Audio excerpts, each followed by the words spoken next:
Got it.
Hey, good morning, everyone. I'd like to call this meeting to order. It's 8:30 in the morning. We've got 7 board members present. It's March 20th. Welcoming everybody to the, hold on, I got a new microphone here. Got to get it the right distance. Welcome everybody to the first day of the Southeast Region meeting. And before we get started here, I'd like everybody to rise, take your hats off, put your hands over your heart, and Member Brett's going to lead us in the Pledge of Allegiance.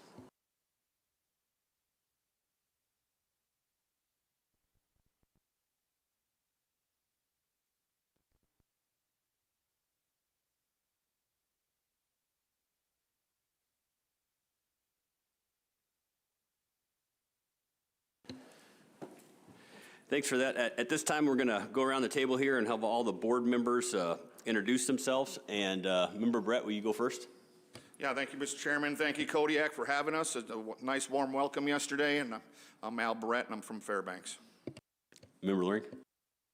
Thank you, Mr. Chairman. Good morning, members of the public and board members and staff. My name is David Loring. I'm from Fairbanks, Alaska. Vice Chair Hoffman. Good morning, everybody. My name is Stosh Hoffman. I'm from Bethel. Member Bachtel. Yeah, good morning, everybody. I think this is the first day of spring, isn't it? My name is Jim Bachtel, and I'm from Thorn Bay, Alaska. Member Gardner. Good morning, everybody. My name is Jake Garner. I reside in Anchorage, Alaska, but I'm originally from the village of Uzinki and graduated here at Kodiak High. Member Muller. Thank you, Mr. Chair. Good morning, everyone. Thank you for having us here in Kodiak. My name is Carrie Ann Muller, and it's exciting to be in one of our greatest places in the whole state. So thanks for hosting, and good to see everyone. And once again, I'm Jake Fletcher, and I'm a Talkeetna fella. Commissioner Lang isn't here. He's going to be joining us Sunday, hopefully. And next in line is Director Scott. Thank you, Mr. Chairman. Good morning to you and other board members, members of the public that are here, and folks who are listening online. It is great to be in Kodiak and really appreciate the warm welcome and being invited here. Joining me today, we have Natalie Weber, our Regulations Program Coordinator. Cindy Wardlow is to her right. She's the Regional Supervisor, and she'll be introducing her staff as we go through the next several days. And also Darren Bruning, the Deputy Director for Division of Wildlife Conservation. Towards the back, we have Tom Loheis and Brad Windling, our sheep crew, and we've got a couple other folks out in the audience that'll be helping out with that. So thank you again, and it's great to be here. Dr. Rita. Thank you, Mr. Chair. Good morning, Mr. Chair and members of the board. Good morning, everyone here in Kodiak and folks joining us online. It's great to be back in Kodiak. I'm Dr. Amy Wida, and I'm the Deputy Director of the Division of Subsistence. And Director Pappas is currently at the Board of Fish meeting in Anchorage, and he'll likely be joining us later in the meeting, hopefully on Sunday night or Monday morning. Joining us right now from the Division of Subsistence for the meeting are Lauren Sill, our Southern Region Program Manager, and she's around the corner if you can't see her, and Jackie Keating, our Lead Researcher for the Southcentral Region, also around the corner. Thank you very much, Mr. Chair. And Brian, Office of Subsistence Management. Thank you, Mr. Chair, and good morning. Yes, Brian Ebelaker. I'm a wildlife biologist with the Office of Subsistence Management, filling in since Mr. Pappas moved over to Fish and Game. With me today is Kendra Holman, waving in the back corner there. Very happy to be here. Thank you. Kimberly Delfridi. Good morning, everyone. Kimberly Delfrade with the Department of Law. Happy to be here, and thanks to the people of Kodiak for hosting. Captain Johnson. Thank you, Mr. Chair. Good morning, everyone. I'm Brent Johnson. I'm captain with the Wildlife Troopers. I'm based out of Palmer, but I've spent a fair bit of time in Kodiak throughout my career, and it's always nice to be back. And we have a new executive director sitting right to my right here. Will you introduce yourself? Good morning, Mr. Chair, members of the board. My name is Carrie Winkle. I'm the new executive director for the Board of Game, and this is my first week. With board support staff today, we have Savannah Hollingworth, our publication specialist and Western Region Advisory Committee coordinator, Layla Williams, our South Central Region Advisory Committee coordinator, and Natalie Romo, our Southwest Region Advisory Committee coordinator. Thank you, Mr. Chair. And it's nice to have you here. If everybody bear with me, there's some things I need to read in the record here, so I get a little long-winded, but the purpose of this meeting is for the Board of Game to consider proposed changes to the Southeast Region meeting related to hunting and trapping regulations. We will be discussing game management units 1 through, we'll be game management units, I'm so sorry. oh, that's totally fine.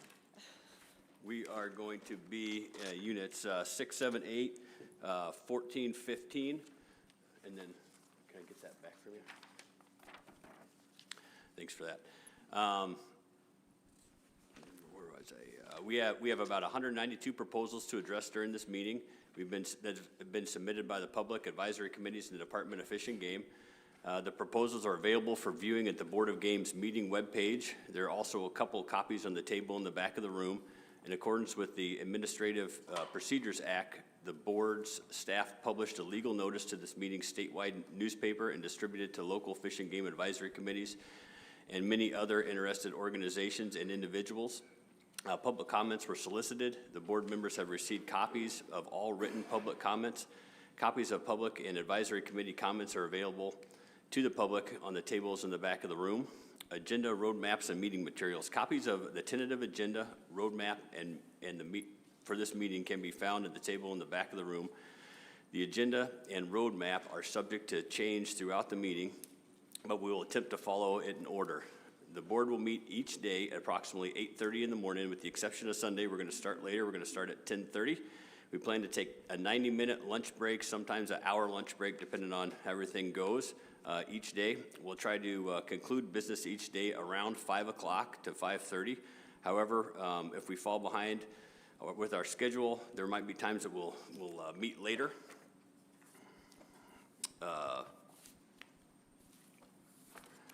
For this meeting, the board workbooks and all other meeting materials can be found at a table in the back of the room. These copies are provided for the public viewing, and we ask you not to remove them so that they are available to others. Board materials, including those being submitted during the meeting, are also available at the Board of Game meeting information website. And before we get into our ethics disclosures, I want to point out here that we have a trapping class. I'm going to get the particulars up for you here. It's 2 hours. It's from 6 to 8, and I think it is the 20th. Yeah, Friday, March 20th, 6 to 8. It'll be meeting right here. Ted Spraker and Sam Rohr are going to have a little bit of a trapping class, an orientation, and like for everybody to show up and attend. I know I'm going to be. And we're going to get right into the ethics disclosures now.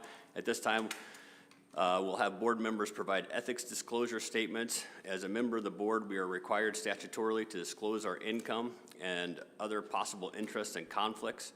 So we're going to start out here with Member Brett, if you're ready. Yeah, thank you, Mr. Chairman. Good morning.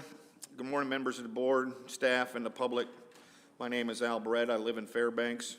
I'm currently employed at the Interior Alaska Fish Processor / Santa Smokehouse. My employer is Virgil Umfenauer. He's a longstanding member of the Fairbanks Fish and Game Advisory Committee and participates in the Board of Game process. He has no proposals in this meeting. I receive a monthly disability check from VA for service-connected injuries. I also supplement my income from the sale of furs from my trap line efforts in 20B. I also receive income from when I was employed as a Class A big game guide assistant for Unit 20, but I haven't done it for the last 5 years because of low sheep numbers. I and my wife receive PFDs. I also receive a stipend for being a Board of Game member. My lovely wife, Linda Bashke, is employed at the University of Alaska statewide as a project manager. I have 3 adult children, 2 grandsons. One is 10, and my newest grandson just turned 1 year old. My oldest son is a sport fish guide and subsistence trapper. My oldest daughter is a school administrator, and my youngest daughter is a contract mail carrier and a new mom. I'm a life member of the Alaska Trappers Association, National Rifle Association, and Tanana Valley Sportsmen's Association.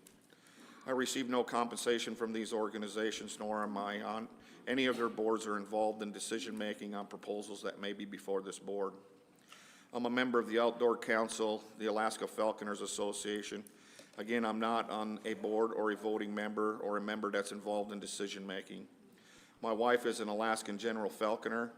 I have trapped on Kodiak, but I haven't done it for the last 15 years. I am not named or involved in any lawsuits that are not related to the Board of Game. I have read all the proposals before us, and I have no conflicts with any of those in the meeting. Just like to thank Kodiak again for hosting us, and again, thanks for the warm welcome.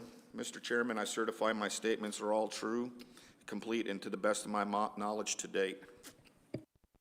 Thank you for that, Member Brett. The chair finds that you can participate fully in the meeting. Member Loring. Thank you, Mr. Chairman. My name is David Loring. I live in Fairbanks, Alaska. I'm married to Teresa, and I have 5 adult children. I receive a pension from the state of Alaska as a retired state employee.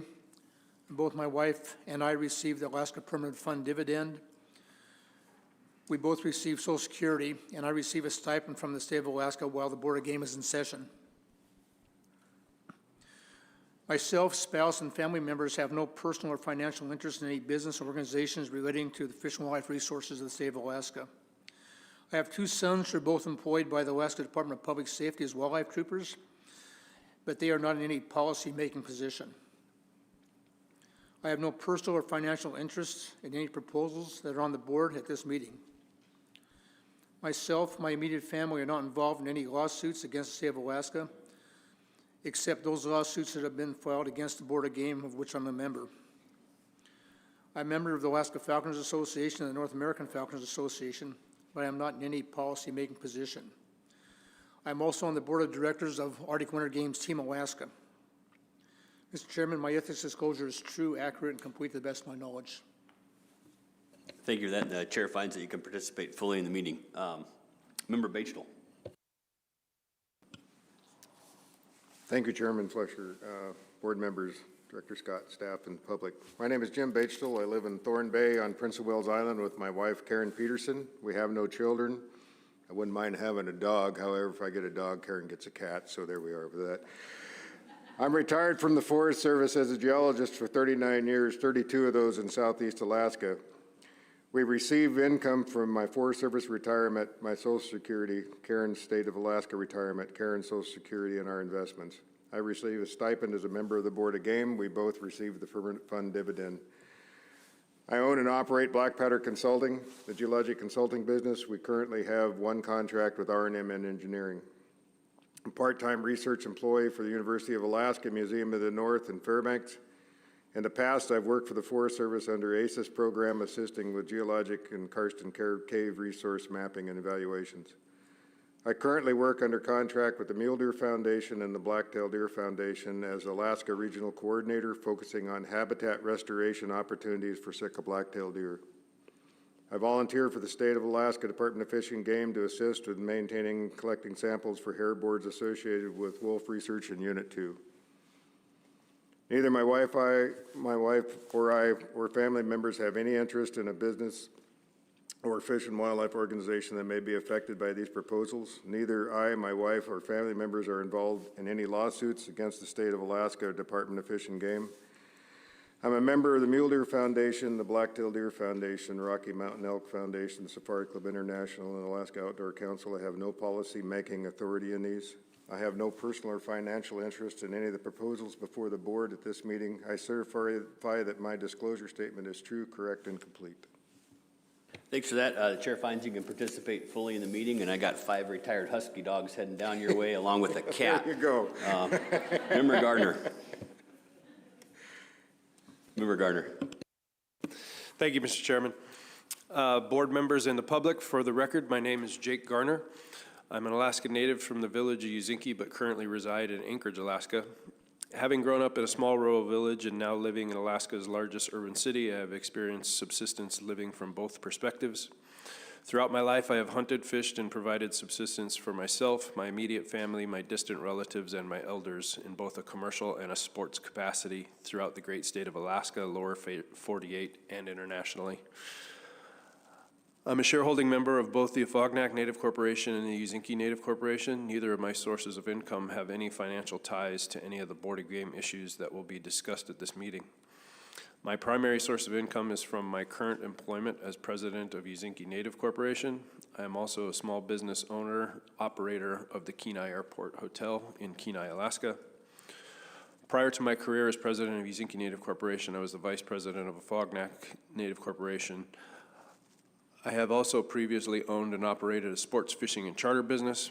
I volunteer in my spare time to a 501c3 nonprofit called Spruce Island Development Corporation. I do retain a 100-ton Marine Captain's License and a State of Alaska Assistance Guide certification, but have not been active in this field since 2019. My family and I all receive the annual State of Alaska Permanent Fund dividend. None of my family members currently own or operate any businesses or are a part of any organizations related to fish or wildlife resources or proposals included in these proceedings. I also receive an honorarium from the state of Alaska for these Board of Game meetings. To my knowledge, I am not involved in any lawsuits affiliated with any proposals to be discussed at these meetings. Mr. Chairman, to my knowledge, this statement is true, correct, and complete. Thank you, Member Gardner. The chair finds that you can participate fully in the meeting. Member Muller. Thank you, Mr. Chairman, and hello, members of the public and everyone online. My name is Carrie Ann Muller. I am currently employed with Altria Client Services as the Sales and Marketing Manager, and this is my primary source of income.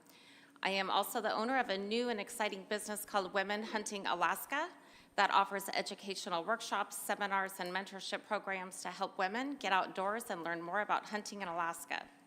My husband, Andrew, he's retired from British Petroleum and is currently employed by GCI as a project manager. GCI provides his primary source of income. My husband has 2 children prior to our marriage, Madison and Andrew. Both children and their families live in Southeast Ohio, and we are now grandparents of 3 beautiful children. My past employment endeavors have been sales and marketing with Alaska Magazine, Cabela's, Penair, and Grant Aviation.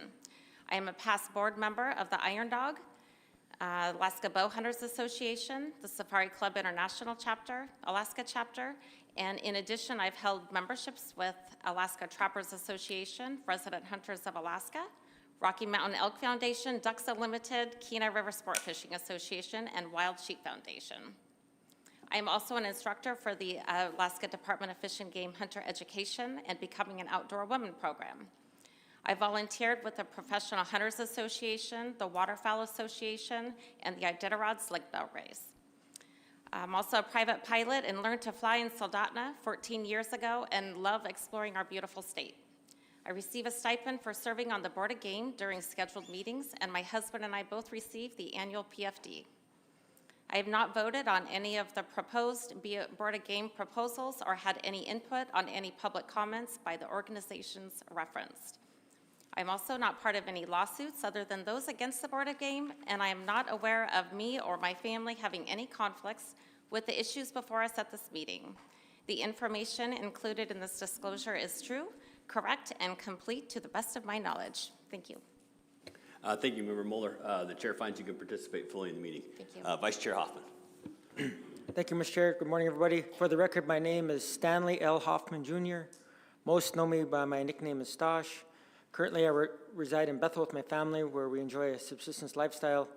My primary source of income is with the Association of Village Council Presidents, Regional Housing Authority, where I'm employed as Chief Programs Officer. I've been with AVCP RHA since 2020. Prior to that, I was employed by the Yukon-Kuskokwim Health Corporation as Director of Corporate Facilities, and I was in that capacity for 15 years. Prior to that, I was working for the City of Bethel as the Assistant Public Works Director, and I did that for 5 years. Currently, I serve on the Board of Directors for the Yukon-Kuskokwim Health Corporation, and I also serve on the Board of Directors for the Life Med Alaska. Other sources of income are generated by a couple small businesses that I own and operate in Bethel, SNA Rentals and Tundra Fencing, none of which have any financial ties to Board of Game issues that will be discussed at this meeting. I'm a former assistant guide. All my activities took place in Unit 19B Bravo. I'm also a former satellite dish installer retailer, which I did for 20 years. I hold a limited entry commercial fishery license for the Kuskokwim Bay and the lower Kuskokwim River. However, the fishery has not been open now for a little over 10 years now. My wife's primary source of income, she's the president, CEO for Bethel Native Corporation. I have 2 sons. My oldest son graduated from Stanford in 2020 and now works in Bethel. And my youngest son, Avery, graduated from UAF in 2024. My sons and I are all private pilots licensed, are all private pilots. I'm a member of the Aircraft Owners and Pilots Association. All 4 of my family members and myself received the annual State of Alaska PFD. I receive honorarium from the State Board of Game for the meetings I attend. I'm a member of the Bethel Native Corporation, which is the Village Corp, Chilista Native Corporation, the Regional, and ONC, which is the nonprofit tribal corporation in Bethel. To my knowledge, Mr. Chairman, I am not involved in any lawsuits affiliated to any proposals to be discussed at this meeting. Mr. Chairman, to my knowledge, this statement is true, correct, and complete. Thank you for that, Vice Chair Hoffman. The chair finds you can participate fully in the meeting, and at this time, I'm going to hand over the chairmanship to you and give my ethics disclosure. Jake, can you read us your ethics disclosure? All right, I'll do it. For the record, my name is Jacob Fletcher. My family and I live in Talkeetna. Our family enjoys hunting, fishing, cross-country skiing, and mushing, just to name a few. My primary sources of income are the following. I own and operate a small guiding operation that conducts hunts on Kodiak Island in Unit 8 and the Kenai Peninsula in Unit 15. I possess a Coast Guard master's license and operate jet boats for Mahays Jet Boat Adventures in Talkeetna. I work for AK Sled Dog Tours periodically during the year. I also work for Dallas CV Inc. My wife manages a local Talkeetna business, AK Sled Dog Tours. This company conducts a year-round tourist operation in Talkeetna in the summer months and operates on glaciers in the Chugach Mountains and Seward in the winter months, and as well as in the winter operation down in Colorado now. My family and I receive PFDs. I receive an honorarium from the Board of Game. My wife and I have volunteered for the Iditarod. I also broke trail for the race for years, and I'm still occasionally asked to complete a task from time to time for the race. These tasks are sometimes compensated monetarily. I own Talkeetna snow machine outings. I own a rental property, or we own a rental property and farm in central Wisconsin. We own attractive agricultural land in Talkeetna that we lease out. And in addition to that, we have a rental property in Talkeetna as well, just a house. I'm a registered guide and a member of the APHA. I'm a member of Alaska Trappers Association. I contribute money to the Kodiak Brown Bear Trust. I'm a member of the NRA. And I'm not involved directly in any lawsuits other than those against the Board of Game. And as I stated before, I belong to several organizations in a member capacity only. Any lawsuits that those organizations are involved in do not pertain to any topics that we'll be discussing, to the best of my knowledge, in this meeting. As I spoke of earlier, I'm a guide and I operate in Unit 8 and in Unit 15, so there are several proposals that will definitely not be appropriate for me to deliberate on. Those proposals are 88, 105, 106, 107, 135, 137, possibly 136. I've got a question for Kimberly about that, and 237. So with that, I certify that all these statements are true and correct and complete to the best of my knowledge. Thank you, Jake. The chair finds that you can participate fully in the meeting except for the proposals you stated that you have a conflict with in Units 8 and 15. Thank you for that. And then I'd like to everybody recognize former Chairman Ted Spraker out there in the audience. It's nice to have him joining us. I know I said he was running that Trappers class, the 20th. Before we hear staff reports, I'd like to announce that anyone that would like to submit written comments to the board can do so by giving them to the board staff at the end of the table. Comments can also be uploaded online from the board webpage available at boardofgame.adfng.alaska.gov or via fax 907-465-6094. Please specify the proposal numbers and your comments. Public comments are limited to 10 single-sided pages and length from any individual or group during the meeting. This policy of the board was adopted to ensure that all public comments can be properly viewed by board members during the meeting and prior to taking action. Anyone listening online needing assistance in submitting comments can contact the Department of Fish and Game Board Support Section Office by calling 907-465-6098. All documents received at this Board of Game meeting will be assigned a record copy number known as a RC number. The original and all written materials submitted will be retained for the permanent record of the board. With no exception, all materials which are to be submitted to the board for consideration must be presented to board staff before deliberation. Please do not give documents to individual board members. Record copies will be distributed to the board and posted to the board's website the morning before the meeting begins, after lunch break, and at the end of each meeting day. This practice ensures regular distribution of all written comments to board members, as well as proper retention for the board records. In order to ensure the public is fully informed of the board process, all process questions the public may have during the course of this meeting can be directed to myself. Where am I at here? The executive director or the vice chair. We hope the board practice outlined here will maximize public participation in the board process, as the board believes that an informed and engaged public is essential for successful development and implementation of wildlife use and conservation strategies. Anyone wishing to testify who has not already signed up through the registration process must fill out a blue card. They're located at the table over here to my right. And please make sure that your name is legibly written, and make sure that you completely fill out with both your name and area of interest, your topic, or your proposal.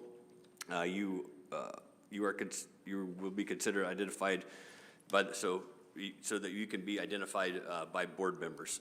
You may submit a blue card at any time before or during the meeting up until the cutoff time for oral testimony, which will be announced several times. That cutoff time will be Saturday, March 21st at 10 a.m. And I think I'm going to have the board support staff just hold all the cards that morning, and at 10 a.m. shuffle them, so nobody was waiting for like the last minute to put in there. Later this morning, board support staff will prepare a testimony list, which will be posted around the room. Testimony is expected to begin today, following the lunch break and following the oral presentations. The sanctuary here, you'll notice there's a couple pieces of tape here to either side of this U-shaped table. The board requests that members of the public and the press recognize and respect the board sanctuary where the board members and staff are seated during the meeting. Please do not enter the space beyond the yellow and black line that you see on the floor. During breaks and before the meetings, board members will make themselves available to the public in public areas and meeting spaces. Your cell phones and hearing devices, before we begin, please turn off the volume on your cell phones. And if anyone has trouble hearing the discussion, there are hearing devices available with the board support staff. Just come up here and ask. Lastly, the Board of Game and the Department of Fish and Game is united in support and fostering a respectful workplace where safety and well-being is paramount.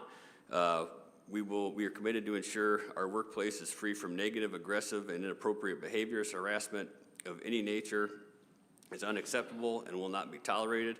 We appreciate everyone's assistance in joining us in this important effort to create a professional and productive meeting environment. So we're going to go into the staff reports now and agency updates, and Director Scott.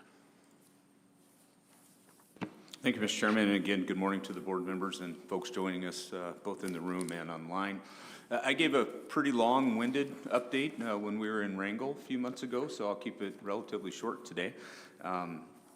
Lots has happened, but there's a lot of things that just continue from when we were together in January. Currently, the DWC budget is working its way through the legislature. Looks good. We haven't had any big hiccups. A few questions here and there on it, but so far it does appear that that's going to result in a positive manner for us. We've talked a lot about the PR dollars, Pittman-Robertson dollars that largely fund the division. We continue to receive adequate PR funding, and we continue to be able to meet that, match it, and utilize it in a variety of programs. I went into pretty good detail a couple months ago, so I'll leave that there. The legislature has been incredibly busy for the department and the division this year. We have several bills that we're watching very closely. You might have seen, it's interesting, we talked about cats earlier. There's a couple bills talking about trap, neuter, and release. This board has entertained proposals on that topic, I think just about every statewide meeting that I can recall, and I anticipate you'll see some more of that. We have a refuge bill that's from Representative Josephson that's going through. Largely, the bill is to incorporate lands that have been donated or purchased into the existing refuge system.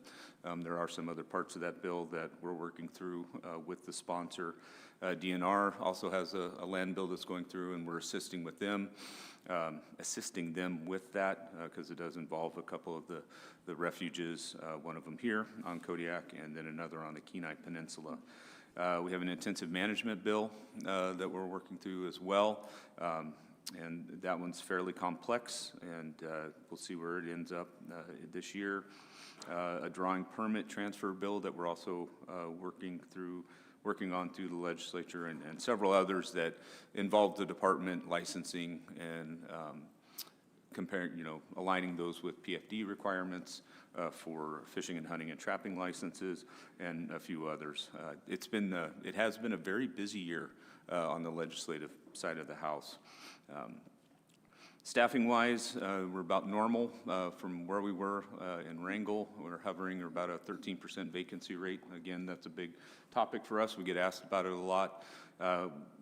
It's hit and miss for us. Some recruiting pools are huge. Some of them are very small.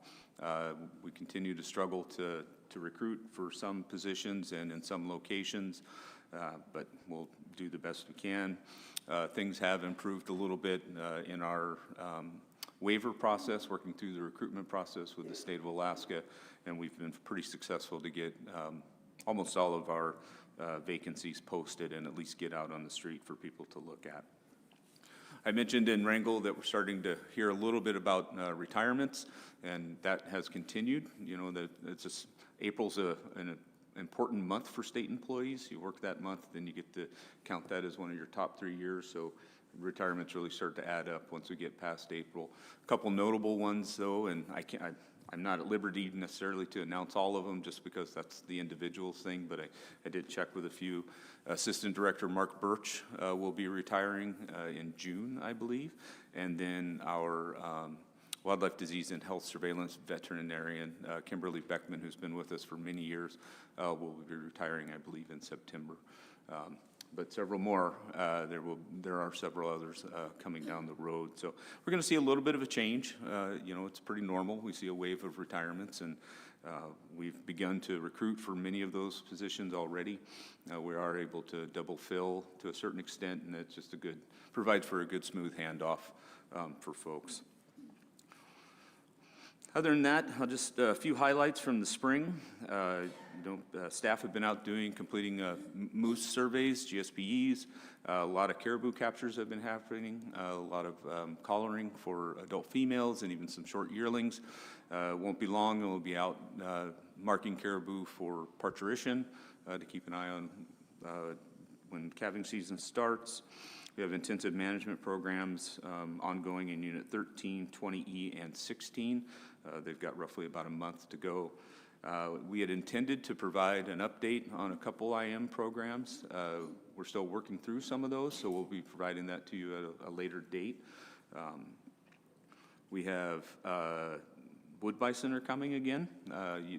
Mr. Bruning behind me can answer any questions about that, but I believe they'll be here about mid-next month, and they'll be held at Lars at the University of Alaska Fairbanks before they're moved out into the field. And right now the intent is to put them in the Fort Yukon area, the Yukon Flats area, to go out that way. We've started prepping for the next round of Board of Game meetings. I think I've mentioned we usually start about a year out, trying to get somewhat of a feel for proposals the department would like to see submitted, as well as working with ACs and members of the public. We've met with the two regions, Region 5 and Region 3. Things are coming together pretty good, and those proposals, of course, are due by May 1st to board support to be included for the next cycle. I'll wrap up just really quickly, give you something to chew on as we work on, as you get into the proposals in the next couple days. And the topic is going to be sheep intensive management. This will be the first board meeting that the department will present sheep IM specific data and really start to get into the details of that. It's been a challenging topic. When we've had to identify things as basic as what are we going to call a sheep population? And where are we going to put the demarcation lines? And how are we going to divvy it up? We've also had to look at harvest. As you're aware, the Alaska Administrative Code sets thresholds for IM species, deer, moose, and caribou. We had to come up with recommendations for the board to consider. Everything we have is a recommendation. Of course, it's your purview to make decisions on that. And then we had to think about, how do we talk about sheep surveys? You know, with caribou and moose, oftentimes we have a cohort of herds marked, so we can use those and actually establish an estimate, an abundance estimate with confidence intervals around them. Sheep are different. We do minimum count surveys. We only survey portions of sheep habitat in most areas. And we don't have a lot of marked animals to make those abundance. So it's different, and it's been challenging. I'm extremely proud. We've had probably upwards of a dozen staff that have worked on that for almost a year, working on coming up with recommendations for this board. Mr. Loheis and Mr. Wendling will provide a great in-depth overview of sheep across the state. That's to help kind of tune things up for two proposals that you have. One, to determine that harvest threshold and whether or not population qualifies for intensive management.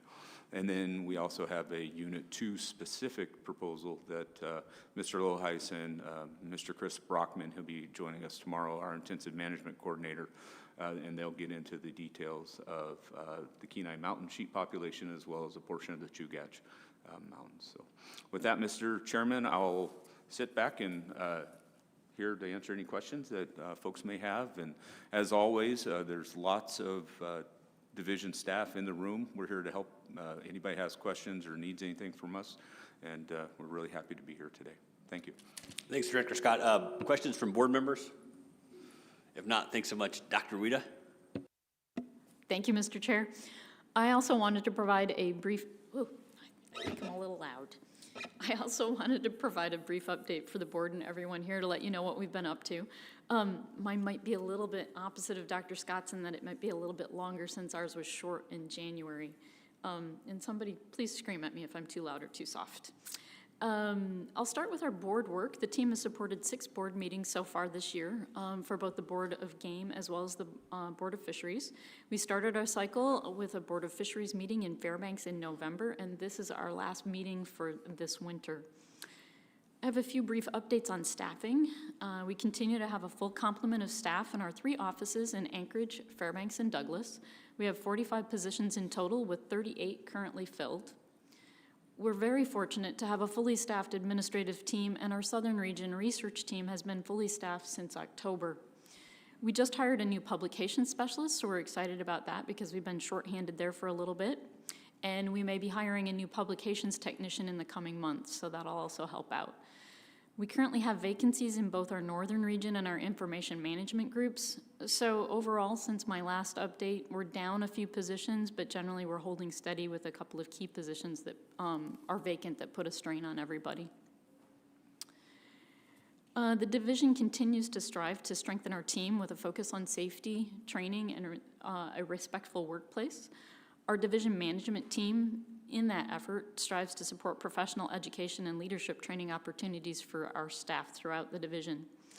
This past summer, at our statewide staff meeting, we focused on a variety of technical research and analysis-related training modules for the entire division. Our research director is currently working on staff training modules for traditional knowledge literature and analysis, social science methods, and revamping our researcher handbook. Our information management team is continuing to focus on modernization and general performance improvements for the unit, including implementation of project management strategies. And that also includes training on the development of AI processes and tools. We're very happy that we continue to find ways to support staff pursuits of educational opportunities, which they take on above and beyond their workload. I'm very excited to report that Ms. Keating is working on her PhD, with her thesis work being a collaborative effort with the Division of Wildlife Conservation. Staff continue to volunteer their time to remain involved in the Western Conservation Leadership Development Program. That program involves the western states and seeks to develop leadership capacities for teams working at all scales to collaborate on complex conservation challenges. We're trying to integrate more leadership education and principles into our division management team's work. That's a work in progress, and it's a little slow going, given our workloads and our focus on baseline management needs, but we're trying to move that forward slowly. We also encourage individual professional development with staff taking advantage of state-sponsored trainings as well. Our division management team has been working lately on exploring ways to improve work and well-being for staff in the division as a whole, which is a challenge. We recently had a focused discussion on how the division operates and the challenges staff face with work-life balances and stress levels, which is always increasing. One of the concerns we face is the continuing challenge of burnout associated with project work, deadlines, and other responsibilities. Our management team is committed to investing methods to improve these in different ways within the workplace to improve the circumstances of staff and for the division as a whole. One of the ways that we're trying to do that, we just began exploring options for an integrated well-being concept that would employ a systems theory approach with the potential to improve the overall well-being of the division as a whole. The concept considers the need for developing and using technical assistive tools in combination with addressing adaptive well-being challenges. We're considering a project management model as a core assistive technical component of this, so basically the foundation of making things go more efficiently for everyone. We understand it won't be a quick fix, but we know it's a really important thing to look at. Additionally, our publications team is diligently working through a backlog of reports since we have been understaffed for a little while now, and we're making immense project on that. We're really happy to say that. And we're making our research findings available. Since July, our publication staff has published over 15 technical papers this year. We currently have about 500 technical papers in total that the division has published and about 140 special publications. And then for my final portion, I'm going to touch on some project updates. I'll focus primarily on the southern region since we're here in Kodiak, and then I'll just briefly mention some of the projects that we're working on in other areas. Jackie and Lauren will be presenting a detailed update today on items relevant to this meeting, but I also want to touch on them briefly across all the regions. In our southern region, staff have recently completed a survey in Cordova, funded by the North Pacific Research Board. It was a comprehensive survey.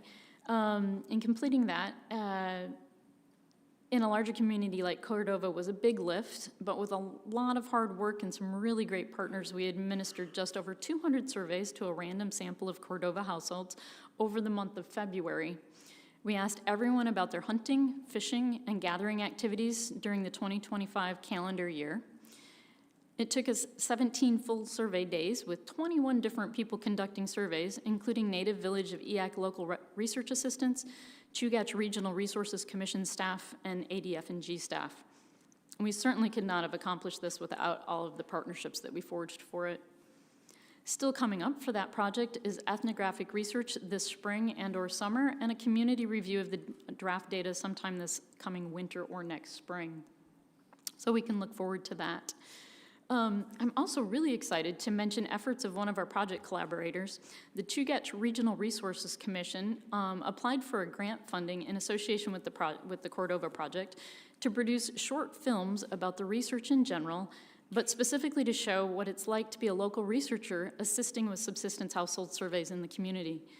This is something that has never been done before and will be a great outreach component for a lot of our survey efforts and a benefit to our project partners moving forward. We're very excited to see the results of this effort, so stay tuned for that in a future update.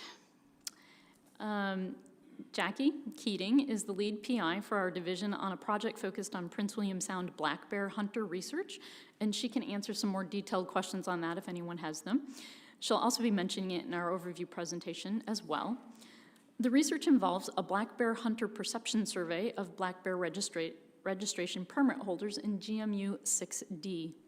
The project is a partnership with the Division of Wildlife Conservation, and we are collaborating with them to contribute the social science research methods on the project. The project was written to address management concerns about increases in hunting pressure and public concerns about potential changes in hunt quality for the black bear hunt in Prince William Sound since the opening of the Whittier Tunnel in 2000.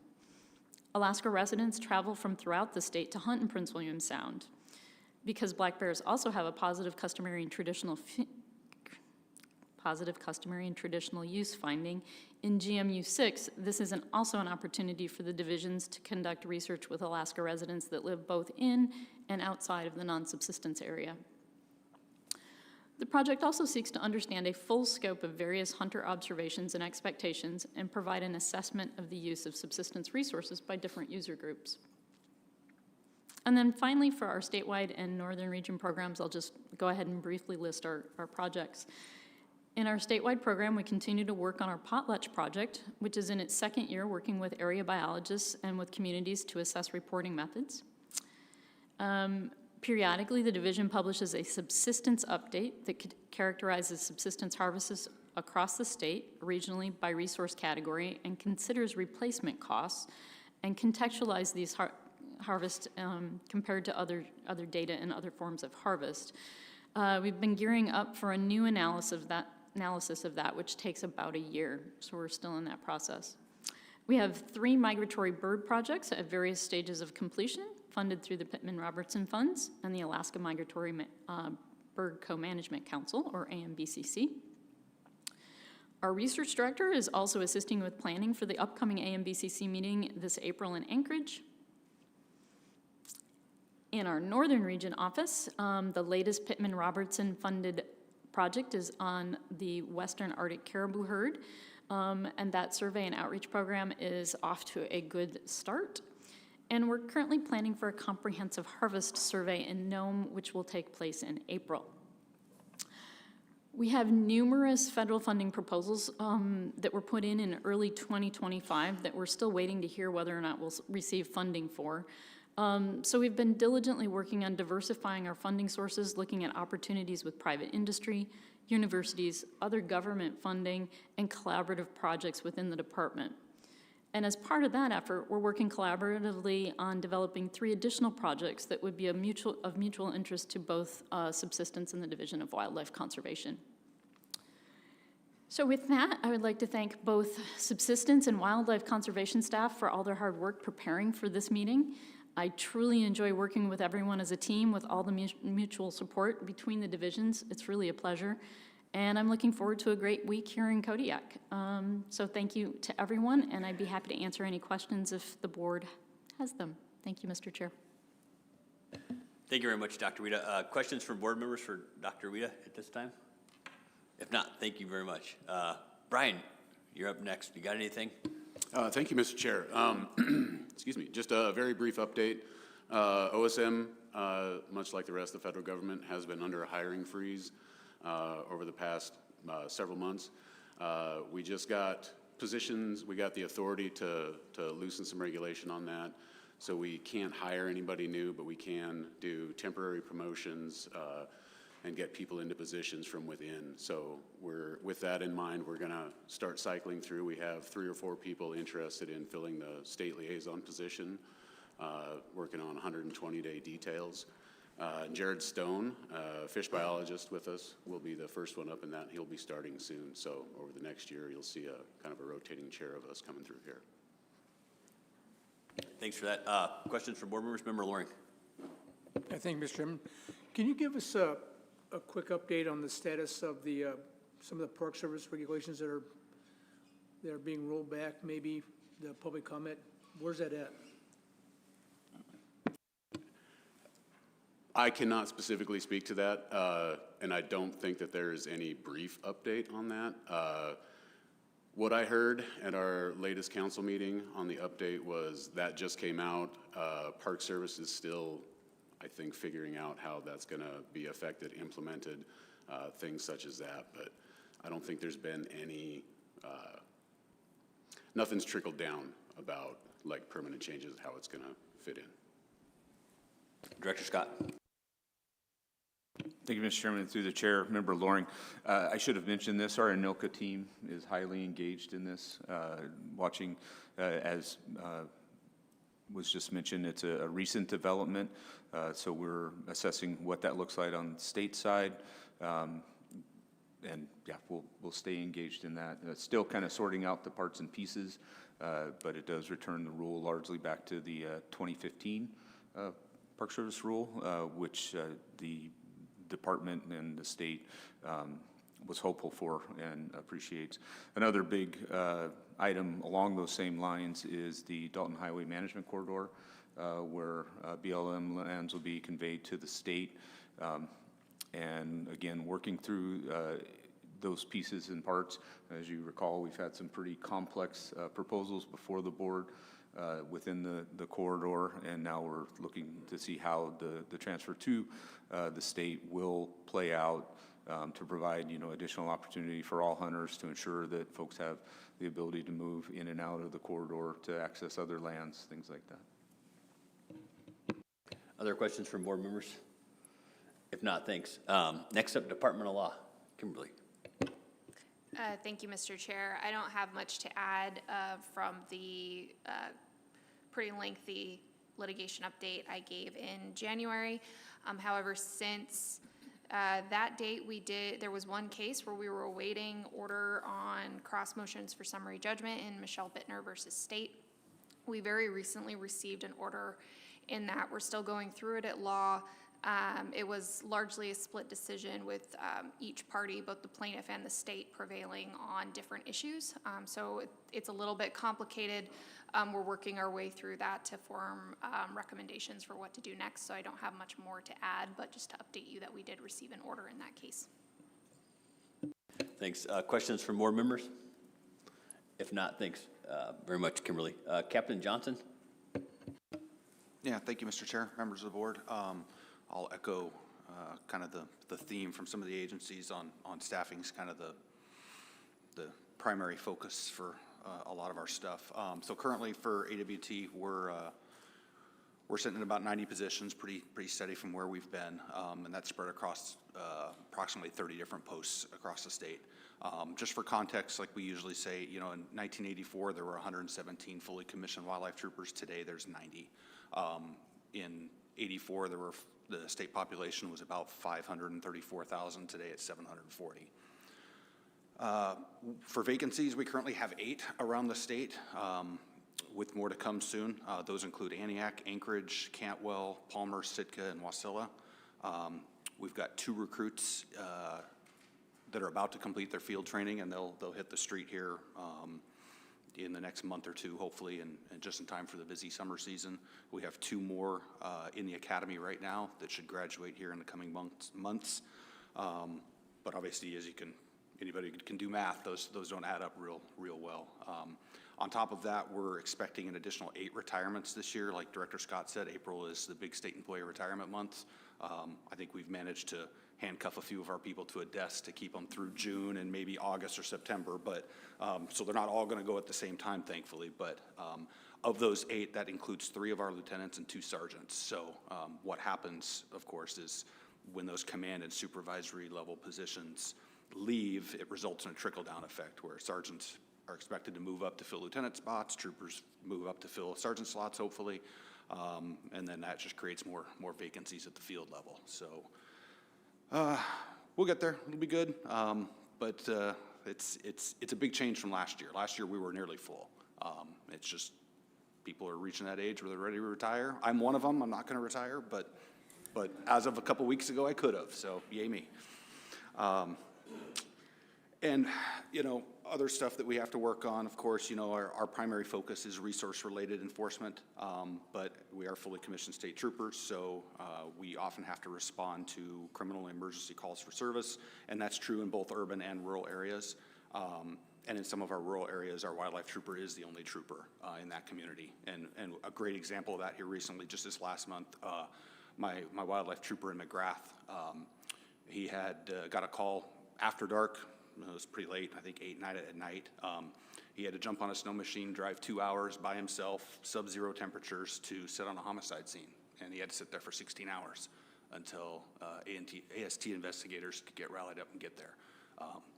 There's not anybody else who's going to be able to fill that role. but obviously when he's doing that, he can't do his wildlife trooper mission. But still important stuff to do. And they caught the bad guy, so it was good work.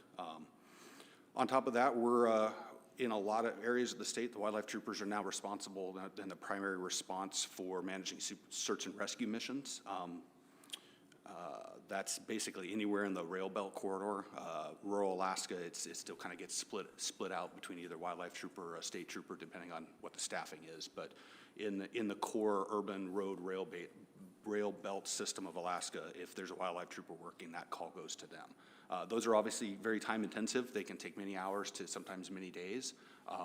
And you can't really diverge from that to do something else.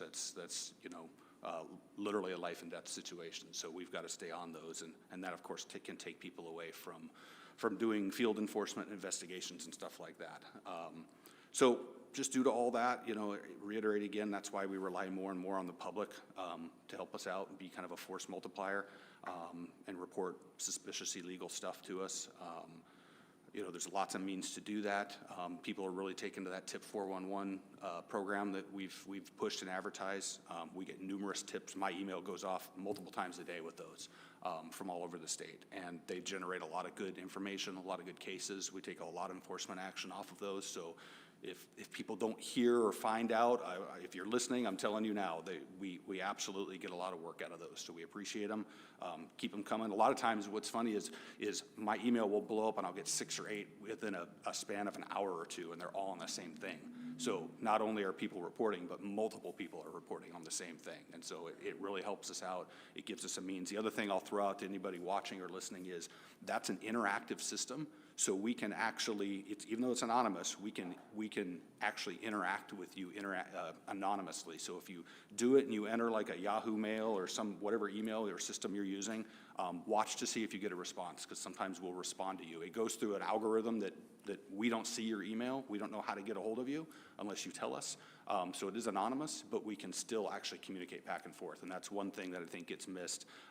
We'll have troopers reach out for some follow-up information if somebody wants to stay anonymous, and they may never check that email, or it may go to a junk box or something. But sometimes that could be really important for us to get that, and it is still anonymous. So encourage people to keep using that. And I think that's all I've got for now, Mr. Chair.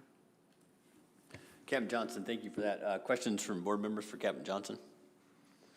If not, the next thing on my list is the South Central Region overview. Should we take a little bit of a break here? We'll take a 10-minute break and come back for that.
Hey, welcome back, everybody. If I could have all the board members make their way back here to the table, and once we get seated, we'll go ahead and proceed with the South Central Region overview.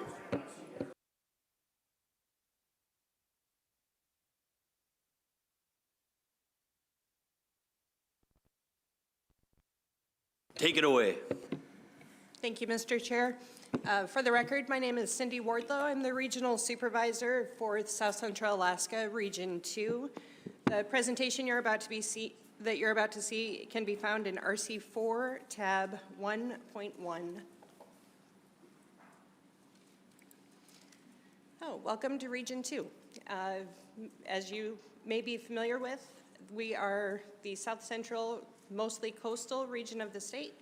Our main office is based in Anchorage. We also have offices in Cordova, Soldotna, Homer, and Kodiak. Our other major communities are Seward and Valdez.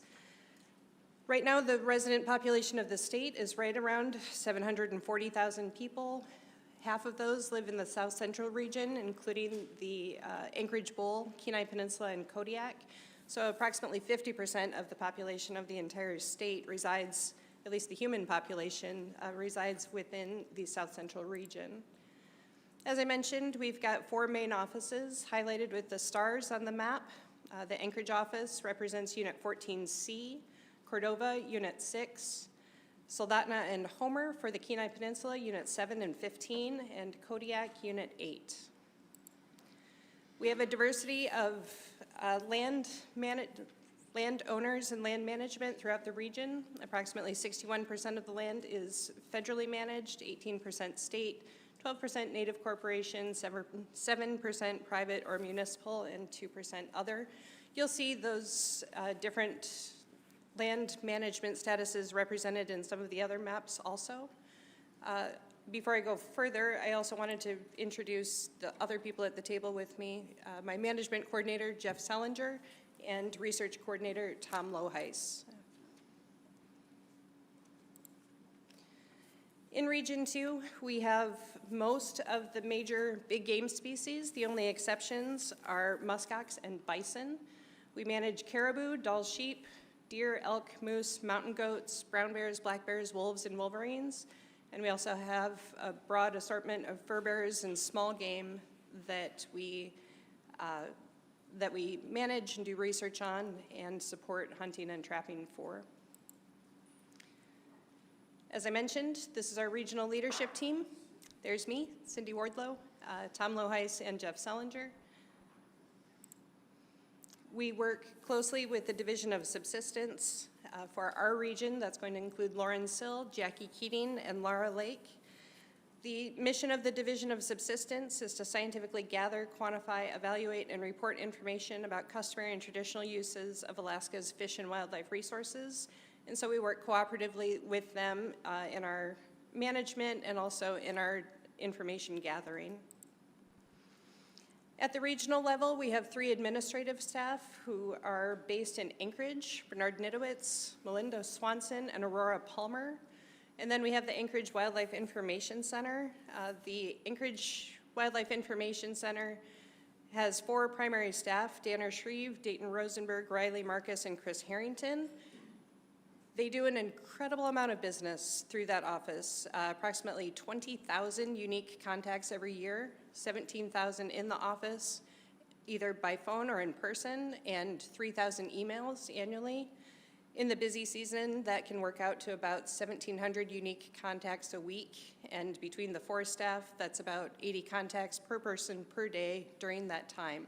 So those guys are pretty busy. And they answer questions not only for Region 2, but also for hot topics across the state, or just general interest, or sometimes referrals to enforcement. So a day in the life of a wildlife biologist. What do?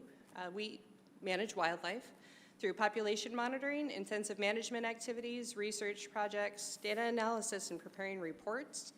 We respond to wildlife-human conflicts, primarily in this region. That's going to be moose or bears. Many of them are related to waste or other attractant-related issues, and wildlife safety, how to live safely with wildlife and what to do if you encounter them in a surprising situation. We do a lot of public outreach. As I mentioned, we have half the population of the state within our region. So this is a really important aspect for us of making sure that we're interacting through AC meetings, community council meetings, coordinating with other agencies, commenting on projects and permits. We're involved in many community bear committees throughout the region. We work closely with our law enforcement partners, both at the state level and also local. We do a lot of school and public presentations and a lot of media interviews. Now I'd like to introduce you to some of the staff you'll be hearing from during this board meeting, primarily our area biologists who are here, and most of them are here with us in the room today. For Unit 6, Charlotte Westing is our area biologist. Many of you have met her before. She's been with the department for quite a while in a few different roles, and she's assisted by Samantha Renner, who is our program technician. As I mentioned, when you see these maps, those different color designations represent either special use areas or different land management types, and you'll see that on the other slides as well. For the Kenai Peninsula, Chris Bottom is our new area biologist. Chris has been with us for a little over a year. This is his first board meeting, so please be gentle. Jason Harriman is our assistant area biologist. He's based in Homer. And also in Soldotna, we have Jacob Pelham, who is one of our up-and-coming wildlife biologists, and Sarah Newberry, who is our wildlife technician. And again, the Kenai Peninsula is represented by both Units 7 and 15.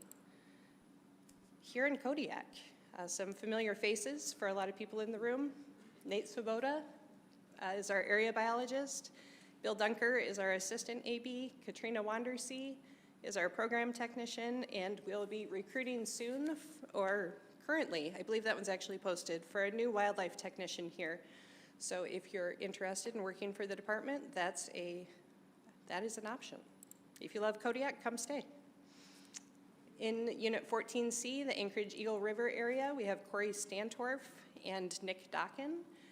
And they're assisted by Rachel Gingras, who is manning the Kodiak office for us this week while the rest of us are here. Rachel's usually in Anchorage, but so we could all be here. She's helping us out in a different capacity right now. So now I'd like to talk about some of our larger research projects. Region 2 is home to the Kenai Moose Research Center.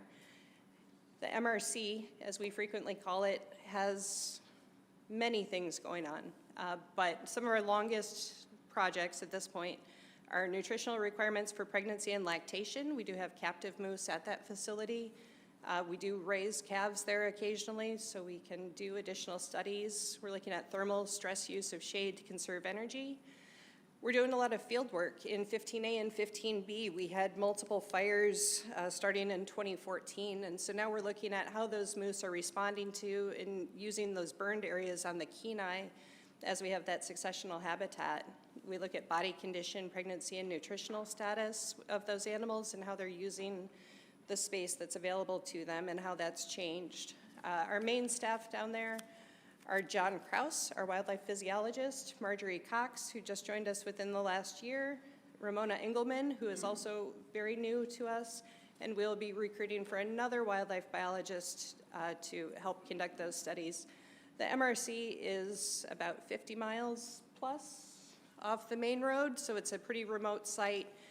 Definitely an interesting place to live and work and try to keep track of fences, and anytime we're responsible for captive animals, that's a heavy lift, and we take it very seriously, so we make sure we have what we need to get the job done. We have other wildlife researchers, including Thomas McDonough, who's based in Homer. He primarily has been working on Unit 15A and 15C moose research, looking at population dynamics and carrying capacity post-fire. He's also doing a really interesting study on a use of skeletal markers for arthritis and tooth wear as part of an investigation on wolf predation. We also have an ongoing antler growth study that's based out of primarily the Soldotna office, and you're going to hear more about that. These are just the highlights. You'll hear more about that during the Kenai Peninsula area overview that Chris will give. But with that antler growth study, we're using GPS collars and investigating how habitat use and nutrition impact antler growth and configuration over time.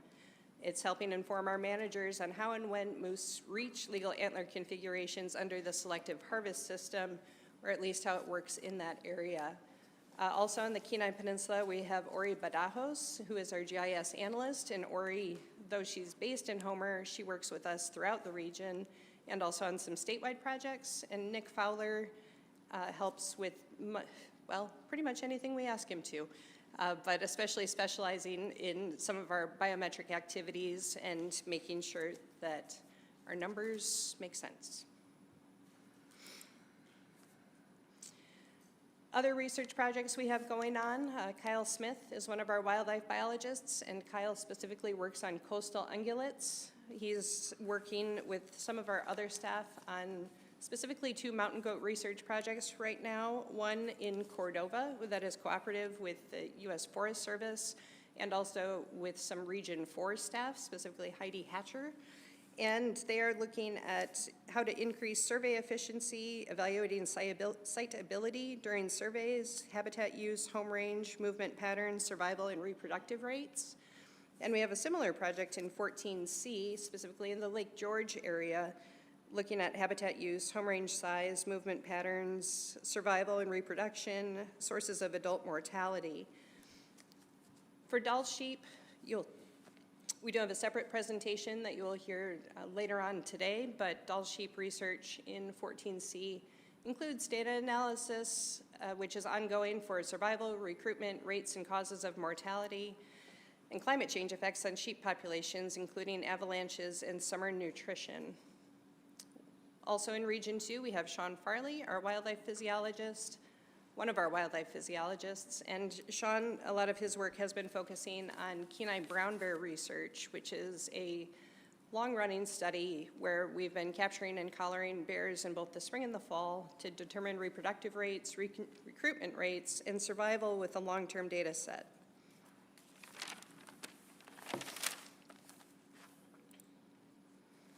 More of our research staff. Dave Saalfeld is another one of our wildlife biologists, and Kayana Young. And Dave and Kayana primarily work on fur bearers. We have a Kenai Peninsula wolf project that's been going on since 2015, looking at pack dynamics, movement, home ranges, rates, rates and causes of mortality. Right now, we're planning for one more winter of collar deployment, then we're gonna transition to analysis and move toward publication. What we're seeing right now is that wolf numbers are down slightly, but stable across Unit 15, and high human-caused mortality with harvest being the primary driver of what we're seeing with that population. We have some lynx research projects going on, both in the Anchorage Bowl and one that's soon to start on the Kenai. The Anchorage Bowl Lynx project has been going on since 2019, looking at movement, home ranges, dispersal, and rates of reproduction. We're currently at the bottom of the hair cycle. We have we have high anthropogenic mortality and low natural mortality, and a lot of that is due to our human conflict that we see with lynx, especially in the Anchorage area. Primarily involving conflict with poultry or rabbits being kept in backyards and the interactions that occur with residents there. Research will continue on that project to investigate any changes due to hair cycle fluctuations.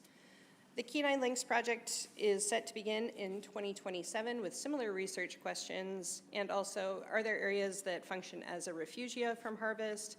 What drives those population cycles, and resident animals versus dispersal? We have a YouTube channel, which a lot of people don't know, the ADF&G YouTube channel, and one of our most recent presentations on there is called Working for Wildlife, Canada Lynx Population Dynamics in South-Central Alaska. It's about a 9-minute video.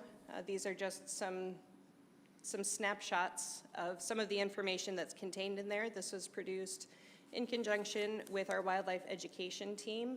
There's a series of these videos, but this is the most recent one featuring both Dave and Kayana and their work, and also that Anchorage Lynx project, looking at what happens with the snowshoe hare populations, how lynx populations in Anchorage may be specifically a little bit different because of a number of factors, including domestic rabbits, and I encourage you to take a minute and take a look. It's a really interesting and short video.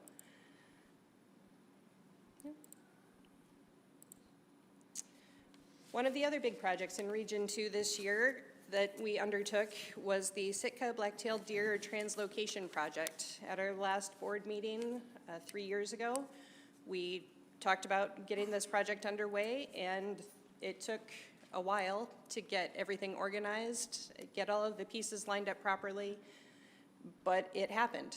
Last September and early October, we moved Sitka black-tailed deer from Kodiak to the southern end of the Kenai Peninsula with the goals of enhancing hunting opportunities and strengthening local food security.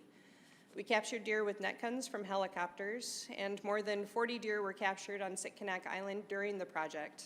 Only animals that appeared very healthy were considered for translocation, and when we say healthy, we're primarily talking about robust body condition, no obvious tooth abscesses or other wounds or anything else that we thought would make them less than ideal for transport. So while we captured 40 deer, we did not move 40 deer. We collected samples from all of those animals for health surveillance.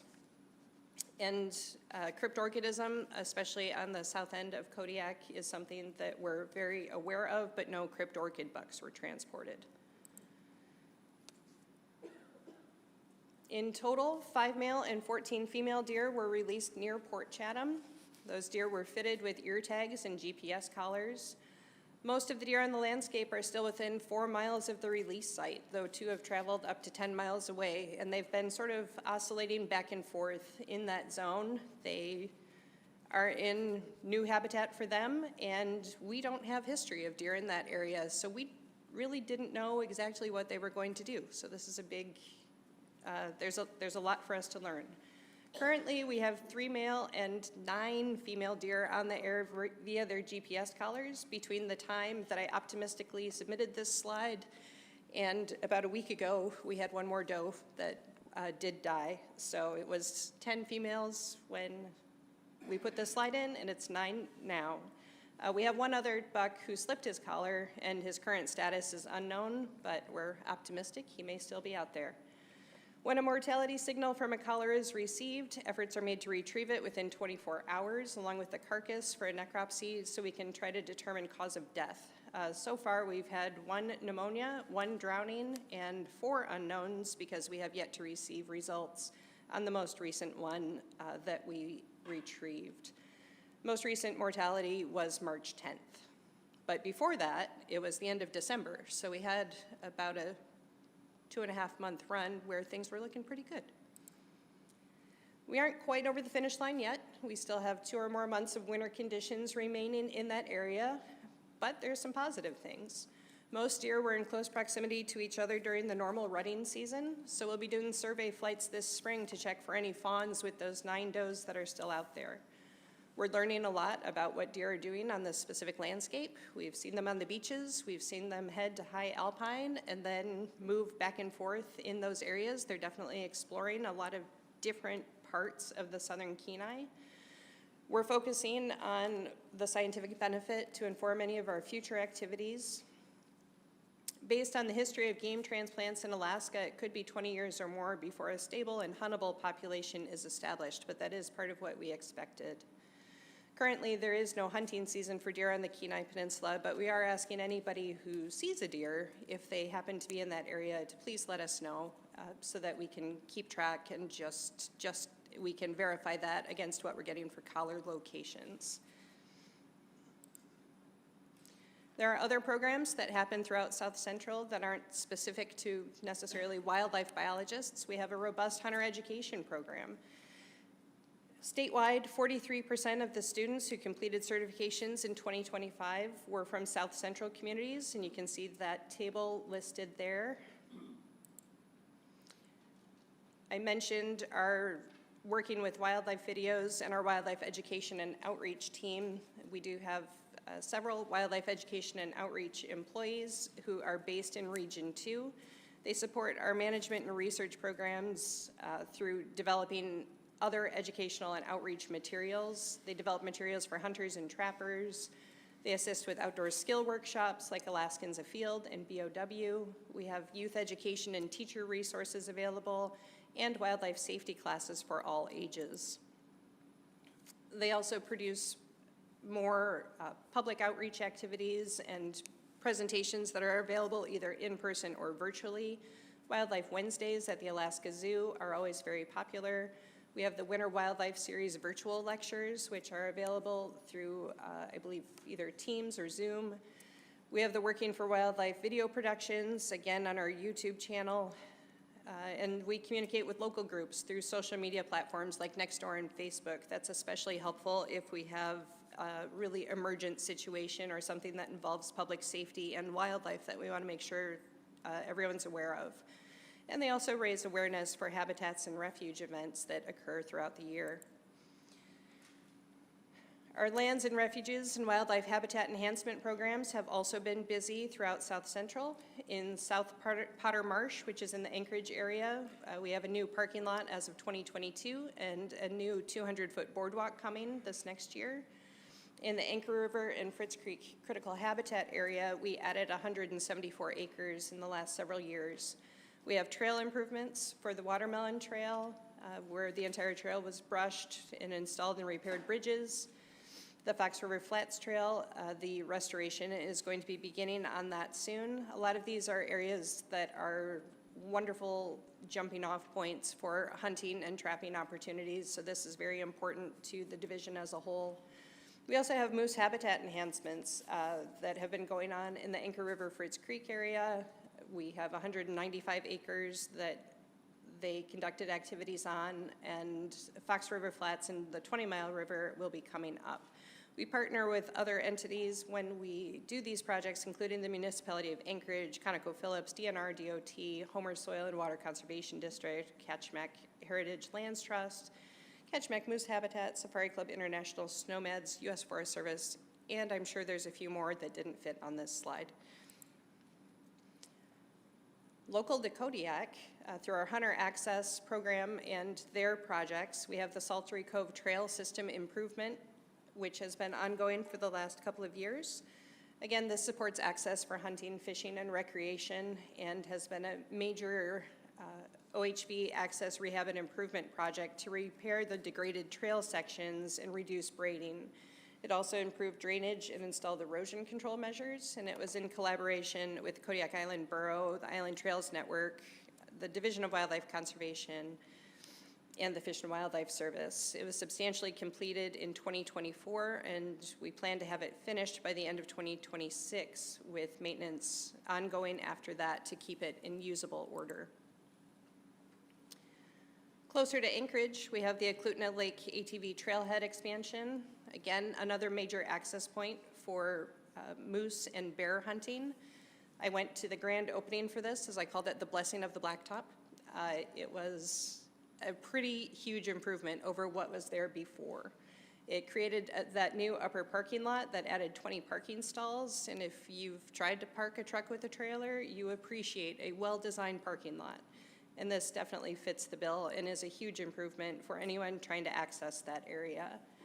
It doubled our pre-construction parking capacity and definitely enhanced the safety. Prior to this, people would park along the sides of the road. It's a pretty narrow, windy section, and it just wasn't as safe. This really adds a lot of utility for anyone who's trying to use that area. And this was in collaboration with Alaska State Parks, the Fish and Wildlife Service, and the native village of Eklutna and Eklutna Inc., and that was completed in fall of 2024.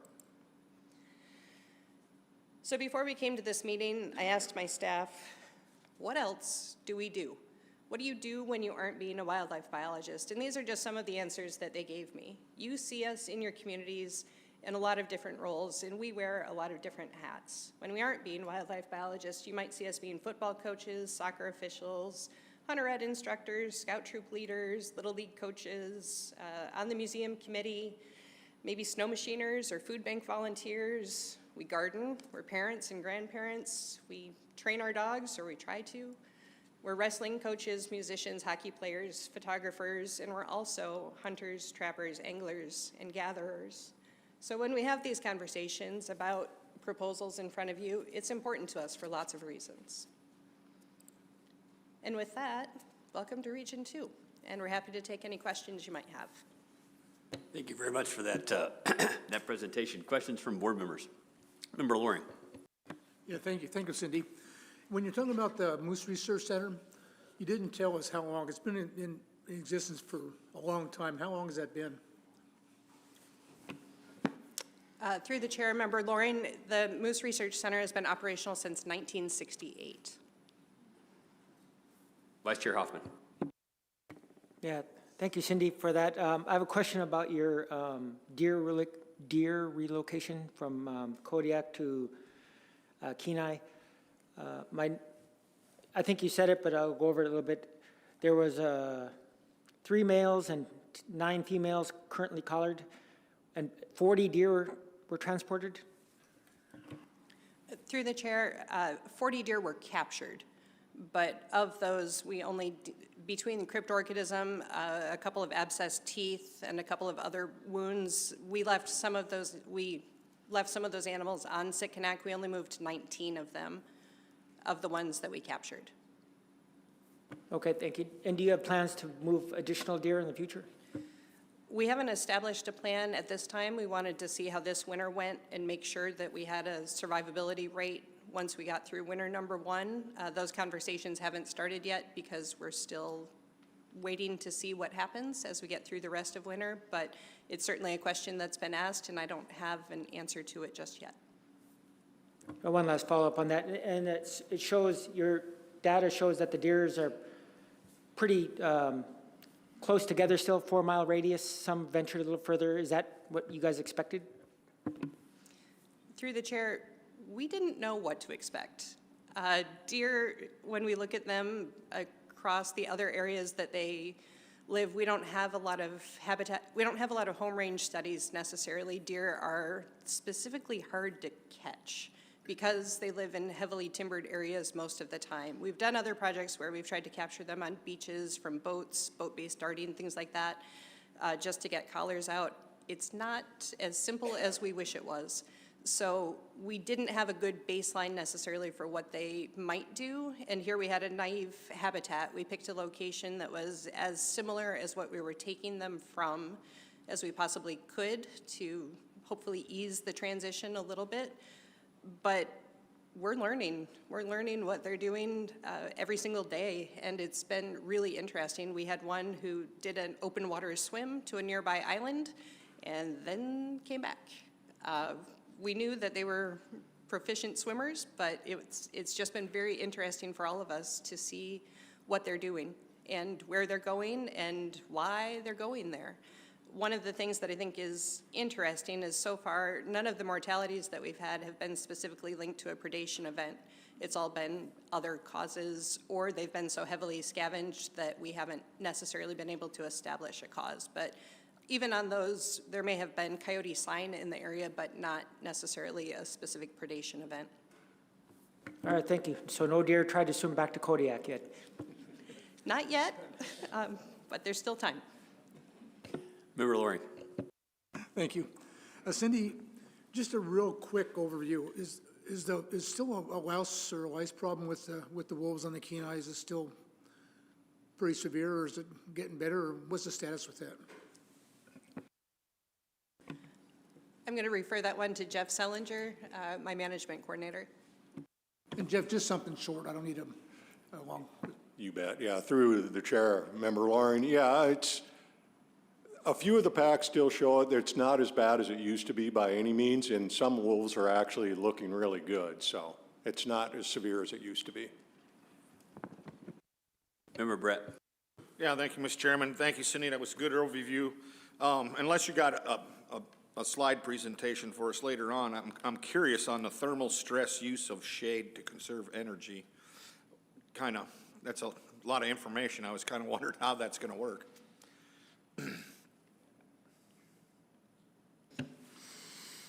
Good morning, Member Barrett, through the chair.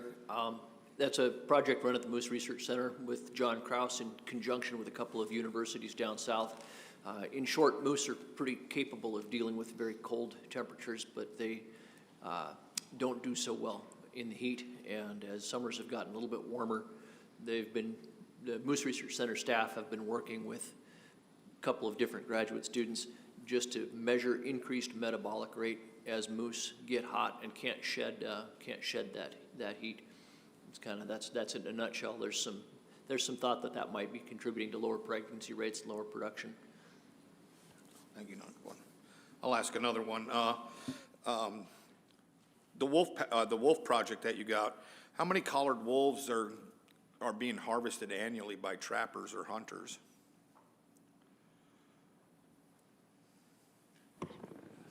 Through the chair, Member Barrett. Yeah, it varies annually. A lot of it has to do with trapping conditions on the Kenai. Some years you get better trapping conditions and other ones you don't.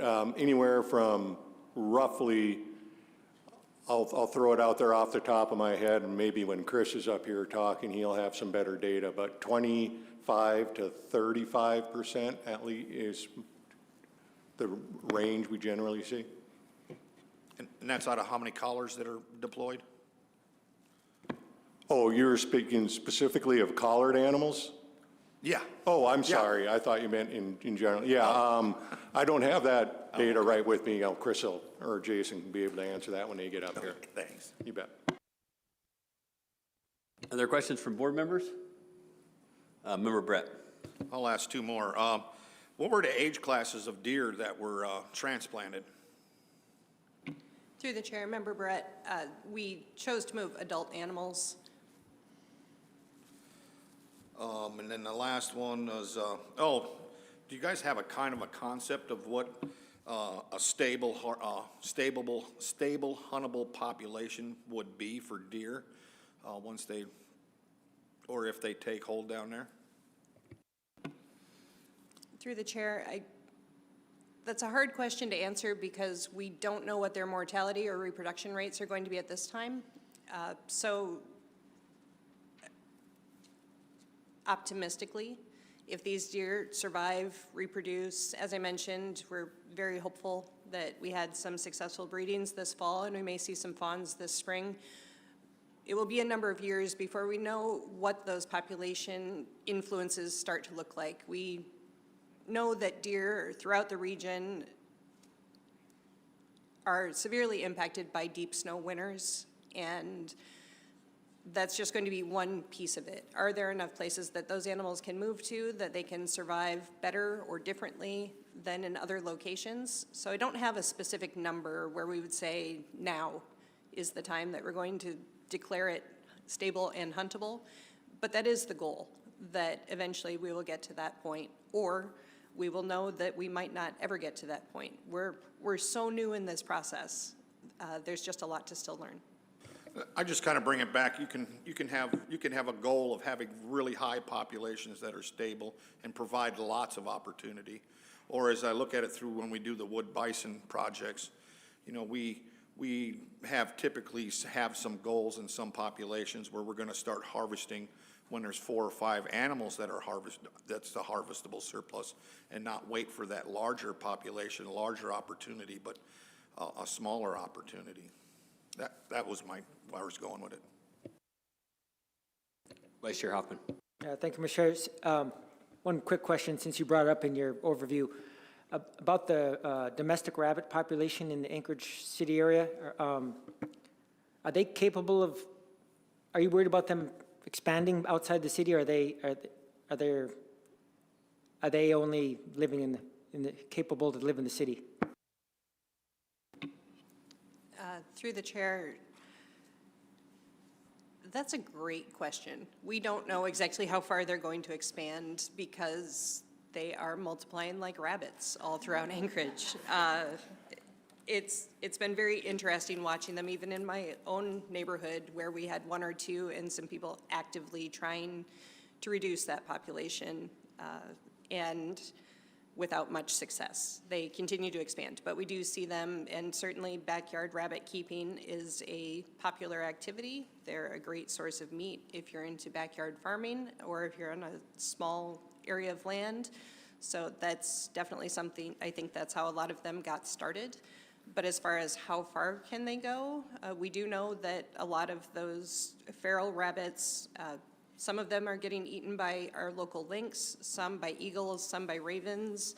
A lot are subject to cars, and we do see them in just about every part of Anchorage as it is right now. I don't know how far they're going to expand up the hillside.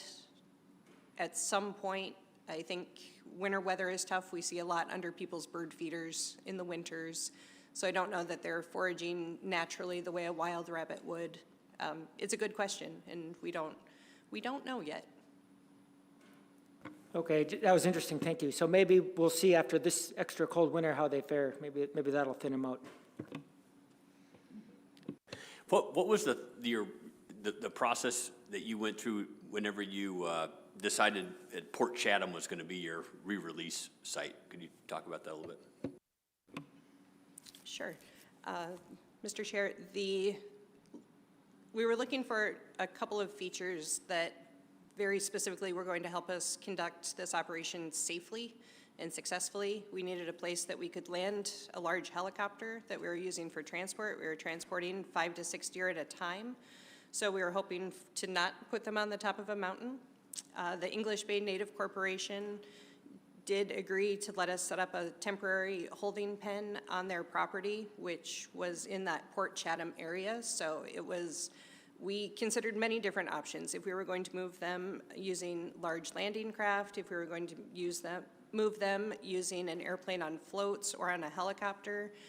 And honestly, any of the pieces of the project could have fallen through at any point, and we would have had to go to backup plan 2, 3, 4, or 5. So we wanted to have at least a location that we knew staff could operate in safely and that we could get into with any of those vessels. We knew if we could at least get them to Kodiak City from Sitkinak, we could take them from there using a different method of equipment if we needed to. We were also looking for something that was similar in habitat to where we were taking them from, knowing that Sitkinak is slightly different than many of the other parts of Kodiak in terms of being just a little grassier. So we didn't want to dump them off on completely alien terrain because we wanted them to succeed. We didn't want this to be a negative thing necessarily. So we tried to stack the deck as much as we possibly could. And Port Chatham, between the land use agreement, we also wanted to make sure that we were putting them in a place with state land so that as they did start to expand, that when we decided that they were huntable, they were going to be in a place that we could actually hunt them. So those were all factors that came into it. But Port Chatham ended up being our top selection. We did have a number of other places that we considered that just happened to rise to the top of the pile. Thank you for that explanation. Other questions from board members? If not, thank you very much. And our next presentation is a subsistence overview. Do we want to take a small break while we get ready, or are we ready to roll right into it? All right, I think we're going to roll right into it. Thank you.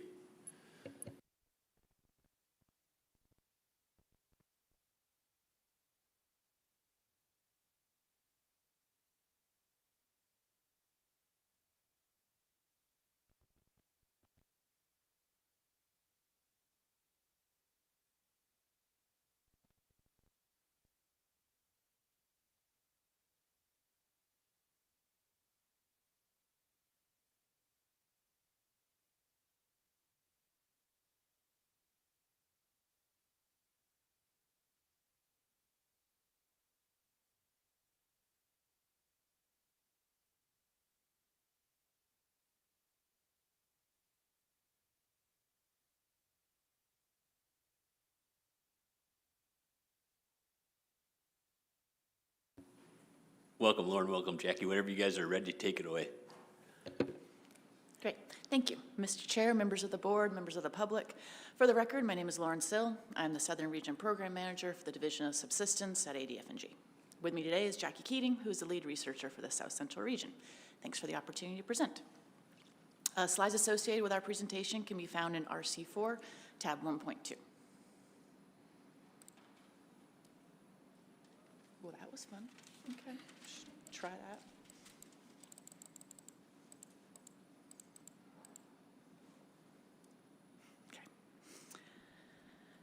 Our presentation this morning will provide an overview of subsistence hunting and use of game across Region 2, including an update on research our division is conducting. I'm going to start off with a brief overview of our division and some of the terms you'll be hearing throughout this meeting. I know many of you heard our full presentation at the Southeast meeting in January, so I'll just hit on the highlights today. The Division of Subsistence is mandated by state statute to gather information on the role of hunting and fishing by Alaskans for customary and traditional uses. As a research division, subsistence staff engage in all research and regulatory arenas in all regions of the state, and we serve both the Board of Game and the Board of Fisheries. We make the summarized data that we gather publicly available shortly after the conclusion of projects, and these data are used by the boards, by the department, and by the communities for a variety of applications, including community planning, regulatory changes, and C&T and A&S findings. C&T refers to customary and traditional uses of resources, which means the non-commercial, long-term, and consistent taking of, use of, and reliance upon fish or game in a specific area. A&S is short for the amounts reasonably necessary for subsistence. It is not a harvest quota, but it does provide the board with guidelines on typical numbers of animals harvested for customary and traditional uses under normal conditions. NSAs, or non-subsistence areas, are areas where the Joint Board of Fisheries and Game has determined that dependence upon subsistence is not a principal characteristic of the economy, culture, and way of life. Therefore, there's no subsistence priority in NSAs, and subsistence hunts cannot be authorized within those areas. However, it's important to emphasize that Alaska residents living within NSAs are qualified to participate in subsistence hunting and fishing opportunities outside of those NSAs. There are several ways that we gather information about the customary and traditional uses of resources, including through household harvest surveys and ethnographic interviews. Our research focus and methods are determined by identified information needs or data gaps, funding availability, and community input. Most of our projects are partnerships with community entities, regional nonprofits, and other agencies.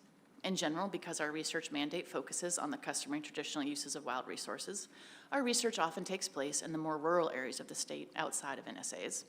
But again, Alaskans living anywhere in the state are eligible to fish and hunt under subsistence regulations. Information on the subsistence harvests of all state residents living in rural and urban areas is available through various permit programs, and the Division of Wildlife Conservation will be discussing some of those data today. Our work is guided by the Alaska Confidentiality Statute, the National Science Foundation's Principles for the Conduct of Research in the Arctic, and the Alaska Federation of Natives Guidelines for Research. All of our research projects are based on voluntary participation, informed consent, confidentiality, and respect for the privacy and dignity of the people we work with and learn from. Informed consent is obtained from each participant in the research, as well as from the community at large. At the end of projects, we return to communities with draft data for their review and feedback.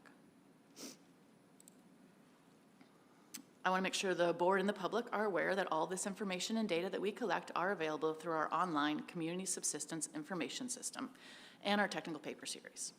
The CSIS is a data portal that provides access to all of the community-level harvest and use data that has been collected over the past 40 years, along with summaries of demographics, economics, and research methods for each community and project. The technical paper series houses all of our published reports where we analyze and discuss survey and ethnographic research results. And with that, I'm going to turn it over to Jackie for the subsistence overview of Region 2. Well, good morning. Again, for the record, my name is Jackie Keating. I'm the lead researcher for the Division of Subsistence Southcentral region. And the remainder of our presentation is going to be an overview of subsistence patterns across Region 2, including updates on several recent studies relevant to proposals at this meeting. As you've already heard, Region 2 includes Units 6, 7, 8, 14C, and 15. As you can see from the red hash marks on this map, all of Units 7 and 14C are within the Anchorage-Matsu-Kenai Non-Subsistence Area, or NSA. Additionally, the majority of Unit 15 falls within this NSA, and a portion of Unit 6D is within the Valdez NSA. And as you just heard earlier in our presentation, there's no subsistence priority within NSAs, and subsistence hunts cannot be authorized within them. Therefore, our presentation focuses on Units 6, 8, and the portions of Unit 15 that fall outside of NSAs. We'll share ethnographic overviews for each of these 3 units, followed by a summary of subsistence harvest and use data for the region, along with customary and traditional use findings. The research we present today includes both work with communities in Region 2 units where subsistence hunts can be authorized, as well as studies that include Alaska residents living throughout the state that travel to hunt in Region 2. I'd also like to emphasize that our presentation is complementary to the information you'll be hearing from our colleagues at the Division of Wildlife Conservation. While we provide an overview of subsistence patterns of use in the units outside of NSAs, area overviews from wildlife biologists will present harvest numbers reflecting activities of all Alaska residents using Region 2. And with that, we will begin with Unit 6. Game Management Unit 6 is home to 5 occupied communities ranging in size from less than 100 residents in the 2 Southcentral communities of Chiniga and Tutitlik, to Valdez, which is situated within the Valdez non-subsistence area with almost 4,000 residents. On the west side of Unit 6, Whittier is home to approximately 250 residents. Since the opening of the Whittier Tunnel to vehicle traffic in 2000, it has become the primary access point to Prince William Sound for residents of Alaska's largest population centers. On the east side of Prince William Sound, Cordova is home to over 2,500 residents, including tribal members represented by the native village of Kodiak. The years listed next to each community represent the last year that we conducted a comprehensive household harvest survey in that community. Because you'll be seeing compiled data from comprehensive surveys, I wanted to take a moment to summarize this research method. Board members may recall from the Region 1 meeting that comprehensive surveys are one of our standard data gathering methods. They're comprehensive both in the scope of resources documented, including all fish, game, and plant resources, as well as the contextual factors related to mixed cash subsistence economies, including harvest methods, resource sharing, and other demographic and economic factors. These surveys take place face-to-face, usually in people's homes, and average about an hour to complete. Importantly, participation is voluntary, and we only present data at the community level rather than the individual household level. Figures later in this presentation compile the most recent data for any community outside of an NSA where a comprehensive survey occurred in the last 20 years. Communities that were last surveyed more than 20 years ago are indicated in the lighter text. And Cordova will be the most recent comprehensive subsistence data set for this unit. Last month, as you heard earlier from Dr. Wita, division staff surveyed over 200 households to collect data on all subsistence activities from January through December 2025. This project was a partnership with the native village of Kodiak, the Chugach Regional Resources Commission, and the U.S. Forest Service. Fish and Game staff conducted surveys along with 8 locally hired research assistants and 5 Chugach Regional Resource Commission staff. Data are currently being analyzed and will go through the community review process this fall. Therefore, compiled data for Unit 6 that you'll see later in this presentation represent the last available study year for Cordova, which is 2014. I'd like to briefly mention 2 other wildlife projects we're engaged with in this region. You'll hear much more about black bear hunting in the Unit 6 area overview, as well as the research efforts occurring in that unit. To add to these efforts, our division is in the early stages of a collaborative project with the Division of Wildlife Conservation and the University of Alaska Fairbanks to conduct a survey of registration permit holders for the black bear hunt in Unit 6D. The survey will provide additional information on hunter effort, satisfaction, and will be an opportunity for our division to conduct research with Unit 6 hunters living throughout the state, including those residing in non-subsistence areas. And lastly, we worked with the Chugach Regional Resources Commission to compile existing data on both black bear and deer hunters for Unit 6, particularly to understand where hunters are coming from and choosing to hunt in Prince William Sound. This will be published on our website later this spring. Archaeological evidence suggests that the Southcentral, Chugach, and Kodiak people have lived in coastal communities throughout the area that is now Unit 6 for over 4,000 years. Ethnographic research conducted in the 1930s found that local residents harvested bears in the spring using snares, deadfall, bow and arrows, and traps. Bear meat was often dried or salted for winter use, while bear fur was used for clothing, intestines were used for rain gear, and bones were used for tools. Mountain goat was also widely hunted, meat was prized, and parts were used in religious rituals and for other tools. Today, deer have replaced black bear as the primary game harvested for subsistence in Unit 6. A large variety of waterfowl and small land mammals are also important to Unit 6 residents, and moose are especially widely used by Cordova residents. Today, hunters from across Alaska rely on game meat harvested in Unit 6, with most accessing this unit through Whittier or Valdez. And as an illustration of Alaska residents utilizing Prince William Sound, this map is a preview of the deer hunter map I mentioned earlier. This will be an online interactive map that displays hunters' home communities in the areas they hunt in Prince William Sound. The point of previewing this today is that Alaskans throughout the state hunt in Prince William Sound, and you will hear more about deer and bear harvest data in the Unit 6 area overview. And with that, we will move to Game Management Unit 8. Unit 8 encompasses the Kodiak Archipelago and contains 6 occupied remote communities that range in population from less than 30 residents in Carlick to over 200 residents in Old Harbor. Today, these remote communities are home to over 600 people, or about 5% of the human population in Unit 8. The Kodiak Road System, where we are today, is home to over 12,000 residents, making it the most populated community outside of a non-subsistence area in the entire state. We most recently conducted comprehensive surveys in the northeastern communities of Uzingi and Port Lions, and this technical paper for this research will be published during this calendar year.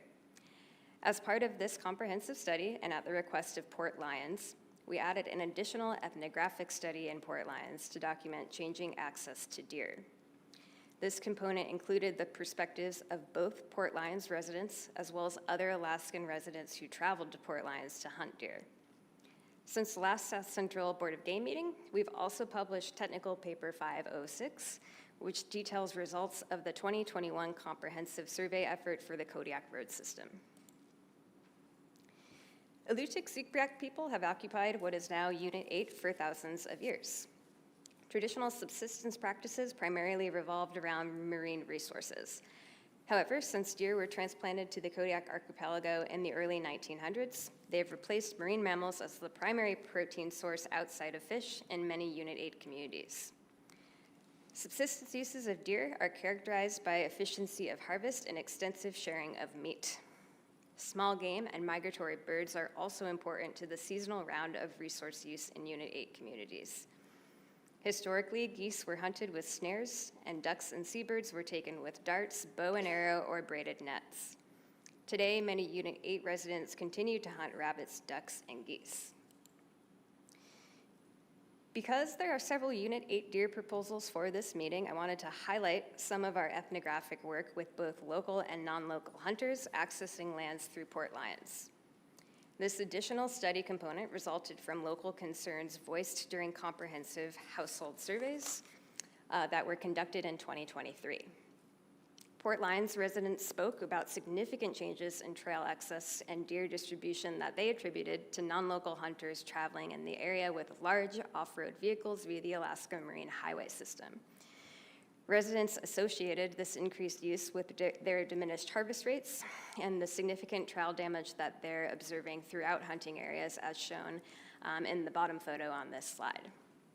As one study participant shared, the challenging thing for us now is we have to keep going further and further away from the village, but back in the day when I was younger, we wouldn't have to go very far to get what we needed. This sentiment was consistent with comprehensive survey findings. Although the percentage of households harvesting remained consistent across study years, the per capita harvest of Port Lions residents for deer has been declining over time, with only 15 pounds per person harvested in 2022, compared to 33 pounds of deer harvested in 2003 and 50 pounds harvested per person in 1993. The research also included non-local hunters traveling to or from Port Lions on the ferry. Many return to the area regularly and express deep personal histories with the land around Port Lions. Some also acknowledge concerns over the deteriorating trail conditions. The Unit 8 area overview will present additional deer harvest information by residency, including local and non-local Alaska residents. And lastly, we'll move to Unit 15. While most of Unit 15 falls within the Anchorage-Matsu Kenai non-subsistence area, Callaghan Island in Unit 15B is outside the boundaries of the NSA, and a registration moose hunt occurs there. Additionally, the southwest portion of Unit 15C is outside of the NSA and is home to the communities of Soldovia, Port Graham, and Nanwalek. Port Graham is the most recently studied community in this unit, with comprehensive harvest surveys occurring since the last Region 2 Board of Game meeting. We also collaborated with the Chugach Regional Resources Commission to conduct mapping interviews with Port Graham moose hunters in 2024. These interviews documented changes in moose hunting areas over hunters' lifetimes, as well as practices surrounding processing and sharing moose throughout the community. The area that is now the southwest portion of Unit 15C is the homeland of Dena'ina, Athabascan, and Sugpiaq-Ilutik peoples. Archaeological evidence shows that moose have long been hunted throughout the Lower Kenai Peninsula. Traditional preservation methods include drying into jerky, smoking, and freezing in cold weather. Today, residents of the Lower Kenai continue to utilize all parts of the moose, including kidneys, nose, and tongue, which are valued by elders. Sharing moose throughout the community remains paramount. As one Port Graham hunter recently described, the way we've been taught when we're sharing moose is kind of to get the elders first. After that, I go to bigger families and share from there, and after that, it's whoever wants it. Black bears were historically an important source of meat and were actively hunted in the fall when they were feeding on berries. Bear harvest included value ceremonial practices that involved burying the skull and bones facing where the animal was taken. Goats also have a history as an important subsistence resource and were primarily hunted in the spring and fall when they would come down to the shoreline in search of salt and kelp. Early occupants of the area took small game like marmot and groundhogs by deadfall traps. Today, ducks and grouse are important sources of fresh food. And some of the most prominent wildlife management concerns that emerged during recent research in Port Graham revolved around concerns about non-local hunters trespassing on private lands and some of the barriers to training younger moose hunters when the local Tier 2 permits favor hunters with more experience. And that concludes our ethnographic overviews. Next, we'll summarize some of the existing data that characterizes subsistence patterns of use in Region 2. The following slides present community-level data from the most recent comprehensive study years that were aggregated to a unit-wide level. It's important to note that household harvest surveys capture any resource that households harvested in Alaska during the study year. Therefore, these data include all wild foods that residents harvested, which may include harvests from within non-subsistence areas. This figure shows the estimated percentages of households from units 6, 8, and that portion of 15 outside of the NSA that harvested large land mammals in blue and used large land mammals in orange. For each unit, you can see that the percentage of households using large land mammals is greater than the percentage harvesting these resources. We usually see these kinds of differences between harvesting and using resources because of the role that sharing plays in subsistence economies. This is especially true for resources like large game, which often require specialized skill sets and resources to harvest. For households outside of NSAs in Region 2, an average of 24% of households harvested large land mammals, while 58% used them. Comprehensive households harvest surveys also allow us to document the harvest and use of all types of resources that communities use. This figure shows the average composition of harvest in pounds per capita harvested for each of the 3 units. We use per capita harvest because they control for changes in population and allow us to better assess trends in harvest and use over time. Now, as you can see, the average per capita harvest for Region 2 is 102 pounds of wild foods harvested per person, and salmon and non-salmon fish compose the majority of the harvest in these coastal communities. And then we can also look at harvest composition within resource categories. So this figure shows the average composition of large land mammal harvests for communities in each unit, with total per capita harvests of large land mammals ranging from 11 pounds in Unit 15 to 39 pounds in Unit 6. Again, it's important to note that household harvest surveys capture any resources that households harvested in Alaska during the study year. So for example, there are no moose here on Kodiak, but some Kodiak area households travel to other parts of the state to harvest moose, which is reflected in the bar showing harvests by Unit 8 households. Overall, deer and moose compose the majority of the large land mammal harvest in Region 2. And the final section of our presentation will be an overview of C&T and A&S findings for Region 2. These will be reiterated for relevant proposals throughout the meeting, but we wanted to give an overview of findings for the entire region, starting with deer. The board has made positive, customary, and traditional use findings for deer in Units 6 and 8 and set an ANS of 1,000 to 1,250 deer in Unit 6 and 3,600 to 4,100 deer in Unit 8. As you already heard throughout ethnographic overviews, deer are an important part of an important food resource in Unit 2. As one Larson Bay resident shared, everybody is pretty good about sharing around here. It's pretty good community in that aspect. I get a lot of deer, and I give a lot of people deer meat all they want. Due to the number of deer proposals at this meeting, we wanted to specifically break out harvest and use of deer for each unit. As you can see, an average of 22% of households in Unit 6 harvested deer in the most recent study years, while an average of 21% of Unit 8 households harvested deer. 46% of Unit 6 and 47% of Unit 8 households used deer, and you'll see that 8% of Unit 15 households outside of the NSA used deer. This represents the importance of sharing resources among communities in different parts of the state. Unlike the statewide hunter map that you saw earlier in this presentation, these next maps show only the hunting areas of residents living in each unit, as documented through comprehensive household harvest surveys. This is just one way of assessing subsistence patterns of use for resources. As this map shows, residents of Prince William Sound hunted deer throughout the majority of coastal communities across Prince William Sound. Similarly, on Kodiak, residents hunted deer extensively in areas surrounding communities, as well as throughout road-connected areas on the Kodiak road system, large stretches of coastline on much of Kodiak, and across more than half of Afognak Island to the north. The board has made a negative customary and traditional use finding for moose in Unit 6. There is a positive customary and traditional use finding for moose for Calgon Island in Unit 15B with an ANS of 2 moose.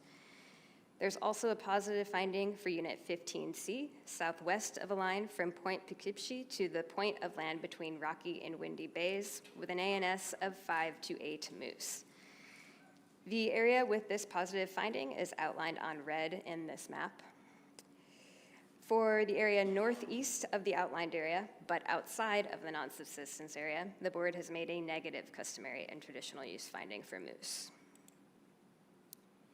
And as shown on this map, residents of Port Graham, Nanwalek, and Sladovia have hunted moose throughout the Port Graham drainage and lands surrounding Port Graham and Nanwalek, as well as to the north at the head of Kachemak Bay. For bears, the board made a positive customary and traditional use finding for black bears in Unit 6 and Unit 15C outside of the NSA. In Unit 6, the ANS is 80 to 120 black bears, and in 15C, it is 20 to 60 black bears. For Units 6, 8, and 15C, the board has made negative customary and traditional use findings for brown bears. And while this map covers a substantial area, the takeaway is that households in Units 6 and 15C primarily hunted for black bears close to their communities and along coastlines. Again, this reflects one pattern of use. Maps for non-local hunters would show concentrations of hunting closer to access points like Whittier in Prince William Sound and Valdez in northern Prince William Sound.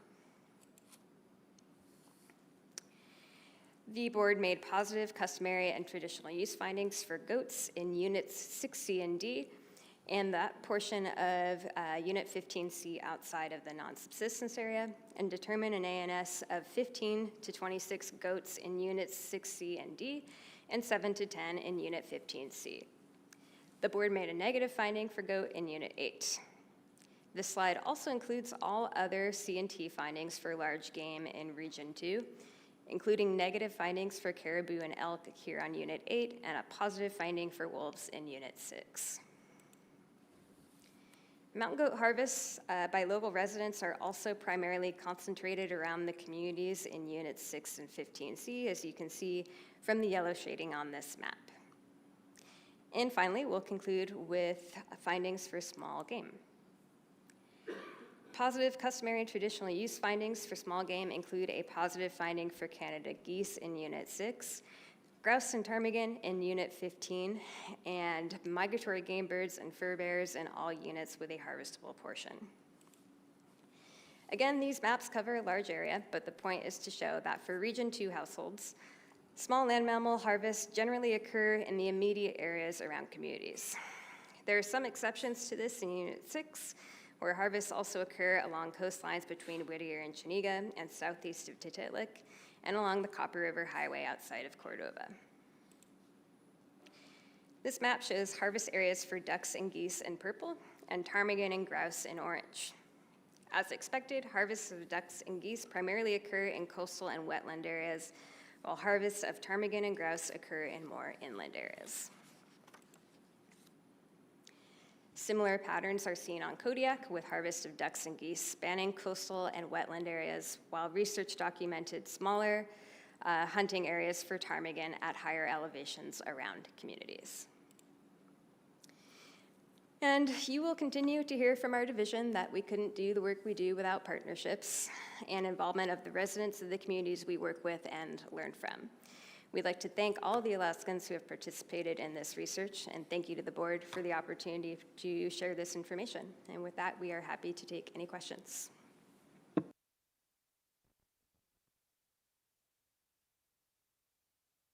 Thank you very much for that presentation. It was great. Questions from board members? Member Loring. Thank you. Thank you, Lauren and Jackie. Just a real quick question on most of your maps, you have the little black dots and have communities next to them, but you have a whole lot of other black dots on with no community. What are those? What does that mean? Through the chair, Member Loring, communities that were surveyed are labeled on the map, but we've left dots to indicate where other communities are as well. Okay, thank you. Other questions from board members? Member Garner. Thank you, Mr. Chairman. Thank you for the presentation. Referring to slide 12 in your presentation, deer have replaced marine mammals as the primary non-fish protein. Through the introduction of deer, is there any data or information on the protein replacement by the introduction of elk in the area?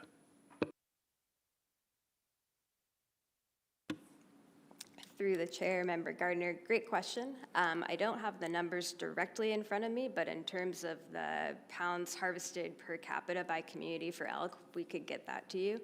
I don't believe it's quite up at the same level as deer is, but again, we can get you those exact numbers for sure. Thank you. Member Brett. Yeah, thank you, Mr. Chairman. Thank you, Lauren and Jackie. That was good. In Unit 6 also, that you said that deer and moose have replaced the bear's importance for their food sources. Were both those species, deer and moose, also introduced into that area? Through the chair, Member Barrett, yes, I believe so. Okay, thank you. Other questions from board members? Member Loring. Thank you. And this is just a curiosity question. You know, the Kodiak on Athabascans on the Yukon River, they have black bear taboos, you know, with especially with females around bears. Does any of that occur in those black bear areas in 15 and 6, or is it just a different cultural trend? Through the chair, Member Loring, thank you for the question. I don't want to speak on behalf of everyone. I believe there are some taboos, but I don't know that it has the same level of prominence as it does in other areas of the state. Other questions from board members? If not, thank you very much for that presentation. It's great. And at this point in time, I think our next presentation is going to be kind of lengthy, so I think we'll go ahead and break for lunch right now. We'll try to be back here at, let's do like 12:45. So thank you, guys.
Hey, welcome back, everybody. Hope everybody had a great lunch, and we'll, whenever you're ready, we'll take it away with the Doll Sheep report.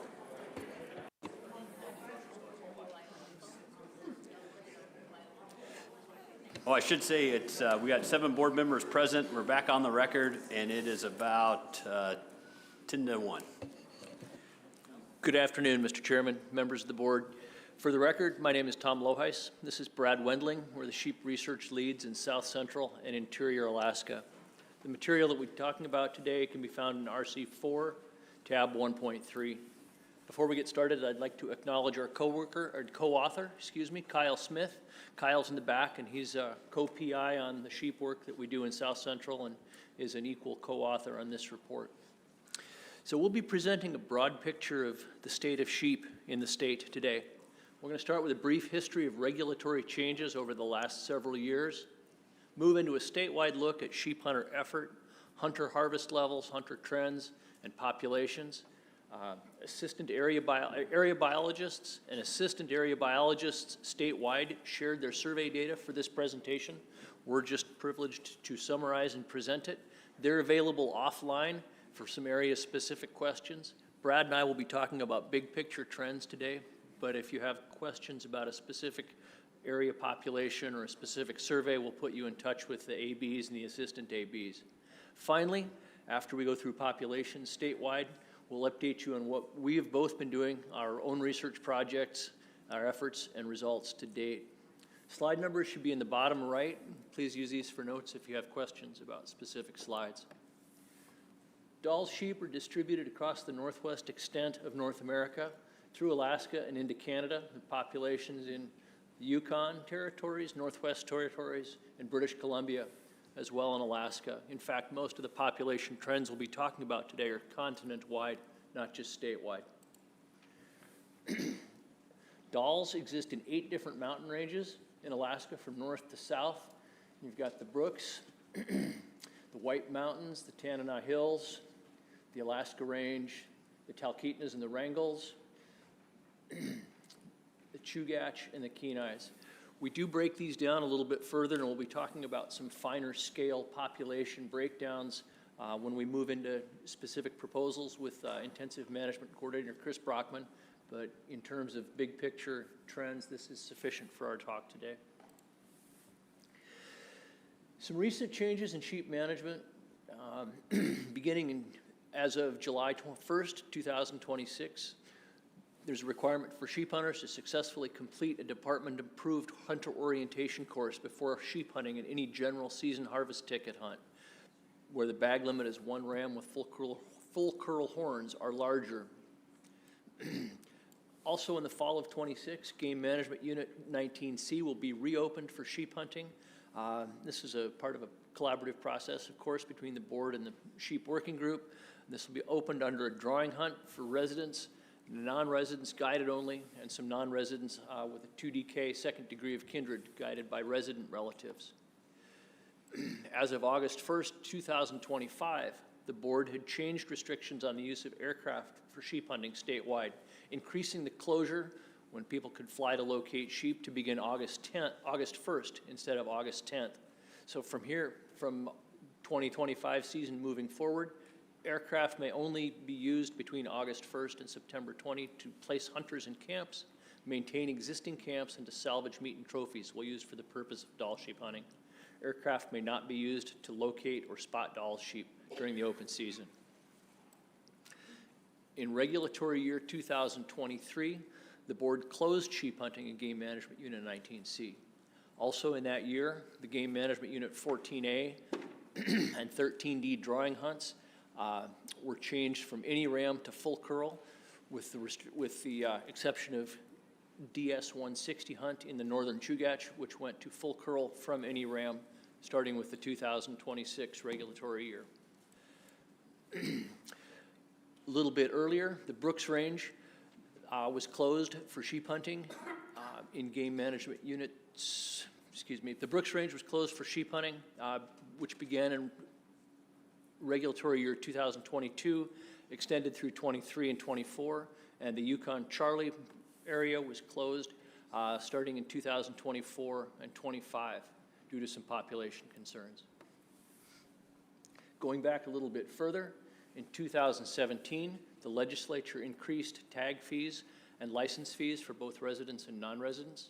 In 2016, the board established a youth hunt for resident youth and non-resident youth guided by a parent or a step-parent in all units open to sheep hunting by general season harvest ticket. This season was open August 1 through August 5. The bag limit in this case counts towards both the youth and that of the accompanying adult. In regulatory year 2016, the board established a bag limit of 1 sheep every 4 years for non-resident sheep hunters. In 2015, the first aircraft restriction was in place from August 10 through September 20. That regulation stated that aircraft may only be used to place hunters in camps, maintain existing camps, salvage meat and trophies will be used for the purposes of Dall sheep hunting. And again, aircraft may not be used to spot or locate Dall sheep during the open season. Also, in regulatory year 2015, the board permanently closed hunting seasons for both residents and non-residents in units 23 and 26A. This closure was enacted after a public process and concerns about low sheep numbers. Western Brooks sheep are unique in that they are at the edge of suitable habitat and historically susceptible to weather events. Interestingly, the low numbers of sheep counted recently in Unit 23 are similar to those reported in the 1950s. A little bit further back, regulatory year 2008 was the first year that game management units 13D and 14A in the Chugach, south and east of the Matanuska River, operated under drawing permits. A couple of things to note. Success rates have not changed when we have implemented draw permits, especially those under any RAM. Let's see. Finally, we have no evidence of population growth after implementation of a closure in Game Management Units of Game Management Unit 23 or in portions of the Chugach that went to a draw system. We'll talk about that a little bit later in the talk. Before we start looking at some unit-specific data, I want to point out some broad picture statewide trends. This plot shows the total number of sheep hunters afield in every year, both resident and non-resident, shown by the total height of that stacked column. Total number of sheep hunters afield, the y-axis on the left, the year is the x-axis across the bottom. Between 1980 and 2000, outside of the time frame of this graph, we saw between 3,000 and 3,500 sheep hunters afield each year, with a 20-year average of about 3,100. Numbers dropped a little bit after the turn of the century, and the average between 2001 and 2020 was in the range of 2,500. More recently, those numbers have declined further. Between 2000 and 2011, 2,600 to 2,700 hunters afield each year. In 2012 to 2024, that average dropped by about 500 to right around 2,100 to 2,200. Most recently, only about 1,500 individuals reported hunting sheep in both the 2023 and 2024 seasons.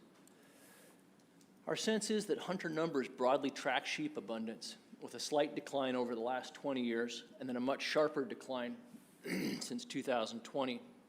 Interestingly, when you look a little bit closer at the difference between hunter participation between residents and non-residents, it shows that non-resident participation, shown at the bottom of those line plots, the stacked columns in gray, was essentially consistent through the 2021 regulatory year. Although resident hunters declined, shown in black, declined slowly over that same time frame. More recently, both resident and non-resident hunter numbers have declined. This is the same data shown on the previous slide, but resident hunters and non-residents shown separately. You just see that steeper decline there by resident hunters starting in 2020. Note that this graph only shows data through 2024. We don't have complete data for the 2025 hunting season. And this slide shows the total annual sheep harvest statewide each year. Again, residents shown in gray across the bottom. Non-residents shown in gray across the bottom. Residents in black on the top portion of that. Overall statewide harvest remained stable with between 700 and 800 sheep harvested each year from 2000 until about 2020, when 627 animals were harvested. Harvest numbers continued to drop, 487 in 2021, 424 2022, a low of 340 sheep harvested in 2023. In the last couple of years, we're off the bottom just a little bit, 369 animals harvested in 2024. This average breaks down to right around 60% resident harvest and 40% non-resident harvest in each year with some small variations. This line graph shows the same data we just looked at, but allows you to see that both resident, shown by the black lines, and non-resident hunters, shown by the dotted lines, declined by about 50% between 2019 and 2022. Statewide success rate as a percentage, shown on the x-axis, have likewise declined. Similar to overall harvest levels, success rates are at a low since about the year 2000. The long-term average from 2000 to 2021, residents averaged right around 24% success, with non-residents at about 63%. Between 2001 and 2024, residents are right between 17 and 18% successful, with about 48% of non-residents going afield harvesting a ram. There is absolutely a relationship between total hunters and harvest. Interpret this plot with some caution. In general, we see the more people afield, the more sheep are harvested. But we feel that hunters do self-regulate to some degree if they perceive sheep numbers to be down. Moving into sublegal take, we have not historically recorded total sublegal take statewide, although some individual offices keep track. It's challenging. We have some any ram bag limits on some subsistence hunts, and up until very recently, we had some any ram hunts on a drawing permit that complicated this analysis a little bit. But Kyle went back through our database and estimated sublegal take by removing those obvious outliers. So as a result, this plot indicates sheep that were harvested that were less than 8 years old, judged by ADF&G staff to be less than full curl, and not being double broken. We don't have a determination on these, the final determination on these cases. Fish and Game policy is to turn that over to Alaska Wildlife Troopers once ADF&G sealing staff determine that a sheep is sublegal. Our best estimates suggest that after compulsory sealing began in 2005 through about the 2015 timeframe, between 8 and 10% of the sheep harvested in the state and brought in to be sealed were sublegal. Between 2015 and 2019, that dropped to about half of that level, between 3 and 4% of total harvest. And I think we can attribute a lot of this decrease to a decrease in sublegal harvest to increased education. That was a time frame that Joe Want developed and distributed an absolutely stellar talk on how hunters could determine legality of sheep in the field. I want to acknowledge Joe's efforts there and point out that that, I think, made a very, very important difference in our sublegal take. Numbers bumped up a little bit in 2022, possibly as a result of fewer sheep available for harvest on the landscape. We'll talk about why that happened in just a bit. And then the last 2 years, the 2023 and 2024 season, we've seen lower levels of sublegal rams in the harvest. Just as an aside, this is a 7-year-old ram that was harvested by a guided non-resident. He maintained that his guide called it a 9-year-old sheep. Okay. So now we'll start shifting into current statewide populations and sheep and population trajectories. But before we do that, I want to offer one piece of background information. These population issues that we're going to present, a smattering of data across the state to illustrate, are not limited to one mountain range. In fact, what we're experiencing is a continent-wide sheep population decline. We'll touch on that a little bit more, but I wanted to get that information in front of everybody just to start. We chose to highlight some data from a latitudinal range of game management units, most of them, with one exception, managed by General Harvest. across the state in order to try to show a generally complete picture of this situation. Again, we sourced this data from area biologists and assistant area biologists that flew the surveys. If you have specific questions about this data or other areas that aren't mentioned here, let us know. We'll refer you after the talk to the specific area offices that manage those areas. Also, please don't assume that because we do not highlight an area office or a game management unit in this talk that we don't have data for it. We can provide contact information for the region or the area manager in an area that you might be interested in. Finally, before we dive in, it's important to understand the limitations of this data. Sheep have traditionally taken second or third priority to moose and caribou, and what we know about sheep reflects that. Prior to about 2008, Division of Wildlife Conservation budgets were extremely limited. As a result, surveys were often curtailed.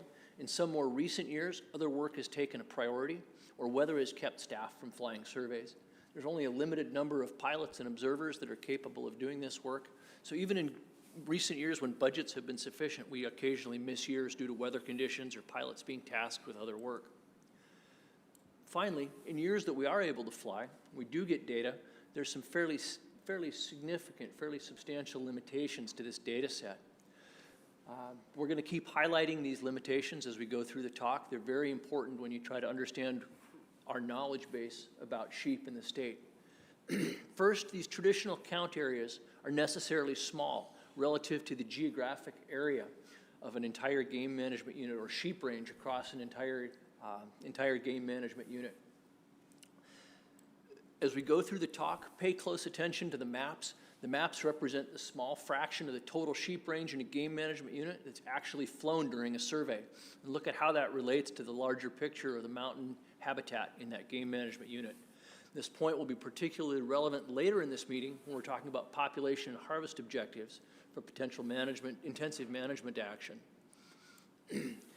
Also, remember that staff are performing just a minimum count.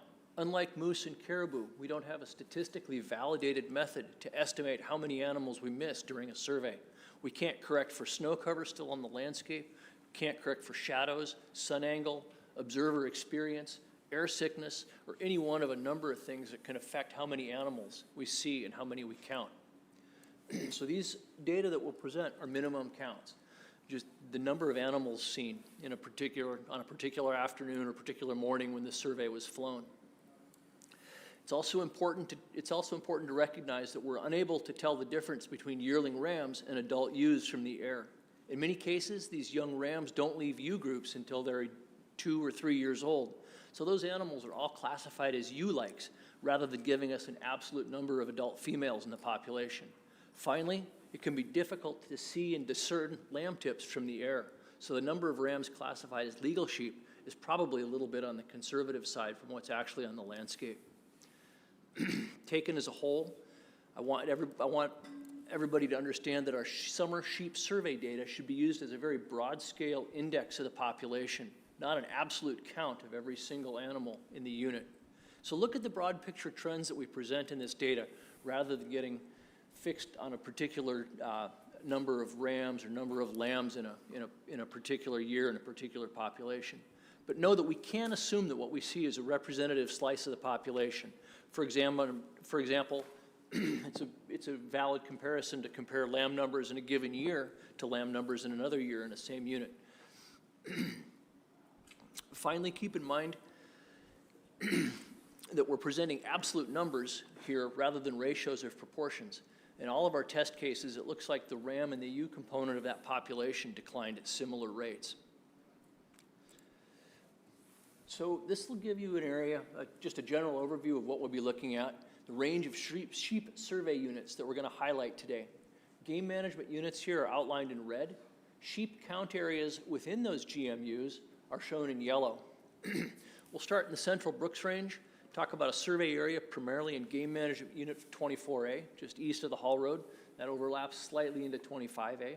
Then we'll move south to count areas in the Alaska Range in Game Management Unit 20, Game Management Unit 19C in the Western Alaska Range, the Tok Management Area in the Eastern Alaska Range, and then shift south to the Talkeetnas in 13A, which is managed by Region 4. Again, we're just trying to highlight a few specific areas. So don't assume that because we don't talk about an area office or a game management unit that we don't have data for it. If there's something you're interested in, let us know. We'll refer to the area managers. Again, recognize the postage stamp nature of a count unit. These little yellow areas are pretty small relative to the total range of mountain habitat in the entire game management unit. Okay, starting at the north end.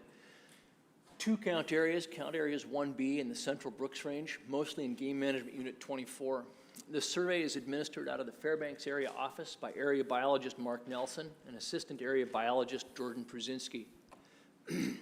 Surveys have been flown in this area since the year 2000. And we've pooled data from Game Management Units 24A and 25A since the survey area encompasses parts of both game management units.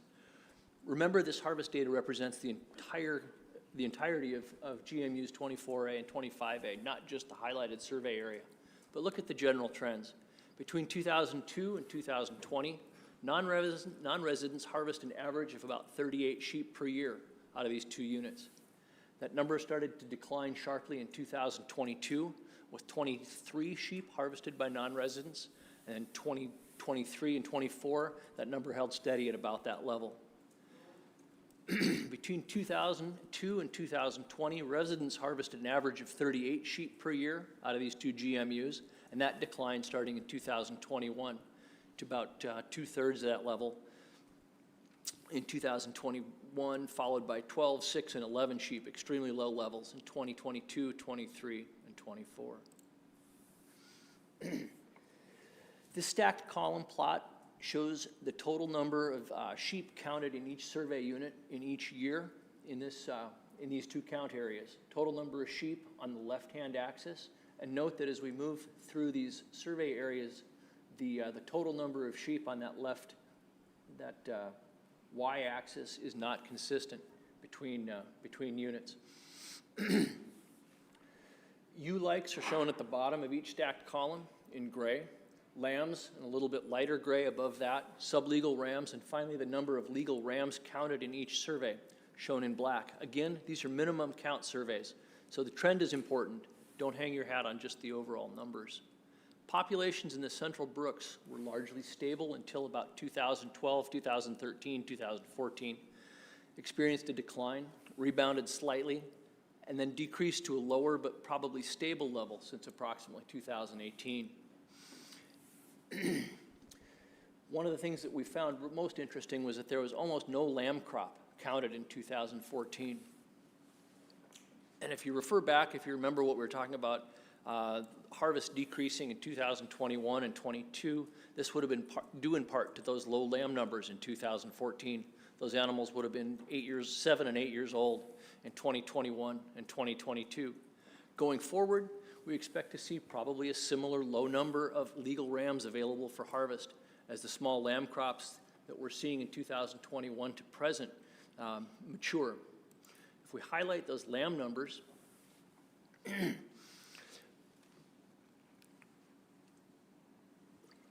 remember here that the absence of a bar doesn't indicate no lamb crop. It indicates that that area was not counted in that year.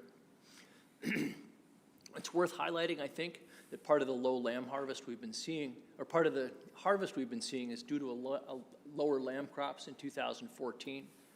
These animals were also subject to recent hard winters between 2020 and 2023. I want to highlight that the number of lambs counted in 2021 through 2025 were very, very low, and 2023 is dramatically lower than any previous count except for 2014.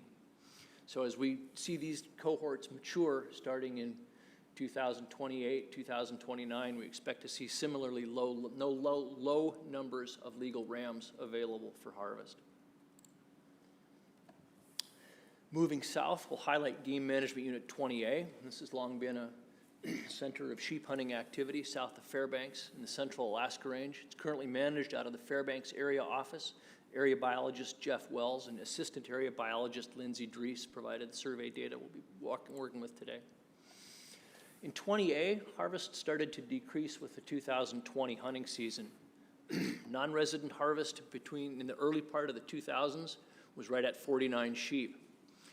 In 2020, that number was just a little bit lower than the average, and then about half by 2021. Non-resident has remained roughly steady at that lower level since 2022.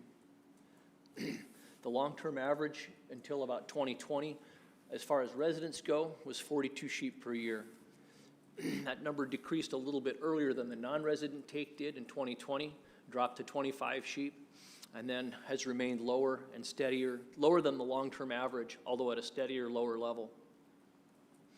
Now, before we leave this slide, I want to call your attention to something on the left-hand side between 2000 and 2014, 2015.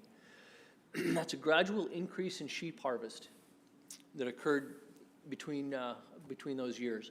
Specifically, remember the time frame. This is over about a 14-year period, and this will be important later in the talk when we circle back to discuss some data on population recovery. But that's an indication of a long, slow population increase, we think. Looking at total overall populations and population trajectories in 20A, again, the total height of this stacked column shows a total number of sheep counted in each survey. Again, ewes in gray, lambs a little bit lighter gray above that, sublegal rams, and finally the number of legal rams observed in black. Populations in the central Alaska range increased gradually till about 2014, then remained largely stable, even through the winters of 2012 and 2013 with record snows.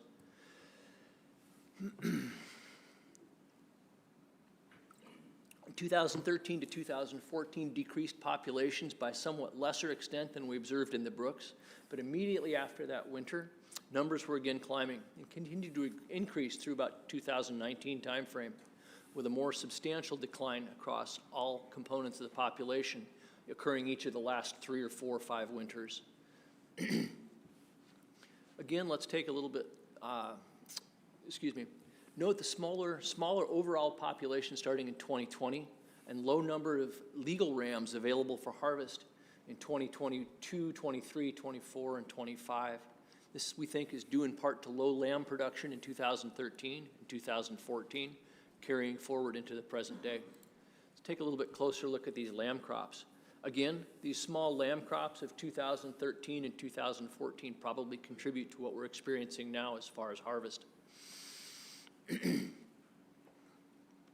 Let's see, of course, all these animals were subject to the recent hard winter conditions between 2020 and 2022.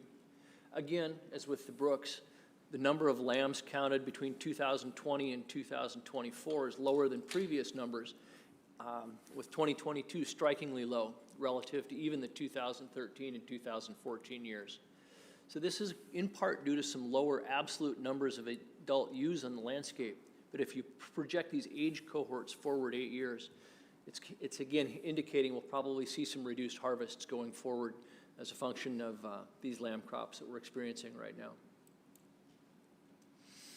Shifting out to the western side of the Alaska Range, Game Management Unit 19C, managed out of McGrath by Josh Pierce and Assistant Area Biologist Mike Ebinger. Mike and Josh fly 6 count units distributed across the Game Management Unit. And again, pay attention to how small the area that they're counting is relative to the entirety of sheep habitat across 19C. Harvest started to decline in 19C with the 2020 season. I think we can take a closer look at how that happened when we get into population numbers. But non-residents have harvested an average of 54 sheep a year out of 19C in the early part of the 2000s, which started to decline starting in 2020. Declined to 34 animals harvested in 2021. Declined further in 2022, and in 2023, 19C was closed to non-resident harvest, starting with that sheep season. Residents harvested an average of 26 sheep per year in 19C until 2019. In 2020, that dropped to 14 animals, then 6, 3, 5, and 10 harvested in 2021, 2024, respectively. And of course, 19C was closed for the 2025 sheep season and will be reopened in 2026. These population data suggest that the 19C sheep population took a pretty big hit somewhere in the 2012, 2014, 2013 timeframe, then remained largely stable for several years, but was further affected by severe winters in 2020 and 2021.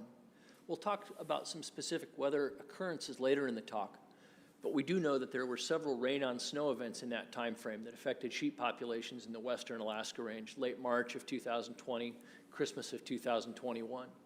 One of our survey pilots with a long history in 19C reported that he'd received between 2.5, 3 feet of wet, heavy snow, which was then followed by more than an inch of actual rain on a 2-day period, late March of 2020.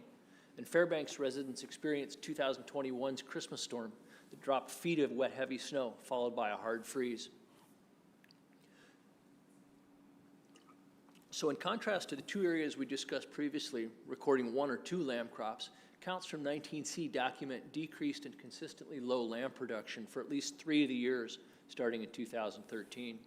Combined with severe rain-on-snow events in 2020 and 21, again resulting in low harvest in the current time frame.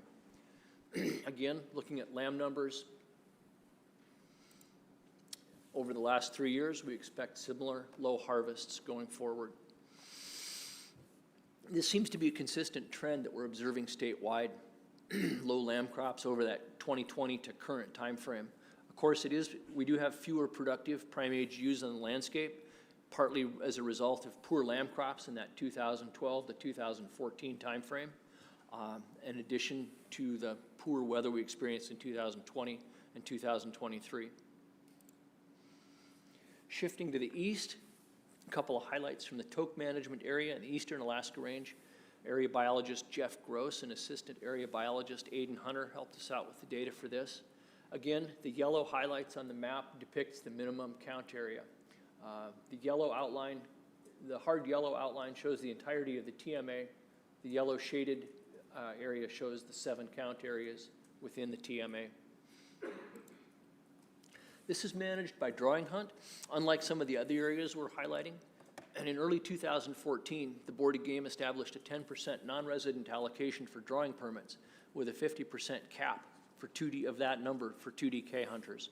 Now, interestingly enough, this regulatory shift coincided with the adoption of a permit management matrix, which also happened about the same time as a population decline. So a direct comparison of pre and post 2014 and a direct comparison of data pre and post 2014 may be a little bit complex for the scope of this talk, but focus on the general trends, which are in fact pretty telling.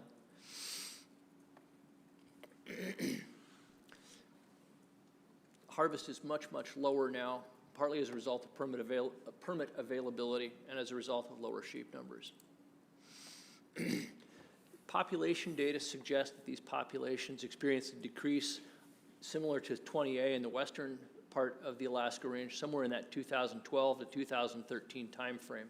Might have rebounded slightly into 2016 to 2019 range, but then were further affected 2020 to 2022. 2 real highlights from these survey data that I'd like to point out. The first, that we're currently at the lowest overall minimum count ever recorded from the TMA at just over 200 animals over its long-term history of doing surveys. Second, the other problematic point going forward is the low number of sublegal rams that are evident in the counts. That's that bar just below the hard black line. And if you look at the number of up-and-coming rams available in 2022 through 2025 timeframe, relative to what we had on the landscape between 2010 and 2019, that indicates we're not going to be seeing a lot more rams available for harvest in the TMA in the near future. Again, I just want to highlight the low lamb crops in the 2022 to 2025 survey data relative to the previously record low lamb crops we observed in 2012, 2013, 14. So this is not bode well for the future going forward. Take a brief look into South Central Alaska in Game Management Unit 13A in the eastern Talkeetnas. managed from the Glen Allen Area Office by Heidi Hatcher and her assistant area biologist, Jack Cornish. There are 4 survey areas typically counted here in the southwest portion of the game management unit, and we were fortunate to have several callers, large sample size radio callers in this area as part of a disease project that we started in 2019. We'll look at that a little bit more closely in the talk, but we were able to have collars on animals as this population declined between the 2019 and 2022 timeframe, which offered a lot of insight. Looking closely at harvest in the Talkeetnas, most of this is relatively easily accessed via road system hunters. It's close to major population centers in Anchorage and the Mat-Su Valley, and as a result, tends to see more hunting pressure and more harvest by residents than non-residents. Harvest here remained close to the long-term averages all the way through the 2020 hunting season. Non-residents were taking single digits of sheep, an average of 6 to 7 animals per year out of 13A, but then declined severely to about half that after the 2021 season, with 2, 3, and 2 sheep reported harvested by non-residents in each of the 22 to 2024 years. Residents have long-term harvest was about 20 animals per year, which declined to 13 in 2020, and then less than that in 2021 and 2022. Seen a bit of a rebound in 23 and 24. Again, survey data suggests that these populations in the eastern Talkeetnas were largely stable until the winter of 2019, good lamb crops until recently. This was backed up by some of our collar data. Again, much smaller number of sheep in the population over the winter of 2019 to 2020. We had collars on sheep in this area during that time frame, and we were experiencing mortality levels on our collared samples in the range of 30% a year. Just for some comparison, normal is between 6 and 10% a year on those on other populations in other years. And again, lamb numbers have been much lower than in previous years. So, to just take a broad scale swipe at summarizing what we've seen, most areas in the state have experienced a 50 to 70% decline. We're seeing low harvests in many game management units as a function of the low lamb crops between 2012 and 2013. Sheep born in those years have also been affected by recent weather conditions with much higher levels of adult mortality than we would have normally expected to see between 2020 and 2023, which further decreased populations and further decreased the number of prime-aged animals that would contribute both to growing that population back on the ewe side or be available for harvest on the ram side.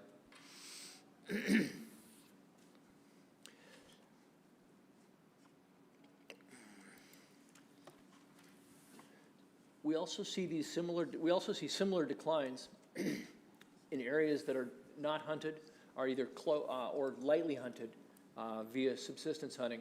National Park Service estimates over this same time indicate that Denali National Park is down by about 50%, Gates of the Arctic by about 60%, some of the areas in the Southcentral Brooks down between 40 and 70%, the Western Brooks down by 70%, and Wrangell-St. Elias Range down by 60 to 70%. So these declines are not limited to areas that we're hunting.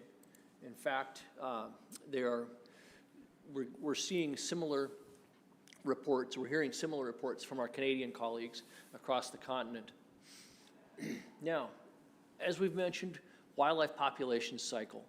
Wildlife populations have cycled before, and sheep populations have cycled and then declined in the 1940s and 50s and then rebounded. Perhaps the best example we have of a decline and a recovery was observed in Game Management Unit 20A, and Brad pulled this data together. And it's, I think, informative in 2 different ways. We're using harvest here as a crude measure of population size, but populations in harvest in the Central Alaska Range and Game Management Unit 20A were pretty high until a weather-related population crash during 1992-1993. Managers chose to keep this hunt open, structured as a general season open harvest ticket hunt, open to both residents and non-residents. And it took somewhere on the order of 15 to 20 years to rebuild sheep populations in harvest, returning to pre-decline levels between that 2014 and 2015 timeframe. remember when we looked at the population trajectory slide for Game Management Unit 20A, I said, look at that gradual increase in harvest and gradual increase in populations between 2000 and 2014 or so. So it took a few years to stabilize, coming off of the initial decline, 5-6 years to stabilize, and another 14-15 years to recover back to harvest. So even in a best case scenario, population recovery is probably a 20-year time frame phenomenon. Okay. So I'm going to pause. We just threw a lot of data at the board, and I'll give the board the opportunity to ask some questions. We can talk about populations. Once we get through that, we can move into specific research reports on some of the work that Brad and I have been leading in the Chugach, Talkeetnas, Brooks, and Alaska Range. Thanks for that. You guys need a break up there, or are you okay staying on? I'm hanging in pretty You guys good. doing good? Okay, questions from board members. Member Loring. Thank you. Can you tell me, we just talked about the decline rebound in 20A. Was that weather-related decline in the 90s, early 90s, was that a rain on snow type winters, or really something different than what we're seeing today? Member Loring, through the chair, I don't know. I don't have the specific weather data, and I can't speak to whether it was a single storm, a series of storms, one high snow winter. I don't. Brad, do you? Through the chair, that the winter of 92, 93 was some record snowfalls or record depths through the interior, and obviously it was before my time in the state, but there's reports that there was like big declines in the moose populations as well, so it was a tough time. Thank you. Vice Chair Hoffman. Yeah, thank you, Mr. Chair. This is similar to Member Loring's question, but you just stated a little earlier in your presentation, given on the past history that sheep populations tend to rebound, you said a 15 to 20 year span, but do you think that given the current weather trends that could vary drastically? Because I think the rain on snow events in those 60s to 90s was much less than what we're experiencing nowadays. Member Hoffman, through the chair, absolutely concur. We'll present some data in the research updates that indicate some of our current populations have experienced perhaps as many as 6 bad weather winters over the last 10 years. Absolutely correct. This was a one-off event followed by a 20-year period of good weather, which allowed that population to recover. Currently, we seem to be repeating bad weather winters, and some of these sheep have experienced an awful lot of repeated bad conditions.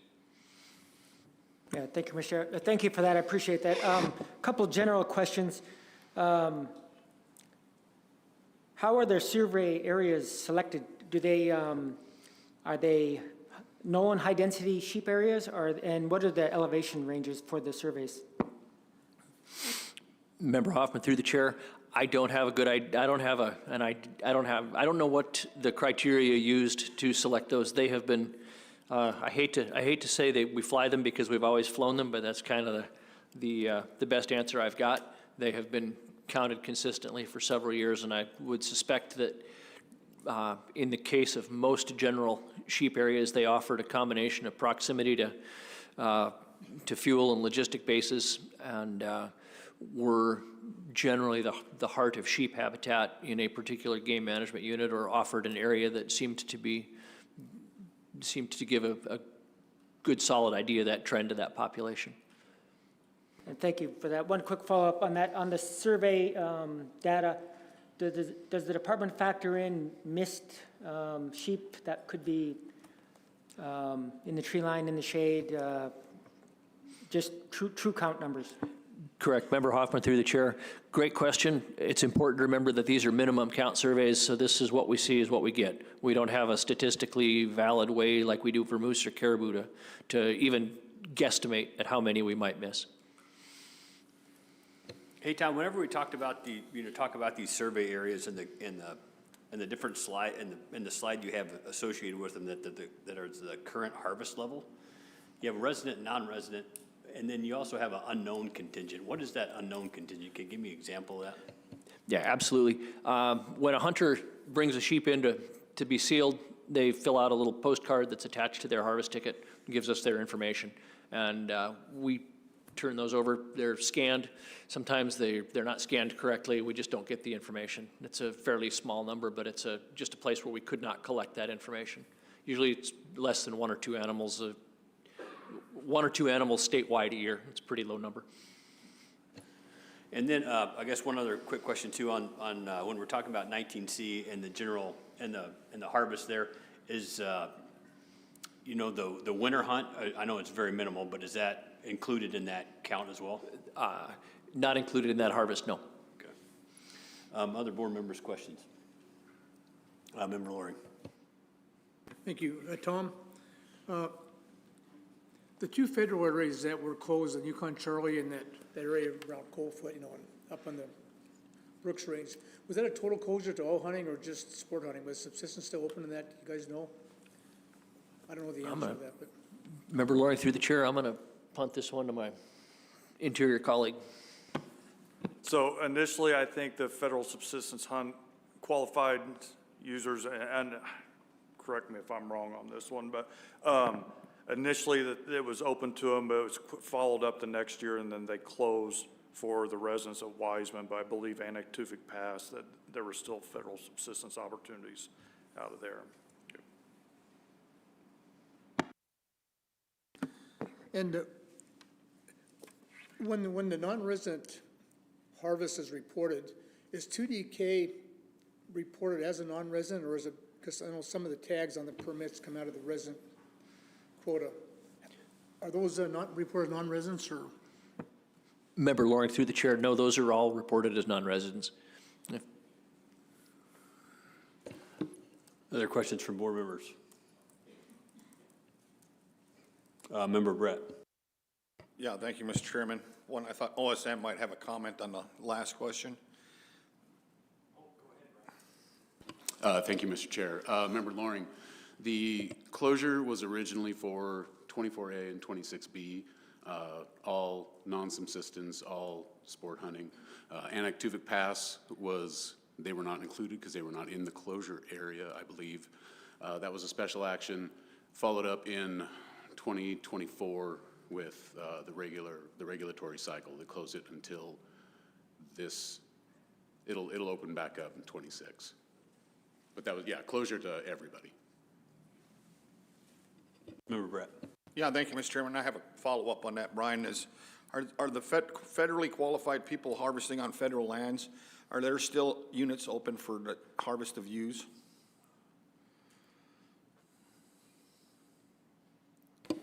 Through the chair, Member Barrett, I believe so. I cannot 100% answer that, but I'll dig into it and get to you. Thank you. Other board members' questions? Member Bachtel. Yeah, thank you for that presentation. So I'm taking a look at what has happened since 2020, 2021, and not only is the lamb survivability way down, but the number of mature animals on the landscape seems to be down more than everything else. Do you think that that was a function of their survivability in those winters? It's not just an age class thing? Member Bachtel, through the chair, I will let Brad address that in his research talk. He's got a pretty substantial sample size of collars on adult rams in both the Brooks and the Alaska Range, so I'll let him speak to that if that's all right. Yes, thank you.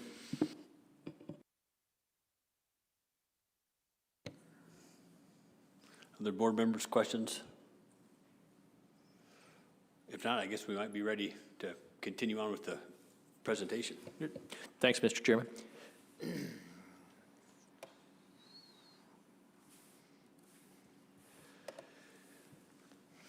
I'll speak a little bit about some work that we've been doing in the Chugach and the Talkeetnas, and then turn the mic over to Brad. Brad will talk about some of his recent work in the Brooks and the Alaska Range. So we started research in Southcentral Alaska in 2009 in Game Management Unit 13D. We knew that populations had declined, but we didn't know why. At that point, populations had only declined about 30 to 50% from previous highs. All we knew was that the RAM and the U component of those populations had declined at about the same level, which suggested pretty strongly that hunting wasn't causing that. We started a real broad-based look at things that might influence sheep populations, asking kind of a shotgun approach: what was killing adults, predation, animal health, lamb production. At the same time, we were looking at the number of young animals entering the population, and also a look at disease. We captured animals in March of 2009 by helicopter net gun, radio collared them, took samples, and followed them to determine individual fates to cause specific mortality levels. After we'd built a baseline data set in the northern Chugach, we expanded our work into Game Management Unit 14C. This population had declined substantially in the early 2000s and was stable, but not increasing when we started work there in 2012. Again, we were asking the same research questions. The northern portion of the Chugach, where we started working in 2009, the study area was delineated between the Matanuska and the Taslina glaciers, shown in a yellow highlight on this slide. That population within the study area are summertime minimum counts conducted by then biologist Becky Schwanke, and in Glen Allen had declined from the 1960s, about 600 to 700 animals in that unit, down to about half of that when we started research. Since that time, that population has declined. Minimum counts in that population have declined a little bit further. Excuse me, that was area biologist Bob Toby and assistant area biologist Becky Schwanke in the northern part of the Chugach in the late part of the 2000s. We added the second study area in the western Chugach in Game Management Unit 14C. That population, as I indicated, cycled a little bit, was in the range where it is now, 1970s through the 80s, peaked in the early 2000s, above 2,000 individuals, and then had declined and is lower at a stable level, roughly 1,100 animals counted in each minimum count each summer at the present time. This left-hand picture shows us taking blood samples from a Game Management Unit 13DU. Blood samples are used to assess pregnancy rates, assess individual and population disease status, look at trace mineral health, trace mineral levels, and give us a picture of overall health. In the picture on the right, we're using ultrasound to measure body fat and muscle deposits. And the very first red flag we noticed when we started handling animals was that they were extremely skinny, even for ungulates in late winter. We could run a hand down their spine, identify every single bony process, the withers, the spine, the hips, their nuchal ligament. If you've ever field dressed an animal, it's that big ligament right behind the head that holds their head up. You could actually pinch your fingers together and you could feel your fingers meet underneath that nuchal ligament. They were so skinny. The second piece of information that helped us start to put the puzzle together was when we got our pregnancy data back from the lab. In most healthy ungulate populations, pregnancy rates range between 85 and 100% of prime-aged females pregnant every year. That first year in the northern Chugach, only 62% of our ewes were pregnant, which seemed incredibly low. Those first few years, numbers fluctuated a bit, but were generally lower than we'd expected and lower than we'd like to see. There was an unpleasant surprise in 2012 with only about 21% of our ewes pregnant. That same year, we recorded a 44% pregnancy rate in the western Chugach in 14C. There's a couple things that are really important to point out here. First off, if you remember, 2011, 2012 brought record snow depths to Southcentral. Secondly, remember that the 13D portion of the Chugach went to draw starting in 2008. Presumably, if low ram abundance was causing low pregnancy rates, we would have seen a gradual increase in pregnancy rates as drawing hunts brought lower harvest to those areas. Now, if you look at this data over time and across study areas, 14C seems to produce overall higher pregnancy rates than 13D and the Talkeetnas. They're still variable and notably extremely low in 2020 and 2022. Interestingly, you look at this data and what it means in the population level in a moment, but along with 14C and 13D, our sample size in the Talkeetnas experienced two very low pregnancy rate two years with very low pregnancy rates out of several, the last 4 years we were working in that area. Again, these are as low a pregnancy rates as I've ever seen reported anywhere in any ungulate population. We tracked our radio-collared adults very, very closely for several years. Originally we were using VHF radio collars, which were just designed to give off a mortality signal when the animal stopped moving for more than about 4 hours. We'd go in by helicopter and try to diagnose the cause of death.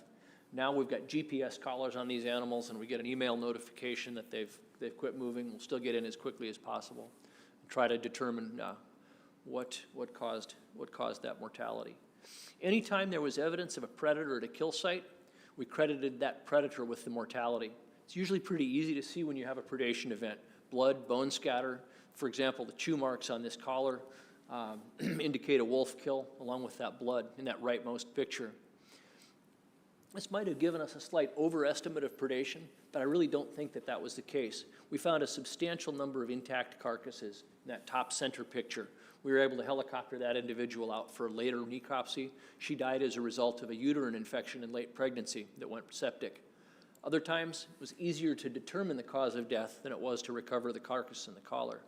I started digging a couple of these out and then got smart and realized it was a lot easier to let the weather and the sun do it and just recover those avalanche kills in September.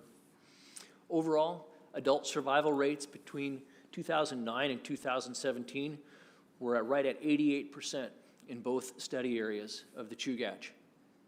These overall numbers are very similar to what's been reported in other ungulate and other sheep populations.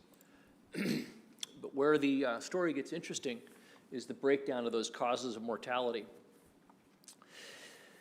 This chart shows the fate of study animals in 14C Chugach. Data between both the 14C study and the 13D was remarkably consistent. I'll just show data from one study area for simplicity. The biggest single killer of adult sheep in both study areas was avalanches, with several different species of predators, along with a few other issues making up the remainder. In 14C, we had deaths from wolverines, brown bears. We had some cases where we knew a predator had killed that animal, but we weren't able to determine which, and then a couple other factors. Coyotes also made an appearance, as well as black bears. And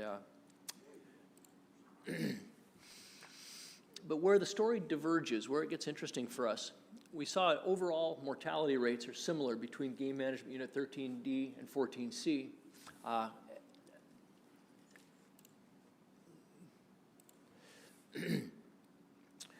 But where it gets interesting is where this diverges from other study areas. Steve Arthur did a project in the Alaska Range in the early 2000s and followed that up with a work in the Brooks and noted that all of the adult mortalities he reported in those projects were due to predation. And here we had a larger breakdown of causes. We also captured and radio collared 133 lambs over the course of this project and tracked these newborn individuals for 1 year. Again, like the adults, anytime we'd get a mortality signal, we'd go in and try to investigate to determine the cause. Over the course of the project, about 30% of these lambs survived. About 30% were killed by predators. Eagles in the top right, wolverines in the bottom left. Eagles, an eagle kill in the top right, wolverine kill in the bottom right. And we lost about 30% to accidents or other causes, a lungworm infestation on the top left and a rock slide on the lower left. Again, each predator has a characteristic signature. The nice thing about white fur is it's pretty easy to tell when a sheep is killed by a predator compared to some other cause. Now, as with other adults, predators had a much lower effect on Chugach sheep than other researchers found in other mountain ranges.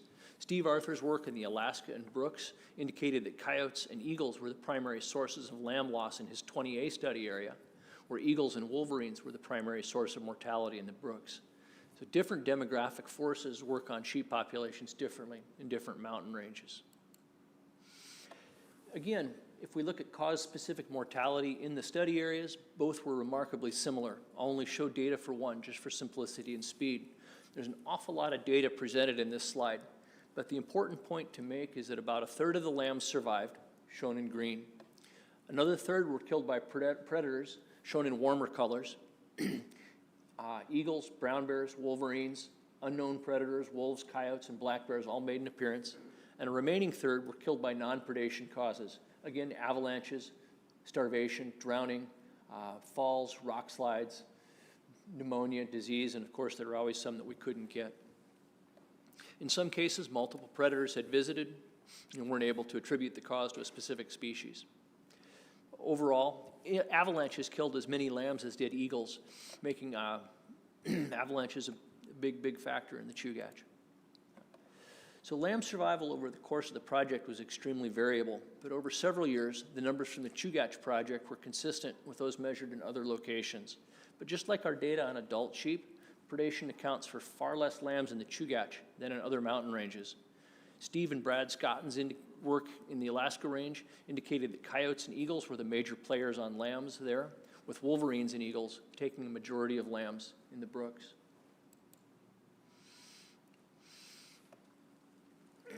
We initiated a project in the Talkeetna Mountains in 2018. We had detected Mycoplasma ovipneumonia, a bacteria that causes pneumonia in sheep, in some samples from hunter-harvested sheep in Game Management Unit 13, Boulder Creek in the Talkeetnas. That was where those samples were found in 2018. So we started the project in 2019 asking what is disease prevalence in the Talkeetna Mountains sheep population. This was a 4-year project, and before I move forward to discuss where our overall research findings are pointing us, I want to talk about this disease project. I'll talk a little bit later about how both projects tie together and how we're using the data from that work. But this was a 4-year project. We wanted to track disease status of individuals through time, pregnancy rates and causes of adult mortality, and how they're using habitat use. This is a necropsy photo from a ewe that died of pneumonia in Game Management Unit 14C. Just to orient you, her spine is at the top of the photo. Her head is toward the left-hand side from your point of view. You can clearly see the infected portion of lung.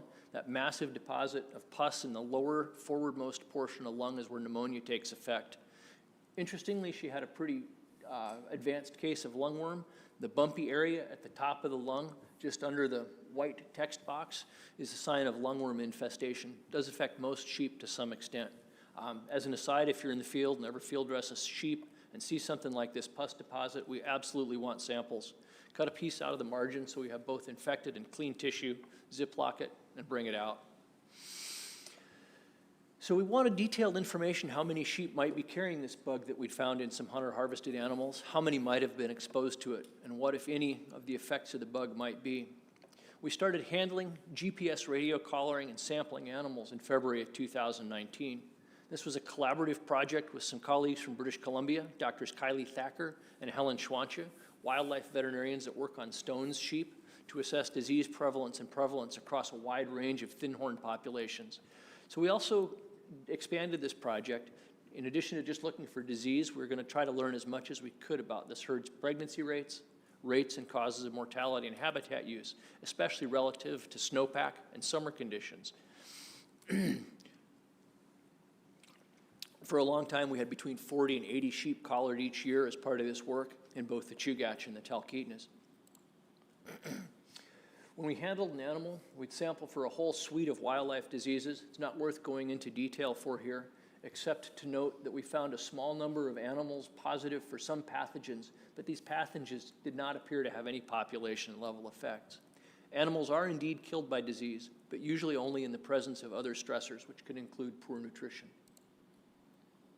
Adult survival is variable between mountain ranges and across years. That's not in and of itself surprising, but it's variable information on at least 2 fronts. First, we've documented that ice layers, avalanche conditions, and snowpack that persists late into May kills sheep. Taken in conjunction with our pregnancy rates, these factors cause low lamb production, which what we've observed in the 13D study area and in the Talkeetnas over the last few years. Adult survival rates in most normal years are between 88 and 95%, with a couple of excursions into the 100% range. Bad years, such as we experienced in the 2019 to 2023 timeframe in the Talkeetnas, can range as low, we'd lose as many as 30 to 34% of our collared animals.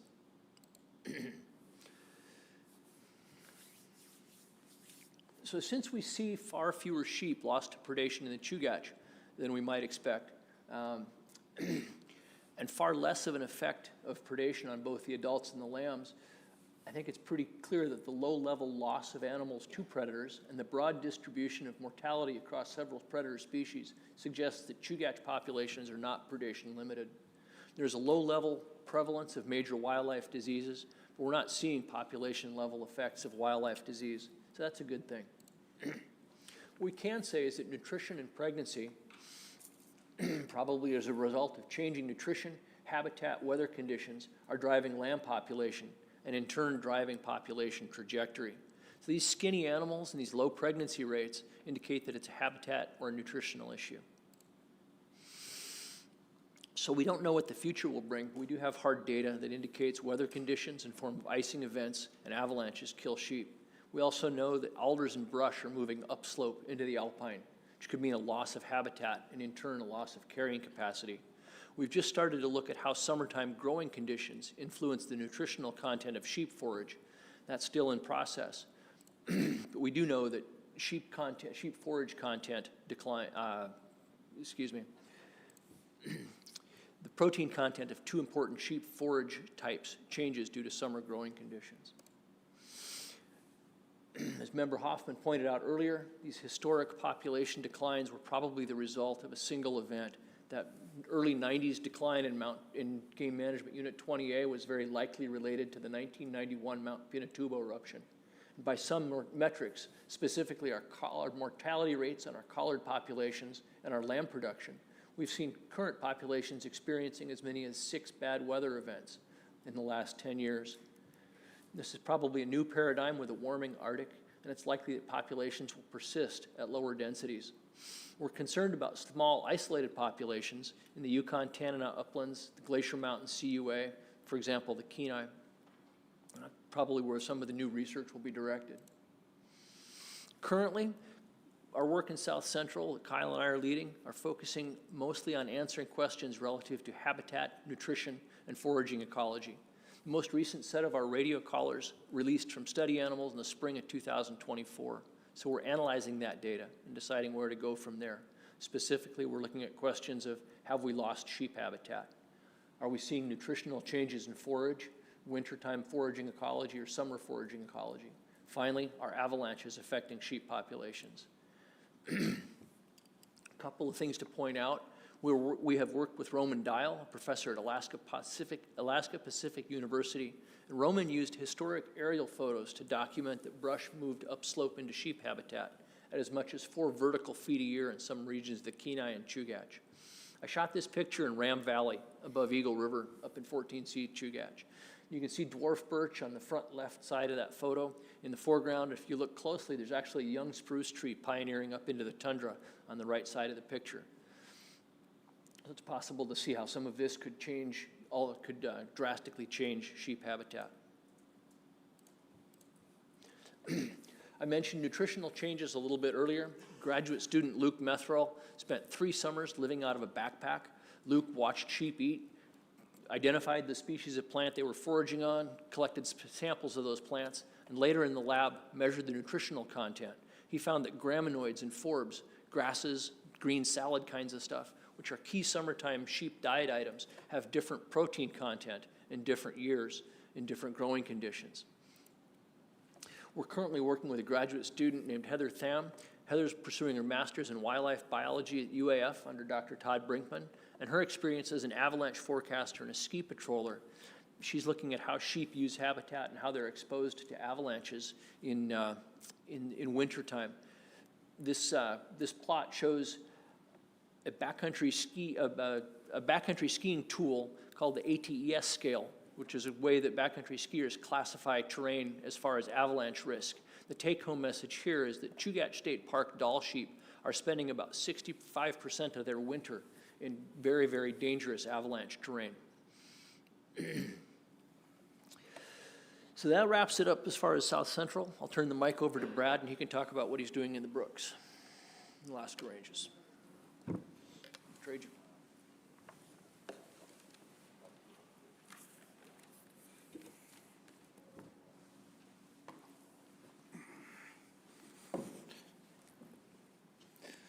Well, good afternoon, lady and gentlemen of the board. Yeah, Director Scott. Thank you, Mr. Chairman. This is long and very in-depth. I just wanted to ask if the board might have questions for South Central before we switch to the next region. Might be a good opportunity. Good call. Questions from board members for Tom. Member Loring, now that you guys switched seats.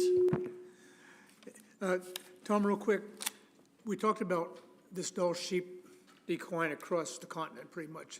Have we seen it with stone sheep too, further south? Are they facing the same issue, or is it just the Dall sheep populations further north? Member Loring through the chair, great question, and short answer is yes. Across Thin Horn Range. Vice Chair Hoffman. Yeah, thank you, Mr. Chair. Thank you, Tom. Hey, looking through your slides, I don't know if I missed it, but it looks like for the sheep mortality and golden eagles, looks like all your predation from golden eagles is just on lambs. Is that what your survey showed? Member Hoffman through the chair, correct. Okay, and so I've heard from some of my friends, like in the Brooks Range area, where they're out hunting and they've seen golden eagles take full curl rams, and I figured that if they've seen that event one time, that it must happen multiple times. So I was wondering if I was curious that your surveys only showed lamb take. We did not observe eagle predation on adults. I'm absolutely sure it probably very likely happens. So I was not able to document it in the Chugach, either of the Chugach study areas. Yeah, thank you. And just to be a little more specific, they were actually, the eagles were targeting rams on really steep terrain where they were hitting them and knocking them off and killing them that way. We had a question about you take on the federal side, but on the state side, I know that there was a the ewes were allowed to be taken in 14C, but when was the last time that was allowed? Like what years? Mr. Chairman, last ewe hunts under drawing permit, both on the Kenai and in 14C Chugach, ended with the 2008 hunting season. Other questions from board members? If not, thanks. You can take it away. Well, thank you, and good afternoon, lady and gentlemen of the board. I don't have near as many slides as Tom to go through, but my name is Brad Wendling. I'm a sheep researcher out of the Fairbanks office in Region 3. A little bit of my background, I started with the department in 2003. Prior to that, I completed a thesis at the University of Alaska Fairbanks where I looked at the potential effects of military flight training activity on Dall sheep behavior. To give you just a start off, I want to give you just an overview of some of the work that we're doing up north. I will say at this point in time, the amount of sheep research that we have going on in the state, I would say is unprecedented through the history of the department. So with that, wrong button. Okay. Like I said, I started in 2015, and the very first project that we got going was where we wanted to look at assessing Dall sheep horn morphometrics and see if we could use that as a management tool. The impetus for some of this work, at the start of compulsory sealing in the state, the only data that we would collect at that time would be a total horn length, a basal circumference, and the age of the sheep, and whether or not that sheep had been double broomed or not. There was a whole suite of papers that were coming out of the Canadians that were looking at potential effects of selective harvest over time, where our Canadian counterparts at the time of their compulsory sealing had additional data that they were collecting. Specifically, they were collecting the actual distance between each annulus. So I'm sitting in my office, newish in this position, 2015, and it's when I first kind of made my introduction to Mr. Joe Want.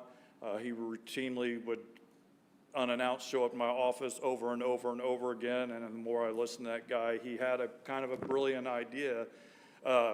In addition to like at the time of sealing of collecting, going forward and starting collecting more data of those distance between the individual annulus, that we would actually go and try to attempt to quantify the actual degree of curl of the horns that were harvested.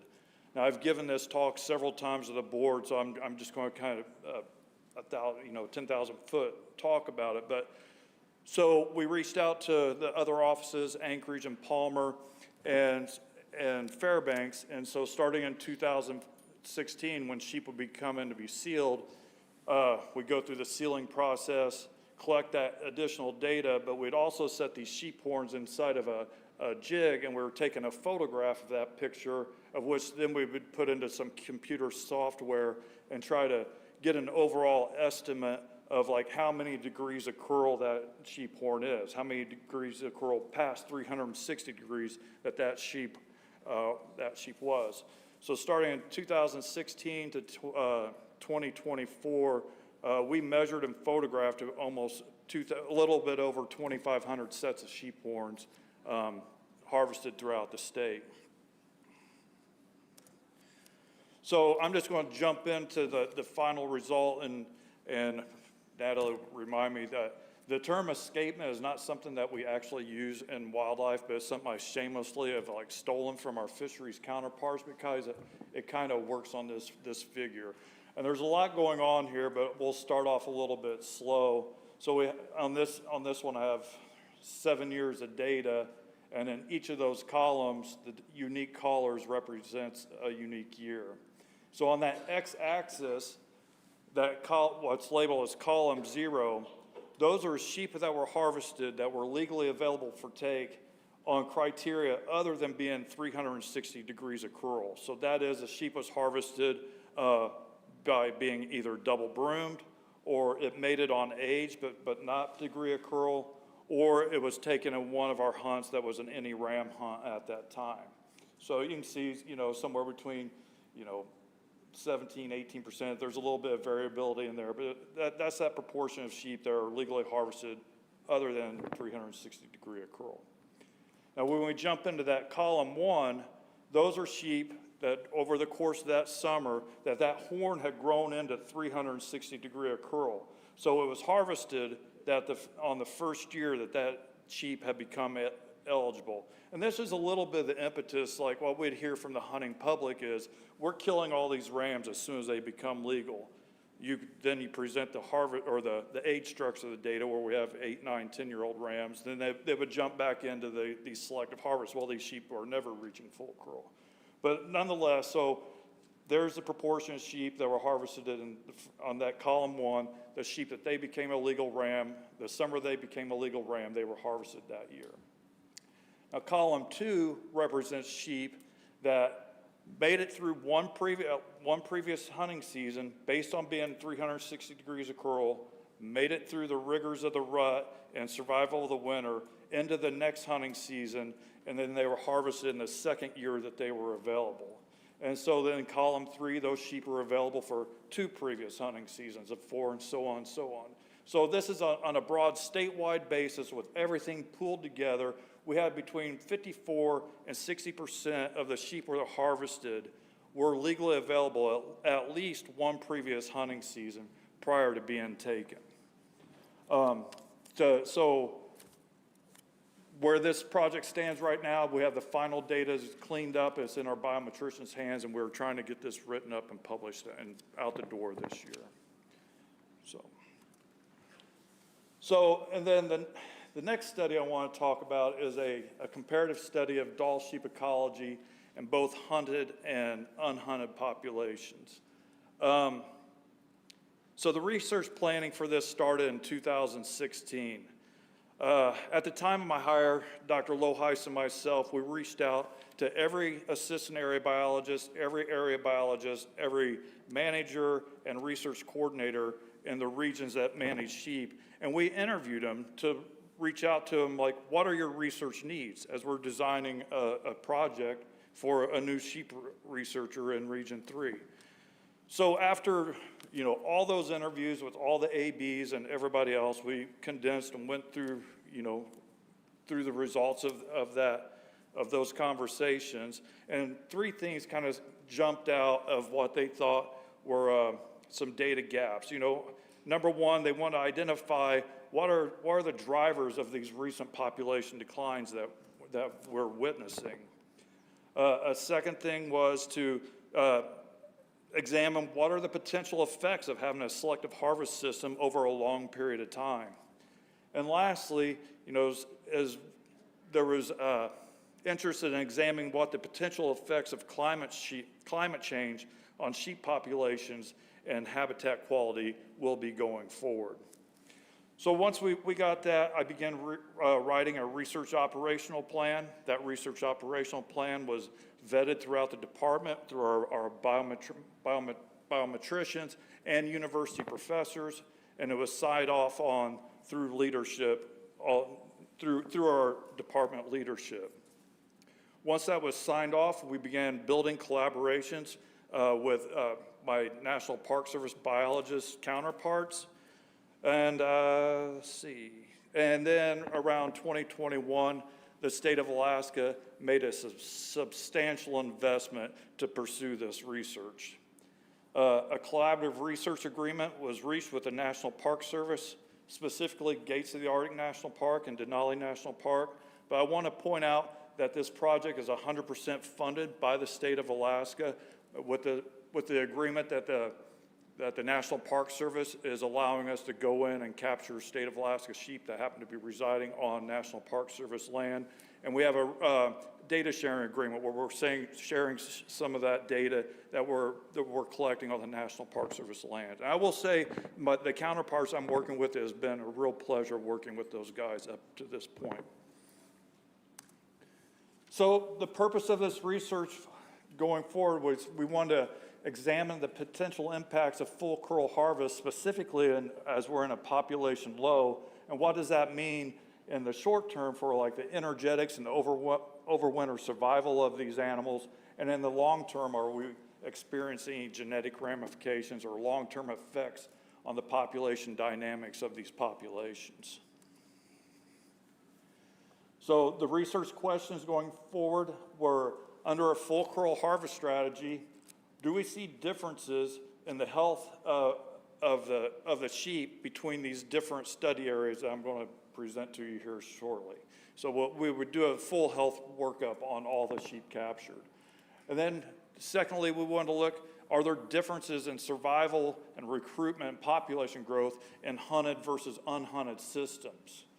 The next thing we wanted to look at is like, are there energetic costs associated, particularly with the hunting season? Are the sheep moving more? Are they getting goosed around? So there's this energetic cost. But taking that a step further, if we're removing a significant proportion of these full curl rams, is there a cost to these immature rams? Are we forcing the rut onto them to where their energy demands are greater and greater and greater? And then lastly, we want to look at like, what is the reproductive contribution of these immature rams in a heavily and lightly hunted system?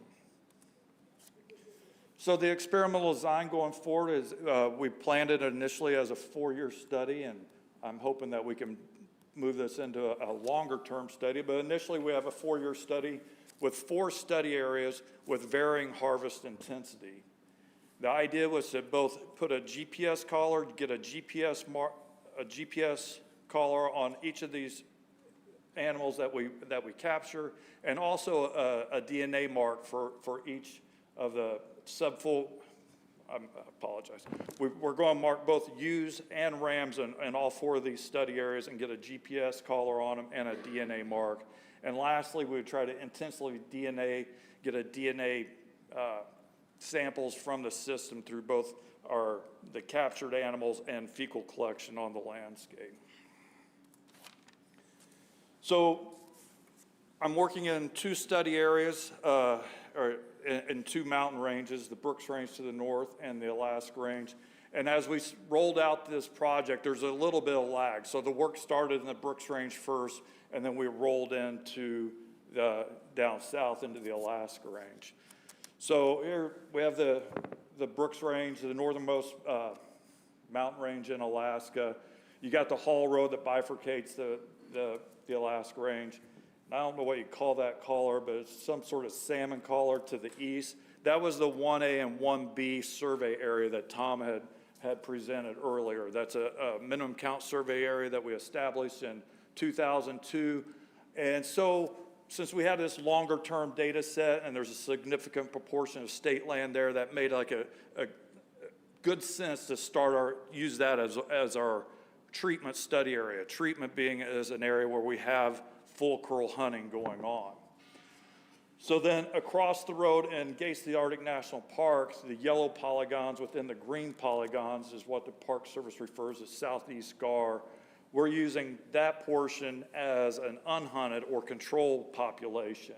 And really it's just focused in on that northeast, the big polygon. So each of those study areas is roughly 1,000 square miles. The next two study areas, we're in game managing at 20A. And so 20A is just south of Fairbanks. The red polygon, solid polygon, that is our traditional minimum count study area that goes back to the 1983, I believe. But we've collared sheep throughout the mountainous regions within that area. And then to the west, we have Denali National Park, which we're using again as a control study area. So 20A, a long history of both guided and non-guided harvest history. So I'm just going to, this is all preliminary. We started putting the collars out in the Alaska Range in 2023. We did ram collars first, followed by ewe collars, and then we came back in 2024 putting ram collars out in the Alaska Range, and then the ewe collars went out in the Alaska Range in 2025. So we're very much in the data collection stage. But like I said, the sample sizes, we're trying to maintain 30 rams and 30 ewes in each of those study areas. We're trying to maintain almost 240 sheep going at any given time. But every sheep that we've captured up to this point in time, we did a thorough health workup. We want to cross off everything, make sure we're not missing anything, what's driving these sheep declines. I'm not a veterinarian, but in the picture there is Dr. Annette Rogue. She was out on the majority of these captures with us. We did complete health workups. The take-home message with all these different things that we tested for. Number one, we did not detect the Mycoplasma of pneumoniae, which is a driver of the sheep population declines in the bighorn sheep, our bighorn counterparts. But our veterinary staff is like, overall, these sheep are remarkably healthy. Okay, that's the take-home message there. So the next thing we wanted to look at when we captured the females is look at the pregnancy rates. Unlike Tom, what I have is a single snapshot in time, one spring that we go in and grab these animals to get a pregnancy rate. So again, there was a lag of our captures, but we started in the Brooks Range, so you have Gates of the Arctic and the 1A and 1B. Those pregnancy rates of 97 to 87% are right in the range is what you would expect in a healthy ungulate population. Again, in Denali National Park and 20A, nothing really jumps out like that as worrisome of these population or of the pregnancy rates. Lastly, on that, my sample sizes are very small, and there's some error when you age a ewe. But what I want to show on that histogram on the bottom, if I break out those pregnancy rates on the x-axis, you have the age, so 2-year-olds, 3-year-olds, 4-year-olds, and the percent pregnancy on the y-axis. It appears that there's like nearly 100% pregnancy rates, but when I pool those animals 9 years and up, there's some reproductive senescence. So the older ewes aren't getting as pregnant at the rate as the younger ones. Nothing earth-shattering there. So next, I'm going to just go into a little bit of the survival that we have seen to this point in time. So this figure here, everything above the horizontal line and the white is what we have for open hunting for the Brooks Range in year one. And everything in the green below the horizontal line was Gates of the Arctic National Park. And each vertical bar represents a single mortality event. And then on the bottom, you have the timeline. So what this represents is July 1, 2023 to July 1, 2024.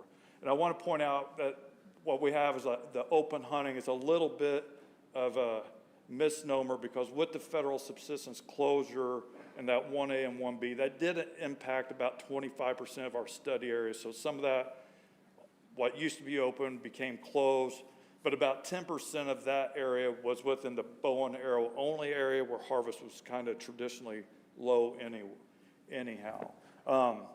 Hopefully with this, going forward in 2026, that closure is is being rescinded or sunset.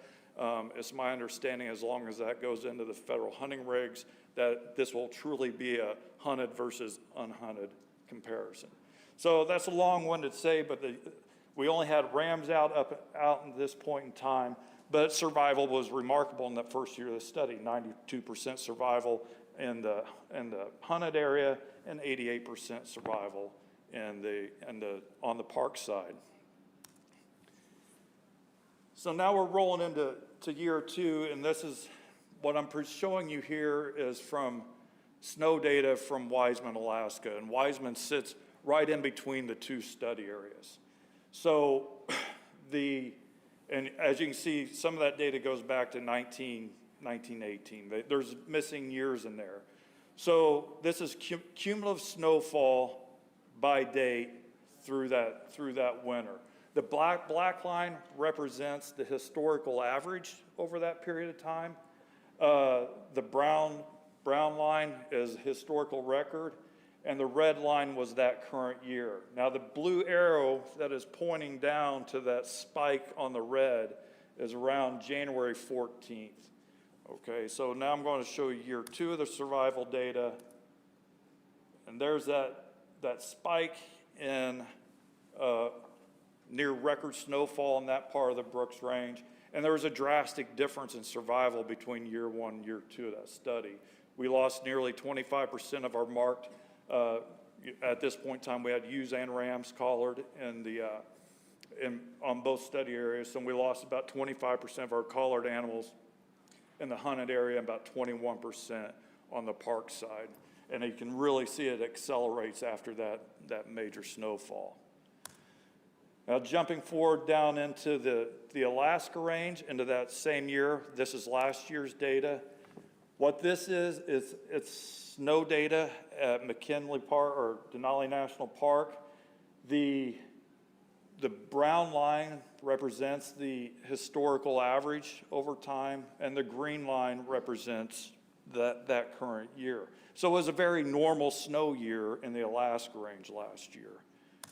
And we jump back into the survival data for year 1 in the Alaska range. We had 97% survival of sheep in game management 20A, and 98% survival of our sheep in Denali National Park. Lastly, this is a table with just all kinds of stuff on it. So within these 4 study areas, we are doing intensive minimum counts in all 4 areas. But at that same time, it's been asked, like, traditionally we just have a minimum count. We're actually trying to use these collared sheep, and we have another plan going out there where we're trying to develop some siteability correction factors so we can adjust for these numbers. But highlighted in the red, this one just kind of jumped out to me when we're flying our surveys. And granted, when you're trying to call full curl from a super cub and it's turbulent and you get a split second to look at it, we're probably we're missing some. But it was a striking difference in the amount of full curls between Denali National Park and Game Management 20A. 40% of the rams that we saw in the park that we were calling full, compared to about 7% in 20A. I know that number's low because we harvested 45 sheep in 20A last year, so we missed some, or we're unclassifying.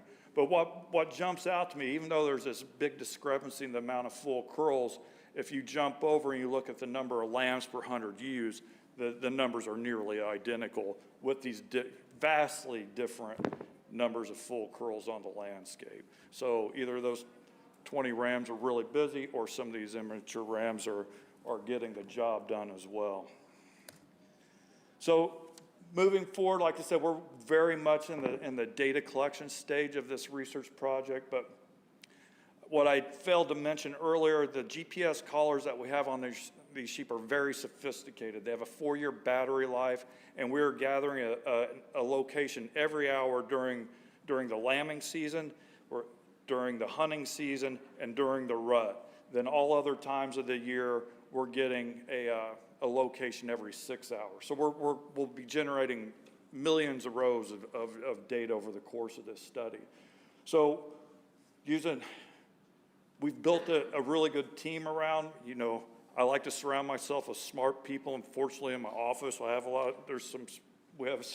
we have a good team of people that are working on developing some integrated population models, which hopefully, if they work, that would help us inform if there's any sort of a habitat manipulation or tweak to the system. We can try to evaluate the effectiveness of it.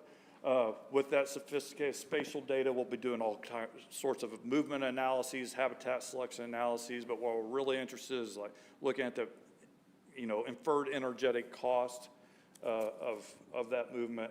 And lastly, maybe, hopefully, some of the genetic analyses will pan out. And I just want to, there's a whole suite of people. I just want to point out, like, some of the Park Service counterparts, Josh Schmidt, Matt Sorum, Eric Wald, and Zach Delisle. In an act of good faith, the Park Service actually invited me to be on a hiring committee for a new sheep ecologist that they had hired, and so I was able to help evaluate, and they ultimately picked Zach, and he has been a real pleasure to work with so far. And Dr. Bridget Borg out of Denali National Park, and our staff veterinarians, Dr. Kimberly Beckman and Annette Rowe. And backspace. That's all I have. Thank you very much. And I'd be happy to take any questions. Brad, great presentation. You got a lot going on here. I'm sure we'll have some questions for you. Questions from board members. Member Brett. Yeah, thank you, Mr. Chairman. Thank you, Brad. Good seeing you again. I'm glad I come in your office and enlighten you sometimes. Should we be concerned about creating a genetic database and somebody in the future trying to create a subspecies of Dall sheep? Not that it's happened with wolves or anything.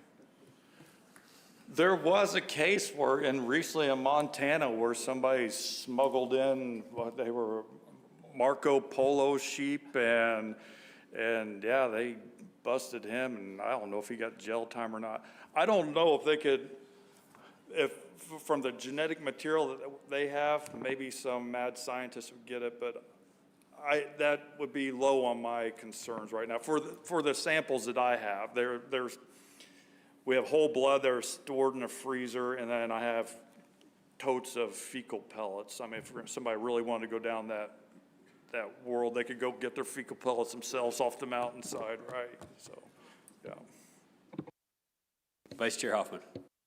Yeah, thank you, Mr. Chair. Thank you, Brad. Hey, I got a two-tiered question here. First one, I think I know the answer to, but is a harvested ram that doesn't meet full curl, but still legal by 8 or more rings, is that classified as a full curl ram harvested? Through the chair, Member Hoffman, for the purposes of that escapement graph, that I'm not calling those full curl, that they fall in a category other than full curl for that escapement graph that I put together. As a legal definition, a sheep that's 8 or 9 but doesn't meet 360, that is a full curl animal. Is that clear? Okay, thank you for that. And so, for the horn rings legal ram, I guess, for lack of a better term, since I'm not a sheep specialist, meaning it has 8 or more rings, and it's harvested. Have those full curl rams that don't meet full curl but are over 8 years old, are we having a higher number of harvests of those rams in recent times versus in years past?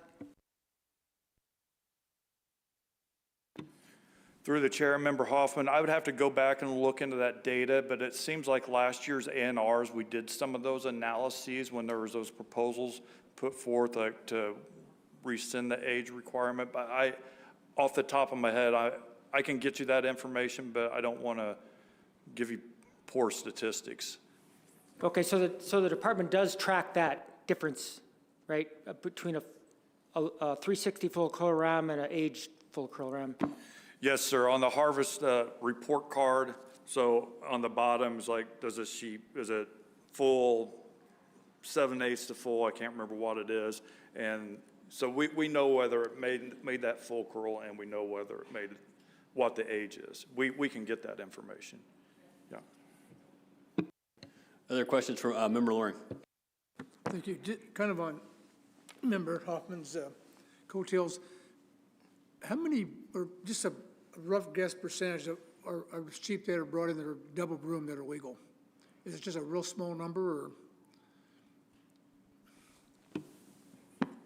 Through the chair, Member Loring, are you asking how many are double broomed and full curl?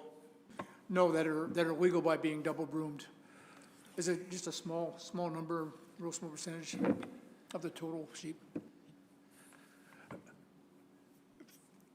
Member Loring, through the chair, I could get that number. Again, it's not one of those I want to throw out a statistics, but, you know, guessing, 10% or less is my gut feeling, but I can get you that precise number. I just wanted just a ballpark figure. That's fine. Thank you. Hey, can I take you back to your thesis for a minute? So that your thesis, will you explain that just a little bit more? Was it jets? Was it helicopters? What were you studying, and what did you ultimately discern from that? Okay, yeah. So I could give you a really long answer, but the short answer is there was an environmental impact statement that the Air Force was forced to do, looking at their flight training activity over military operating areas that happened over the Yucatan uplands. So how we approached this, what they used to call Cope Thunder, now I think they call red flags, are these major military operations where we bring our allies in and they fly war games and stuff like that. So we would go out in the field the week before and the week during these major flying exercises. Unlike some other disturbance studies that happened, we didn't have any control or timing of the intensity of the aircraft. We were just out there in their normal flight training activities. So we sat there and tried to quantify like what was low and close and speed of aircraft. My part of it is I was looking at habitat selection with GPS collars and how these sheep behaved before, during, and after those flight training activities. The short of it is I found no effect of those military flights on the Dall sheep behavior. There's so much variability in sheep habitat selection amongst individuals, between study areas, and between years and the seasons within the years. Once the Air Force gave us a number of aircraft that flew into that military operating area, so I had that as a covariate of my habitat models. But once I accounted for all the other variability, the number of sorties going in didn't influence those models at all. The number of low and close, I mean, those things would rip by, and oftentimes they were at 40,000 feet elevation and stuff. Like low and close on those sheep was very low. But the literature out, there's been other, how long do you want me to go on my thesis? I could give it to you, but I don't think anybody's ever read it, but. No, I appreciate that a lot. I was just, there's a lot of increased helicopter activity in parts of 14C up to Kodiak Valley, that type of thing. I didn't know if we could extrapolate anything into that, but it sounds, yeah, go ahead. Mr. Chair, there is a body of literature, Canadian, his last name of Frid, that there's some published work out there on helicopter disturbance on sheep. And so there's a body of literature out there. And helicopters tend to have more of a low and slow and close can goose them a lot more than a, Mach 2 at 40,000 feet. Yeah. Thanks for that. Other questions from board members? Member Bachtel. Yeah, thank you for that, Brad. So I'm looking at your minimum count comparison from 2025 between the Burke Range and the Gates and Denali and 20A. And Denali and 20A basically is 39 to 38% lamb per 100, or 39 to 38 lambs per 100 ewes. And the difference between those are much lower in the Brooks range. Do you think that's a habitat-driven thing, or was that environmental?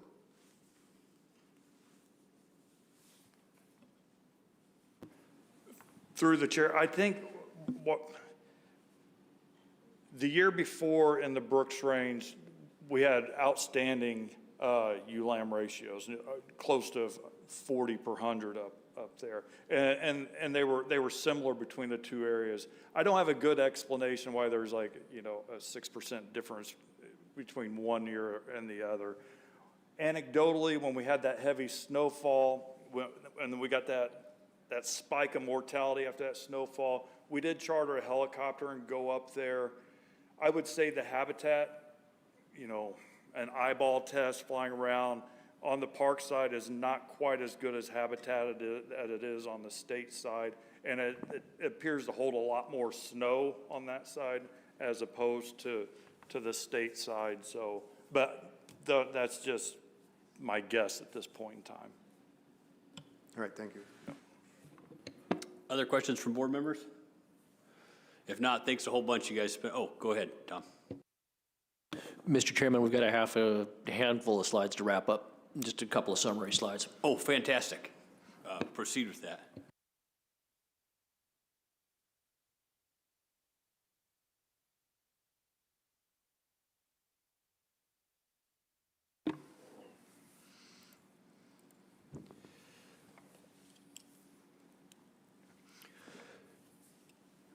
So clearly, the stakes relative to sheep are high. This is a complicated situation, and we're doing our best to gather as much data as we can in a very short time frame. Making decisions based on incomplete data won't benefit the sheep. You know, speaking for the department, we really appreciate everybody's time and effort and interest, but wanted to just kind of summarize a couple things. But before we do that, I want to point out that there are some strategies that we've been discussing, and just want to get them on the table, get them out in the open. But we're not specifically recommending any of the following mitigation strategies. It's also important to note there's a distinction between actions that will have a biological effect and that those are allocative or social. Each of those comes with risks, trade-off, and some unknowns. For example, it's very reasonable to expect that if we restrict hunters in one area, we'd shift pressure to another mountain range or game management unit. We've seen this on an informal level over several years. The water balloon effect suggests that we restrict hunters in one area and others seem to absorb that increase. Many biological strategies likewise aren't as straightforward as they might seem. We're not throwing in the towel and saying it can't be done, but instead pointing out that in order for actions to be successful rather than symbolic, we should take a very, very objective look at what we're doing and define our goals. As with any mitigation, any potential mitigation measures, the first questions should be, where do we start and what do we prioritize? Habitat improvement and burning has been discussed. It's actually a component of intensive management. And as with any IM project, once we get into that spot, the department would be required to conduct a feasibility assessment that would need to address conditions, questions of cost and scale, how that project would need to be implemented to be effective. Land ownership and management status could also complicate that effort. We've had some trouble in the past as an agency getting burns conducted to benefit other species. Translocations are a bit of a sticky wicket. Given the current status of sheep statewide, a viable source population likely does not exist. Perhaps more importantly, let's see here.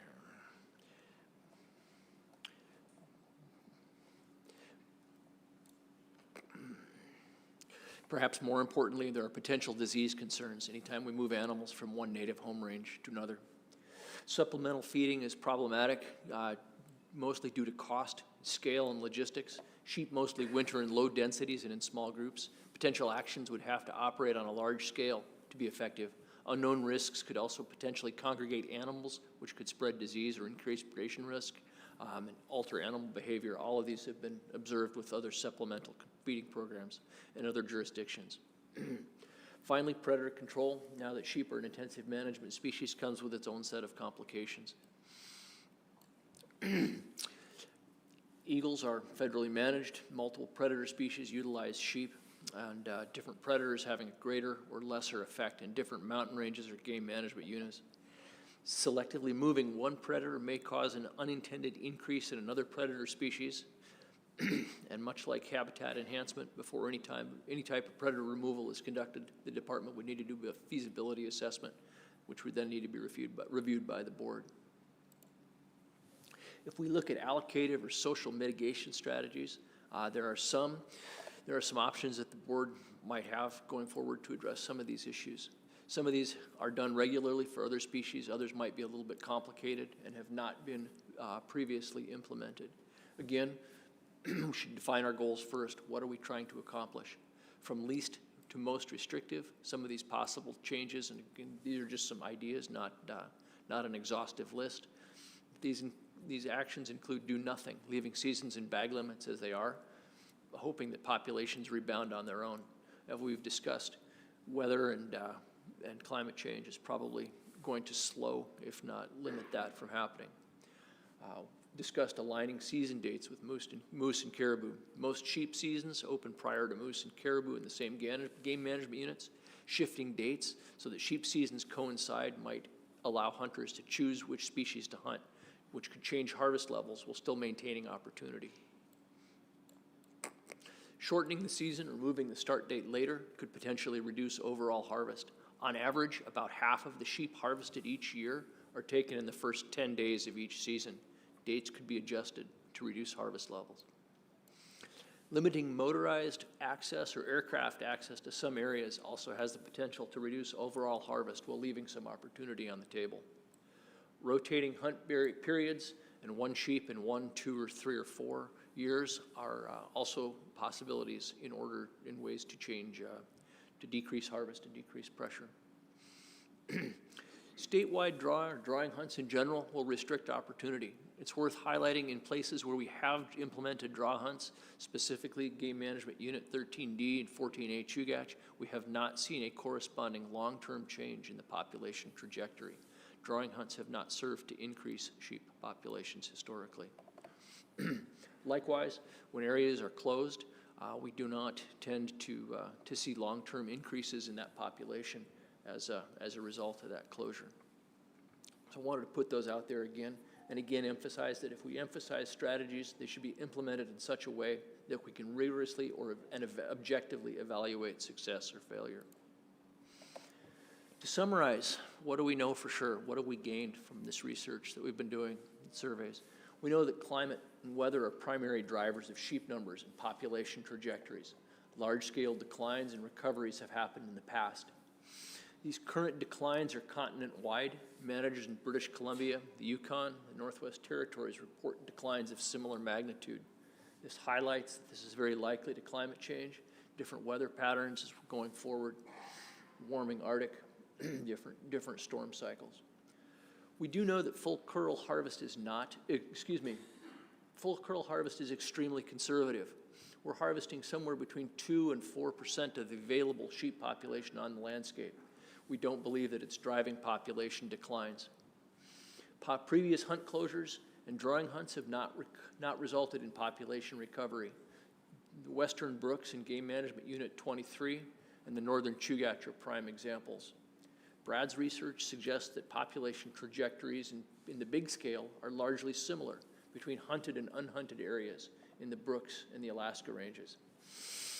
Lamb production statewide between 2020 and 25 suggests pretty strongly that we'll be experiencing continued low numbers of rams available for harvest through at least 2028 to 2023, and that these populations are likely to persist at lower levels. We know that predator communities and their impacts on sheep populations vary greatly between mountain ranges and even between years. And multiple predator species utilize sheep, so there are secondary effects possible due to predator interactions. Any discussion of predator removal should incorporate a very robust pre-treatment data set. Last but not least, and I mean this in the best way, sheep hunters are crazy. I'm happy to point out or would like to highlight that we really appreciate the number of people that have come to our talks, gotten involved, spent the time, given us their input, listened and provided constructive criticism and potential ideas. It's always good to have these discussions, get this information out in the open. So from Brad, myself, everybody else in the department that's involved with sheep, I really want to highlight and appreciate the amount of input from the public that we've gotten over the last several years. Thank you.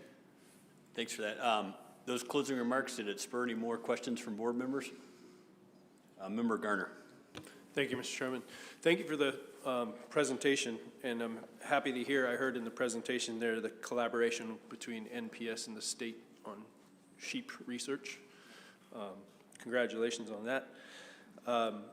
During the presentation, I heard, that one of the sheep populations you're talking about starvation and ribs and bones and disease, and in the other, I heard the Brooks in Alaska range extremely healthy. Is there any data or studies or anything on habitat nutrition? Can you speak to that difference between those? Member Garner, through the chair, we're just starting to ask those questions. We're probably conservatively 20 years behind moose and caribou in our sheep knowledge base. So questions that were asked in the 1980s, 1990s with moose, we're just now starting to address those with sheep. The other point I would like to make is make a distinct. We should make sure to realize the distinction between disease health and nutritional health and nutritional state. We're fortunate in that statewide we've found very, very low levels of traditional wildlife disease. Member Loring. Thank you. Brad, has there been any indication that the ammonia problem that we've had that's affecting the bighorn sheep, is that starting to show up in any of the backyard, farms or ranches that we're kind of concerned about here in Alaska? And has there been any indication any of that is being transferred to our wild sheep populations? Member Loring, through the chair, again, we're not veterinarians, but what I've kind of gained through osmosis from our veterinarians and our collaboration with our Stones sheep veterinarian colleagues is that we're pretty fortunate. We have not had that yet, something we have to be vigilant for. But this is secondhand information, but our veterinarians tell us that the mycoplasma species, the single species of mycoplasma that we have identified in Alaska, in Alaskan wildlife, is the same species across sheep, caribou, and moose, and that it is very geographically distributed. So it's very likely that that particular bug has been in the ecosystem for a long time. So we have not had a new eruption. And you might not be able to answer this, but is there still a pretty rigorous program for importing animals across the border for testing for this? Are you aware of that? Member Loring, that through the chair, that's out of my area of expertise, but I would certainly expect so. Any other questions from board members? If not, thank you very much for that presentation. It was fantastic. A lot of good information there. And at this time, I'm going to read a little bit more into the record here. We're going to take a short break and we'll go into public testimony. So the board has called for public testimony on proposals before us at this meeting. We appreciate the interest and concern for everyone who will testify during the public meeting, as well as those who took the time beforehand to submit written material. There's a handout at the table in the back of the room called Guidelines for Public Testimony. It provides a lot of useful information when testifying. As I mentioned earlier today, everyone wishing to testify must sign up by filling out a blue card located at the table in the front of the room here. They're available from board support staff. To my right, be sure the blue card is legibly filled out and completely filled out so that your name, your area of interest, and your topic or the proposals you are concerned about will be identified by board members. When completing the blue card to sign up and testify, please refer to the proposal you are addressing and the proposal number to indicate that you are testifying for yourself or an organization or for both. Advisory committees and regional advisory council representatives should indicate if they will testify at the beginning or at the end of public testimony or later in the meeting. And if they will testify for themselves as well as their AC. AC representatives should restrict their testimony to what was discussed at the advisory committee meetings. Testimony should include a brief summary of the minutes of the meeting. Copies of the minutes should be available for the board members. And advisory committee representatives' personal opinions should not be addressed during the AC meeting testimony. You can do that whenever, if you choose to do a public testimony as well. The cutoff time for public testimony will be Saturday, March 21st at 10 a.m. The board staff have completed a list of people signing up to present oral testimony, and lists will be posted around the meeting room and in the hallway. Please do not ask the board, staff, or board members to take anyone out of order. Everyone wanting to testify has unique travel needs, and it would be difficult to assign priority to one person over another. However, if someone has crazy travel needs, we'll try to accommodate you. I know a gentleman I talked to earlier said that they got to leave tomorrow morning, so if you're out there, go ahead and introduce yourself to Layla, and you can go first. It's not always possible, but we do try to accommodate. When your name is called, please come forward to the microphone at the table. State your name for the record and whether you're representing yourself or a group. If you have previously submitted written materials to the board, you can first identify these materials by its record copy number, or its public comment number, or its RC number, or its PC number, or its advisory committee number, AC number, and give the board members the opportunity to get that paperwork before you start testifying. Individuals and organizations will have 5 minutes to testify. AC committees will have 15 minutes to testify. When you begin your testimony, the green light in front of you will come on. When you have 1 minute left, the yellow light will come on, and when your time is up, you'll hear a beeping sound. You should stop speaking. Please remain seated, because the board members might have questions for you. These questions often assist you in finishing up your remaining relevant testimony. Please note, the time limit for testimony does not include questions the board members might have for you. Please confine your oral testimony to subjects under consideration in a concise and direct manner as possible. Please be aware that when you testify, you may not ask questions of board members or department staff. This is your chance to make comments on proposals before the board. If board members and or the department staff need clarification, they'll ask you questions. A person using inappropriate, derogatory, or threatening language to any individual board or agency staff member will not be allowed to continue speaking. If your name is called to testify and you're not present, we will do a second call. Second calls happen after the midday breaks or after the evening breaks. So the meetings continue, if the meetings continue into the evening. And here's how that works. If you miss the first call in the morning, you'll get a second call in the afternoon, right after the lunch break and before the other first calls. If you get your first call in the afternoon and you're not present, you'll get your second call in the evening after the dinner break or the next morning, whenever we reconvene. If you miss both your first and your second calls, you'll not be able to testify at the meeting. Schedule in the morning is we're going to start at 8:30 except for Sunday. We're going to start at 10:30 then. And like I said, normally about an hour to an hour and 15-minute lunch breaks. But all that being said, we'll take a break and we'll come back with public testimony.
Hey, welcome back, everybody. If I could have the board members make their way back up to the table here, we're gonna get into to public testimony, and I'd love to call our first testifier, Tom Lassard.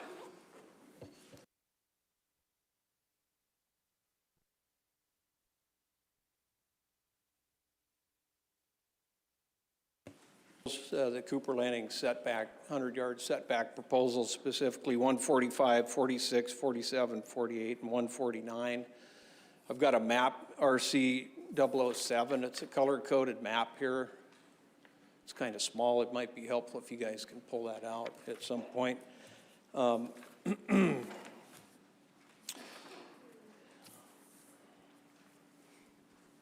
This trapping issues in Cooper Landing are nothing new. Things kind of started coming to a head, and I'd say maybe 2012 and 2013, I guess. And and there were some dogs that were, getting caught in traps. And anyways, the Trappers Association took action, and so we did a lot of education. We had signs made, we posted signs, and this was in 2015 in several areas. And since then, I don't know of any dogs that have been caught in any of these areas that are covered by those proposals in the last 10 years. So what we're doing seems to work. The signage was there to raise awareness and to reduce conflict, and I think it's worked. Now, there's been a lot of talk about the trapping, so I suppose the dog owners are also starting to show some restraint as well, I'm guessing. So I think probably both sides are contributing to this 10 years in these areas where no dogs have been getting caught specifically in there. There's been a couple in areas near there, not far away, but in these areas covered by these proposals.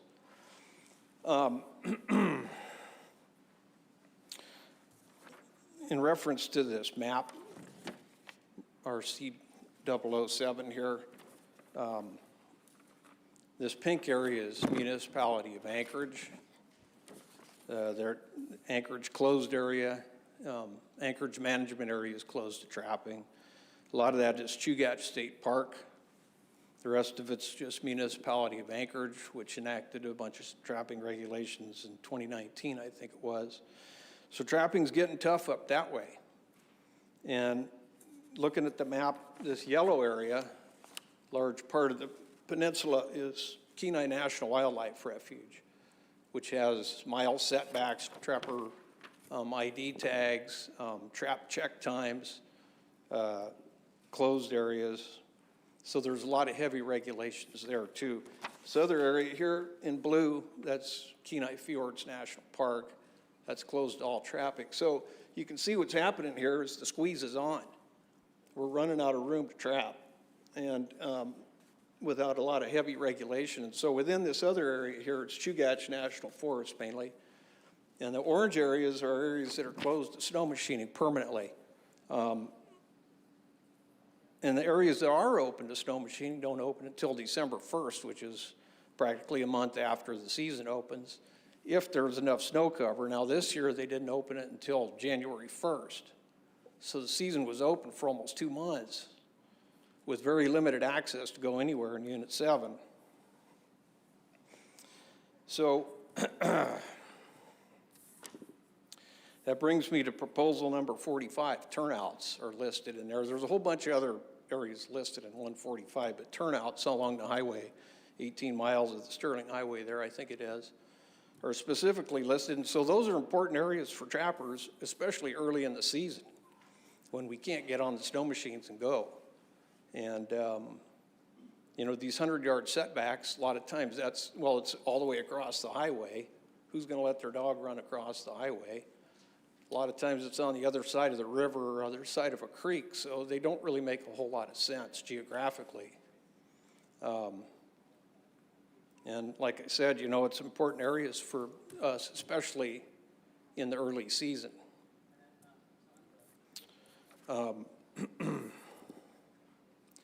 I guess that's all I've got to say about those 100-yard setback proposals. But I'd also like to address, is my light going off? Oh, sorry. Yeah, so the links proposals on the Kenai, 7 and 15, there's 4 of them, 141, 142, 43, and 44. They're generally asking to lengthen the link season, and I'd like to see a season that runs, December to sometime in December through February, which would align, right now that closes February 15th. Excuse me. So running it through the end of the month would align it with the Wolverine seasons. And that would be helpful. And open it a little earlier. It opens now January 1st. Opening in December would be nice too. So I would like to see that. Beaver. Proposals 151, 52, and 53 down in 15C around the Homer area. They're in rough shape, it sounds like. I don't go down there, but anecdotally, I've heard from people that the beaver down there are struggling. So these proposals are for all kinds of restrictions. So I'd like you guys to, close it, restrict it a lot from what it is right now. And I think this beaver thing's been building for a number of years down there. The board a few years ago, one cycle ago, gave us some, shortened the season a bit in Unit 7, and we appreciate that. And I think it's helpful. Shortened it up on the front end from October 15th to November 10th. Makes it a little bit harder for that open water trapping. There's more likely to be ice, and so it's going to reduce the harvest some. But the beaver situation of 15C seems to be pretty dire, and I think that there's some interest in the trappers to assist with, transplanting if it ever comes to that. Sounds like kind of fun. Live catch beaver somewhere across the inlet and bring them over and drop them in some of those headwaters, maybe, I don't know. Just throwing it out there. And then finally, brown bears. The problem is that there's too much harvest of the breeding age sows, so the mortality cap's getting met before the fall hunting season in the fall. So the spring harvest is cutting the moose hunters out from being able to hunt brown bears. So there was a couple of proposals. One of them is 138, and that's to shorten the brown bear season from the end of June, bring it back to the middle of June, June 15th, and that's proposal 138.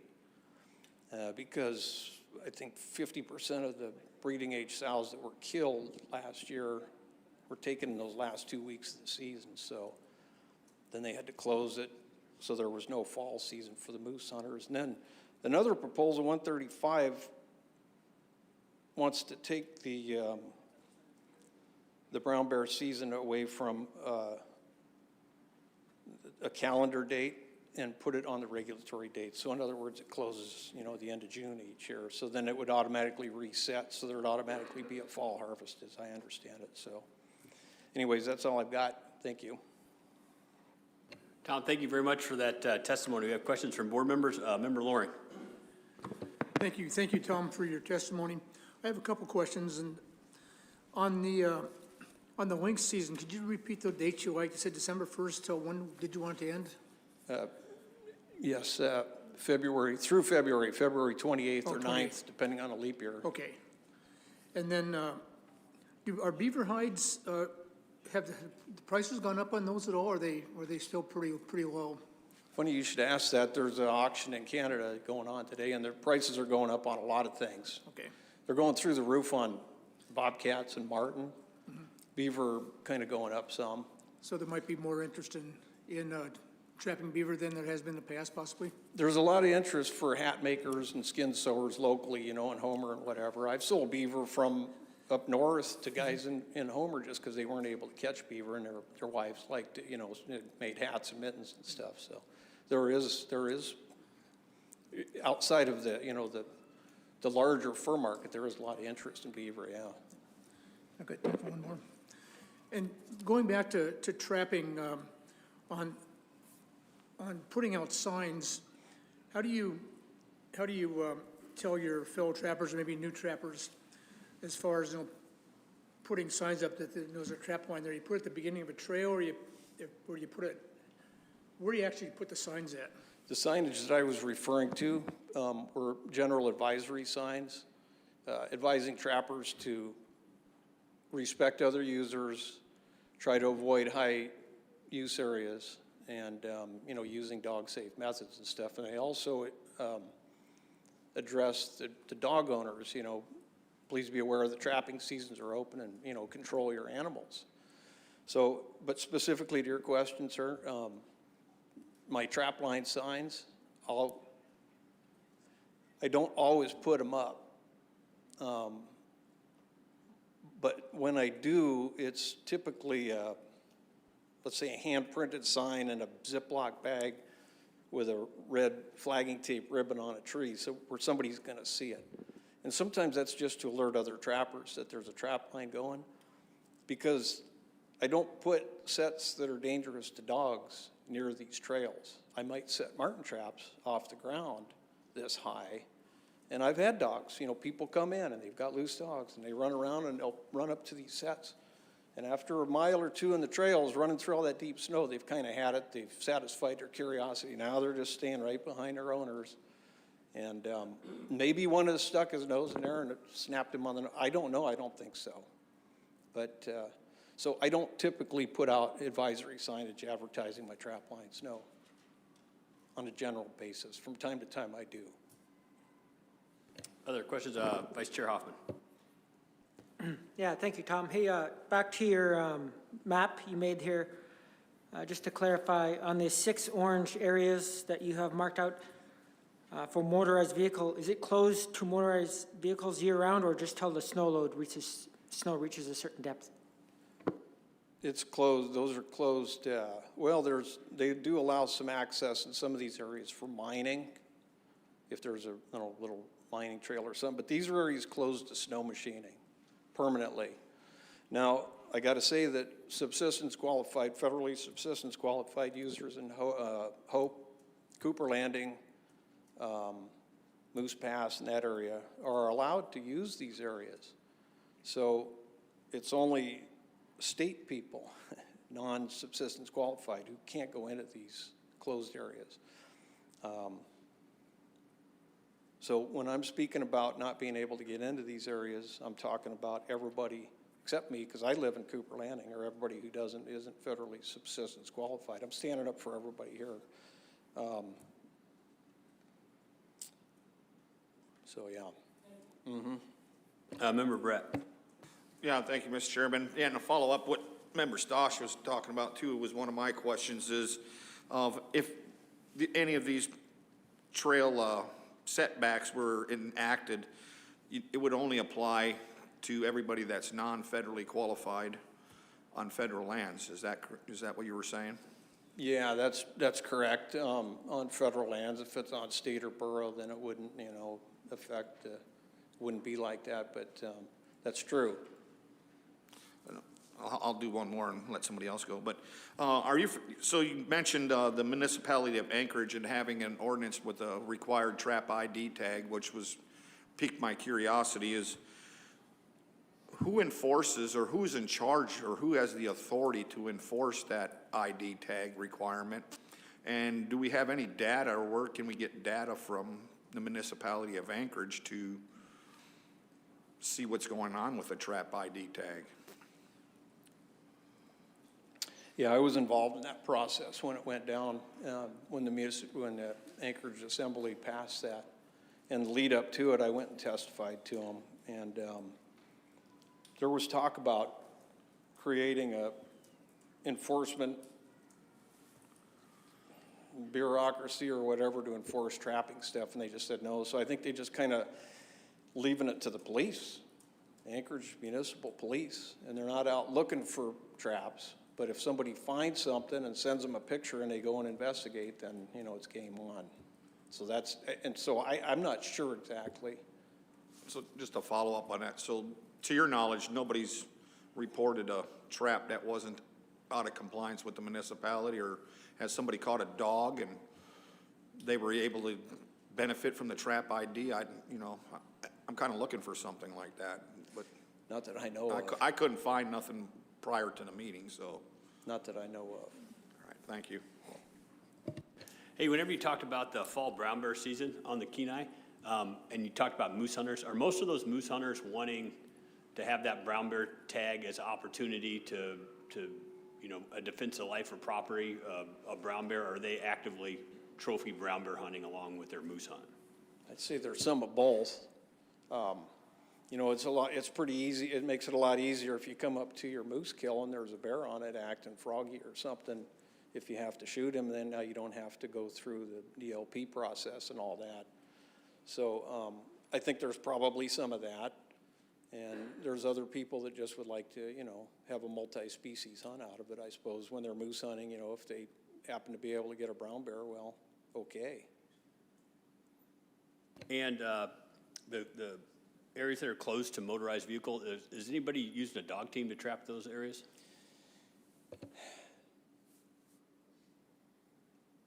Not that I know of. Any other questions from board members?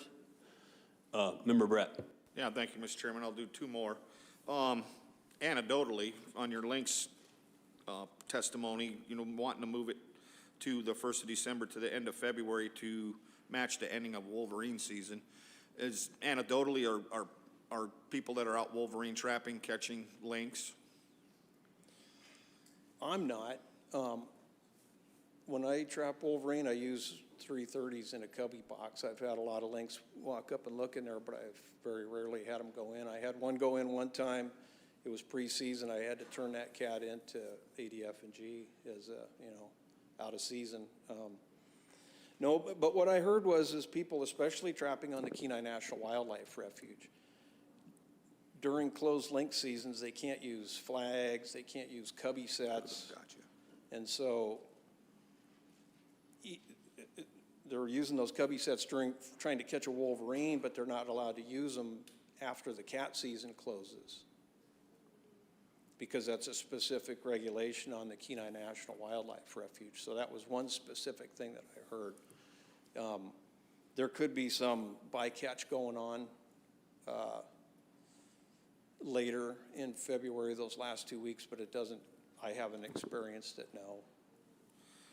And just one more then. On the beaver proposals, wanting to restrict beaver season or beaver take down in the Homer area.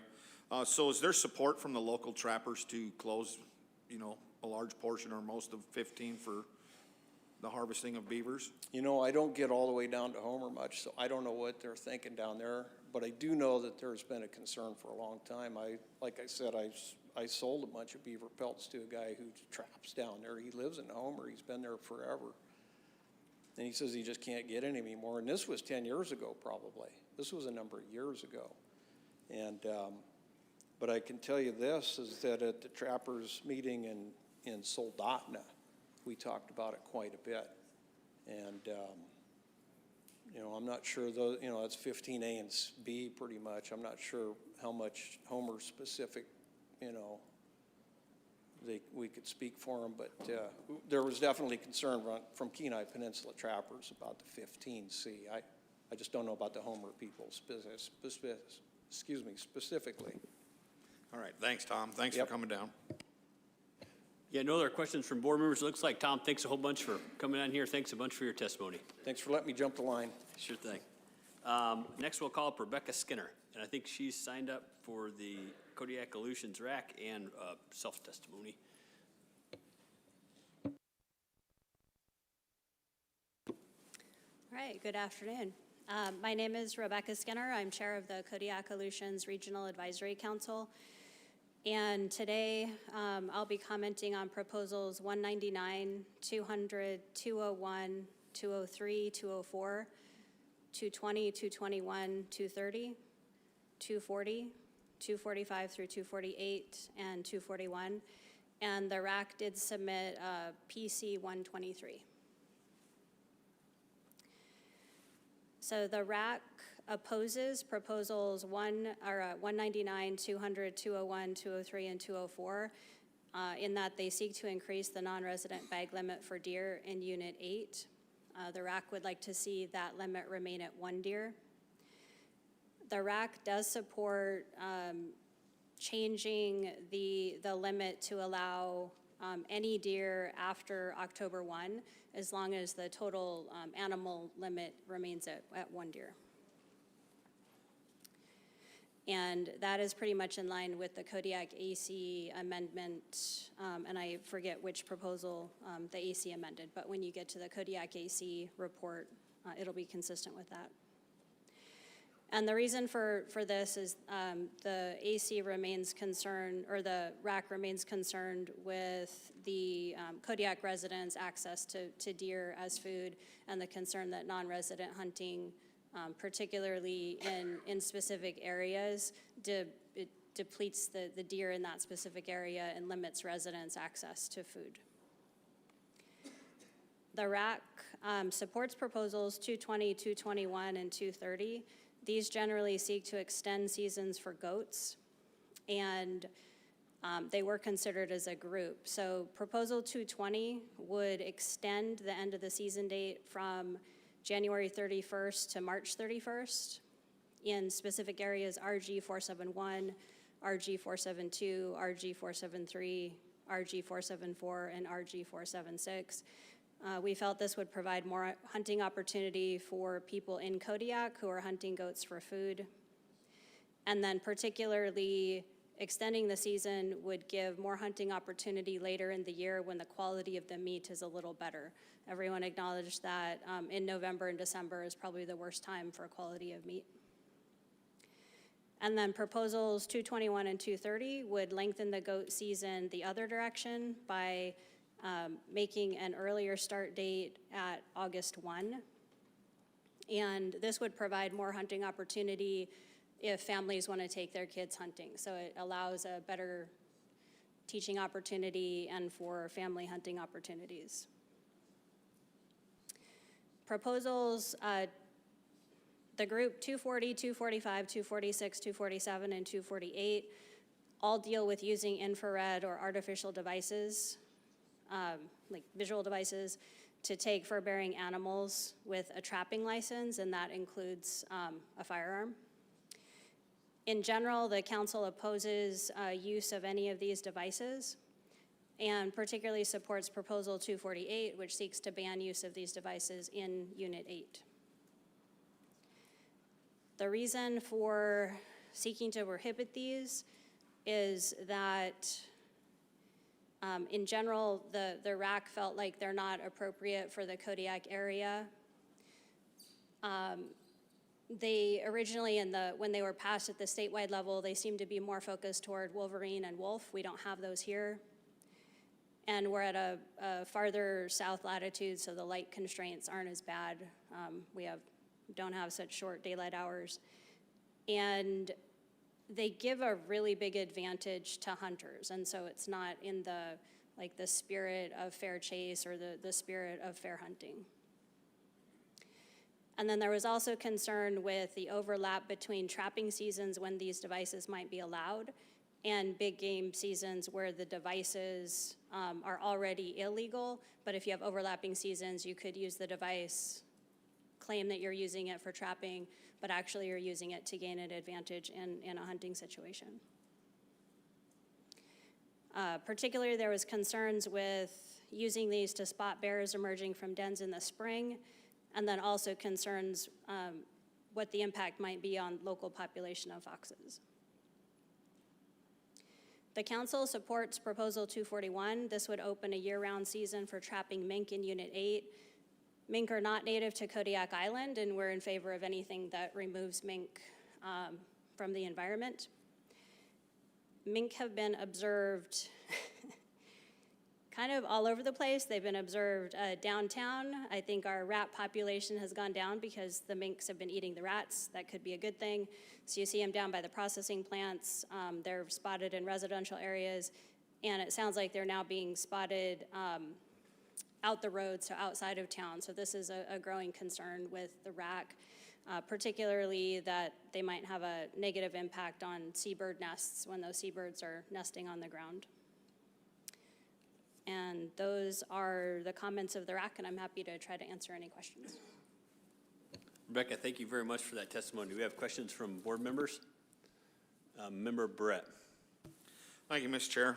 Thank you, Rebecca. That was a really good report. I'm kind of concerned about your committee's references on using the infrared and combining, it's combining what typically people would think is ethically for hunting. It's not used for hunting, it's used for trapping. And then because we have something that's lawful, that people may misuse that because, like you had said, it overlaps a season. Somebody, instead of using it for shooting a fox, may want to try to use it for a deer. I don't know how much information or data that we have that most Alaskans, are law-abiding as citizens and wouldn't probably be tempted with that. But my main question is when does trapping season end in Unit 8? I am not going to be helpful with any of those specific details. It seemed to me that the trapping season ends before the spring bear hunting starts. I don't know. Yeah, if I'm somebody in the sorry, I don't department have those specific details. Okay, well, thank you, and thank you for coming down here. Other questions from board members? Member Loring. Yeah, thank you, Rebecca. Just a general question, you might not know the answer to this, but how were mink introduced? Did you have some mink ranches at one time, or how did they get to the island? Do you have any idea? I don't know that, so. I'm not sure. I'm trying to rack my brain to think of where they would have come from. I think that the observations of mink have increased over the last 10, 15, 20 years. If there were mink ranches, I think those were a while ago. So it doesn't make complete sense to me that it would be from mink ranches. I'm not sure. I just know that the observations of them, I mean, I myself saw one like a couple months ago. My first reaction was, ooh, there's a mink. I was really excited. But yeah, I mean, they're invasive, they're voracious eaters, they're not a good, we don't want them around. Thanks. Thank you. Any other questions from board members? If not, Rebecca, you can start your personal testimony. All right, thank you. My name is Rebecca Skinner, and I am the proposer of Proposal 48. This is to ban the use of the infrared devices in Unit 8. So the last time I saw you guys, I came up to the March 2025 statewide meeting to give the report for the Kodiak AC. And during that statewide meeting, the board voted on a suite of proposals to allow use of these devices at a statewide level. During that meeting, I reported out that the Kodiak AC unanimously opposed use of these devices for Kodiak. And in our meeting and in our report, we had asked that if they were approved at a statewide level, we wanted Unit 8 exempted or excluded from that, so those devices would not be used in Unit 8. The board went a different direction. They allowed these devices to be used all over statewide. And so following that meeting, we didn't have another AC meeting, so the AC didn't have a chance to put in a proposal specifically for this meeting today. So I put this proposal in as an individual so that it could go back through the process. The AC would have a chance to consider it. And my motivation was that, again, at the AC level, it was unanimous opposition to allowing these devices. People had some very strong feelings and strong opinions that these devices they're not appropriate, they're not suitable, this is just not the way that we do things in this area. And that may be some of the reasons for implementing it statewide for other areas, for example, with wolverine and wolf hunting, or in areas where you have much shorter daylight hours might make more sense, but those things don't apply for Unit 8. And I guess the other thing, I'll just note that the Kodiak AC did consider this at our meeting at the beginning of March and supported Proposal 248 on a vote of 12-1, so it wasn't unanimous, but once again, showing strong support that for this area, I think between the various public advisory groups that looked at this, they just don't think that these devices are appropriate for use in Unit 8. And that's all I have. I'm happy to answer questions. Thank you for that, Rebecca. Questions from board members for Rebecca? I guess I have a quick question. What sort of participation on Kodiak is there with these night vision devices? I don't know how much participation there's been since they became allowed. Thanks for that. That being said, thank you very much for your testimony. And we'll call up Glenn Eaton.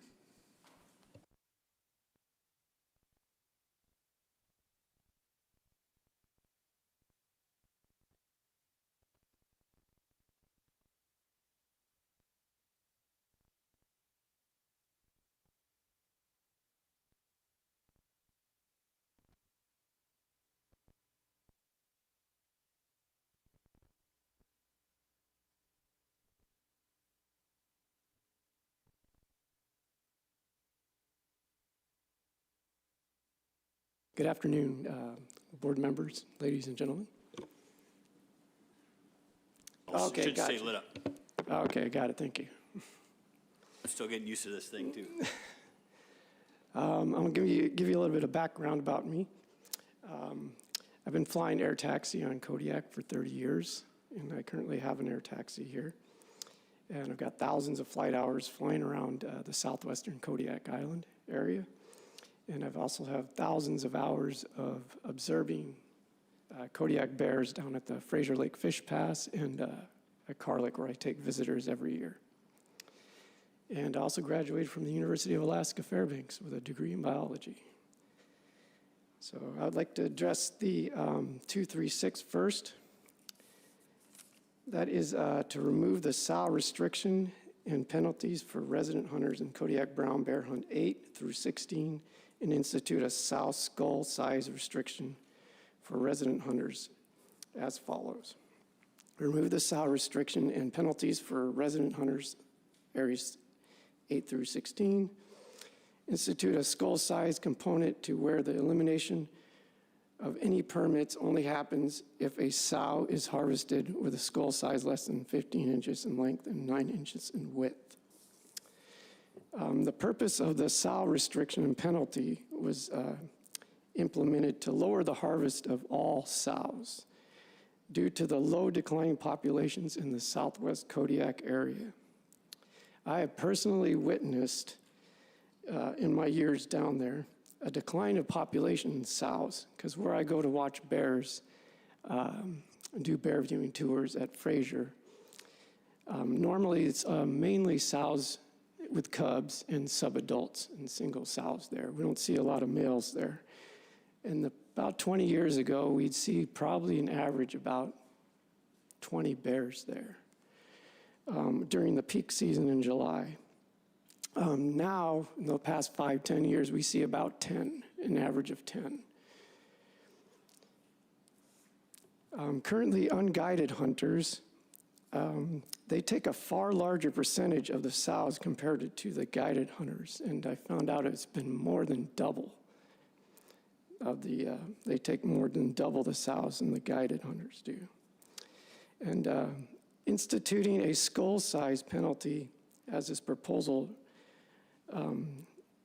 puts there, it doesn't address the current low population and high sow harvest rates taken by unguided hunters. And actually, the sows with the larger skulls, they tend to be of the prime age that have more experience raising the cubs, which leads to the higher survival rates of the cubs. And instituting a penalty for the skull size to replace the sow restriction that currently exists will not increase the population or decrease the unguided sow harvest. Therefore, I ask the board to oppose proposal 236.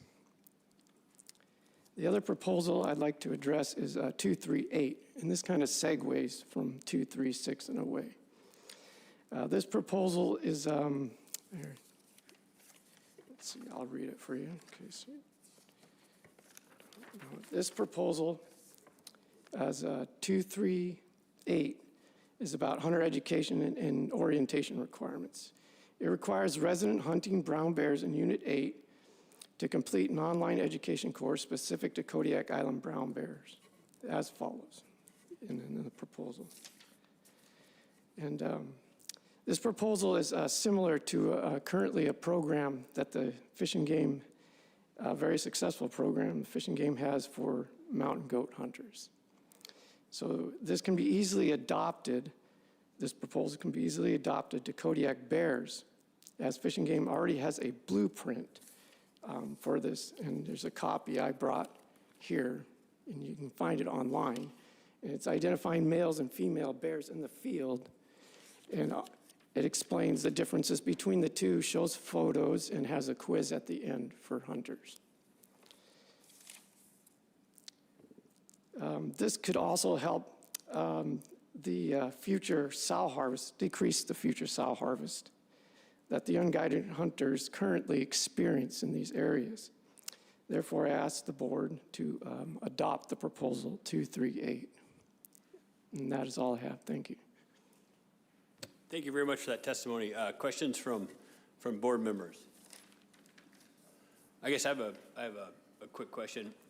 You know, I hunt down here, and whenever we go pick up a permit at the Fish and Game office, they give you an orientation there in person, and they provide you with all the material that you just spoke about there, as far as identifying boars and sows and stuff like that. Do you think that with the online participation, that would be more beneficial than the information that's given at the Fish and Game office? Do you want to replace the Fish and Game office portion of it, so that it maybe eases the burden of the staff there that has to issue your permit and goes through your the whole process of you can't shoot a sow with cubs and all that type of stuff? What are your thoughts on that? You mean having the online replace the in-person permit? I wasn't really thinking of that. I think the online would be more of an online course where you take a quiz and it shows that you have taken the quiz and passed a quiz. Like with the mountain goat hunting, they require that, so you pass that and then you go get your permit. So it shows that you have actually been educated on it when you go to do your hunt. Whereas like right now, they just give you a little sheet. You can just say, oh, yes, throw this away, or whatever. I mean, not that someone's going to do that, but you have to take it more serious, I think, the person that's doing the hunt. Thanks for that. Other questions from board members? If not, thank you very much for your testimony. Okay, thank you. And we'll call up Ted Spraker next.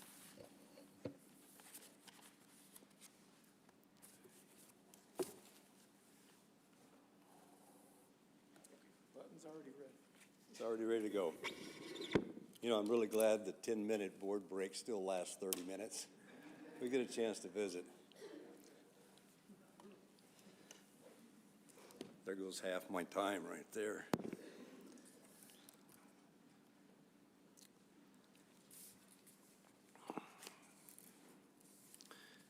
Good afternoon, Mr. Chairman, board members, and department staff. First, I want to thank you for the opportunity to testify today.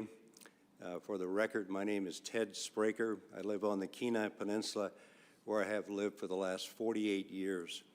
My personal testimony comments can be found in PC 239. I have quite a few proposals I'd like to address today, so I'm going to go through quickly, and hopefully I can get through all of them in 5 minutes. The first one, number 74, this is to count a wounded bear against a hunter's bag limit. I strongly support that. In fact, I think that should be amended and deferred to statewide, because I think it's an ethical statement that should apply to all big game. Starting with number 86, there's about 50 proposals that deal with allocation percentage of permits to non-residents. I'm opposed to all of these for two reasons. One, there's a board policy that addresses this concern. It's Board Policy 2017-222-BOG, and it uses historical harvest levels to allocate permits. So that process is already in place and has been for years. And second, it really isn't necessary because almost all of these permits, if you look at the department's A&Rs, are issuing, all of these draws are issuing less than 10% to non-residents anyway. Number 89, this proposal requests adding Unit 7 to the early archery moose season in 15. I strongly support that. It would make it consistent, produce some more hunting opportunity. As far as 97, 101, 103, 104, this would remove the lower Kenai control use area or allow ATVs only on weekends or at night. I'm opposed to all four of these. This Kenai controlled use area has been in place since 1985, and there's a lot of hunters right now that only hunt these last quiet periods. There's 4 days, and then there's 2 days you can drive, and then 4 days you can't drive. A lot of hunters only hunt that time because of there's so much ATV traffic and noise in Caribou Hills. On 80 or 98 and 99, this would remove the area south of Ketchimack Bay from the lower Kenai control use area. I support that. When the lower Kenai control use area was established, it was for everything in the Caribou Hills above Ketchimack Bay. So I think those are both good proposals.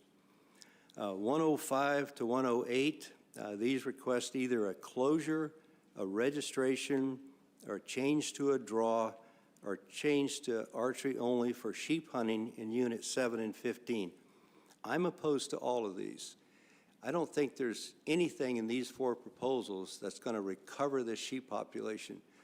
Dr. Loheis this morning laid out a pretty clear, analysis of how these sheep populations have declined and why, because of climate and icing and so forth, and I don't think any of these are going to make a huge difference. I'm going to have to hurry here. 135 to 136, change the recording process from calendar year to regulatory year.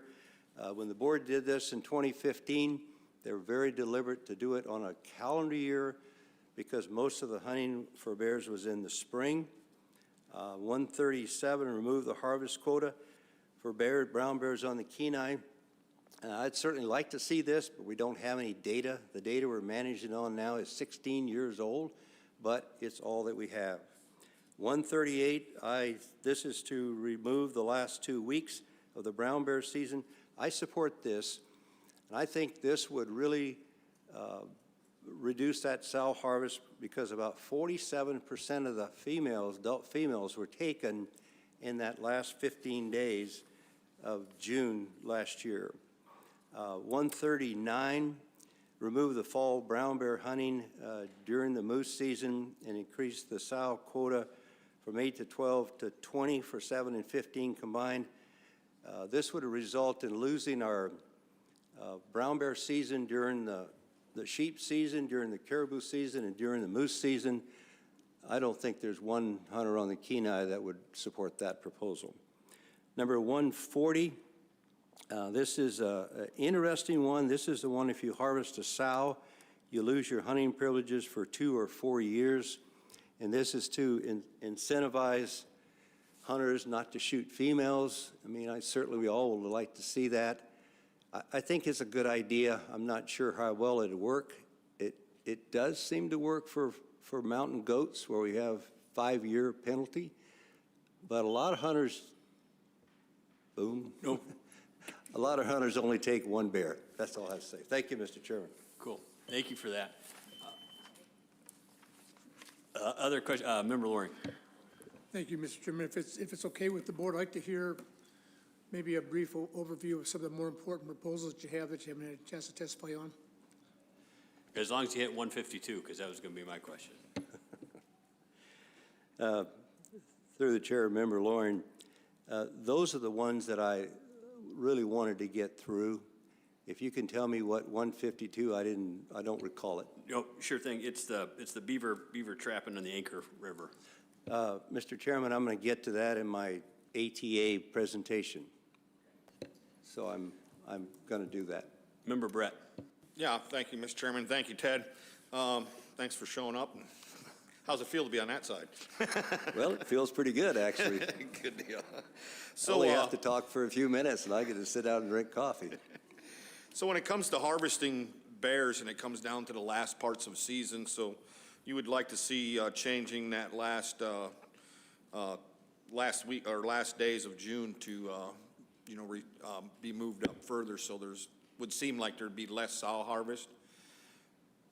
It seems when I look at data and it's the bear baiting and bear harvest, that always the last portion, the last week of that season, whatever dates it happens to be, the sow harvest increases naturally.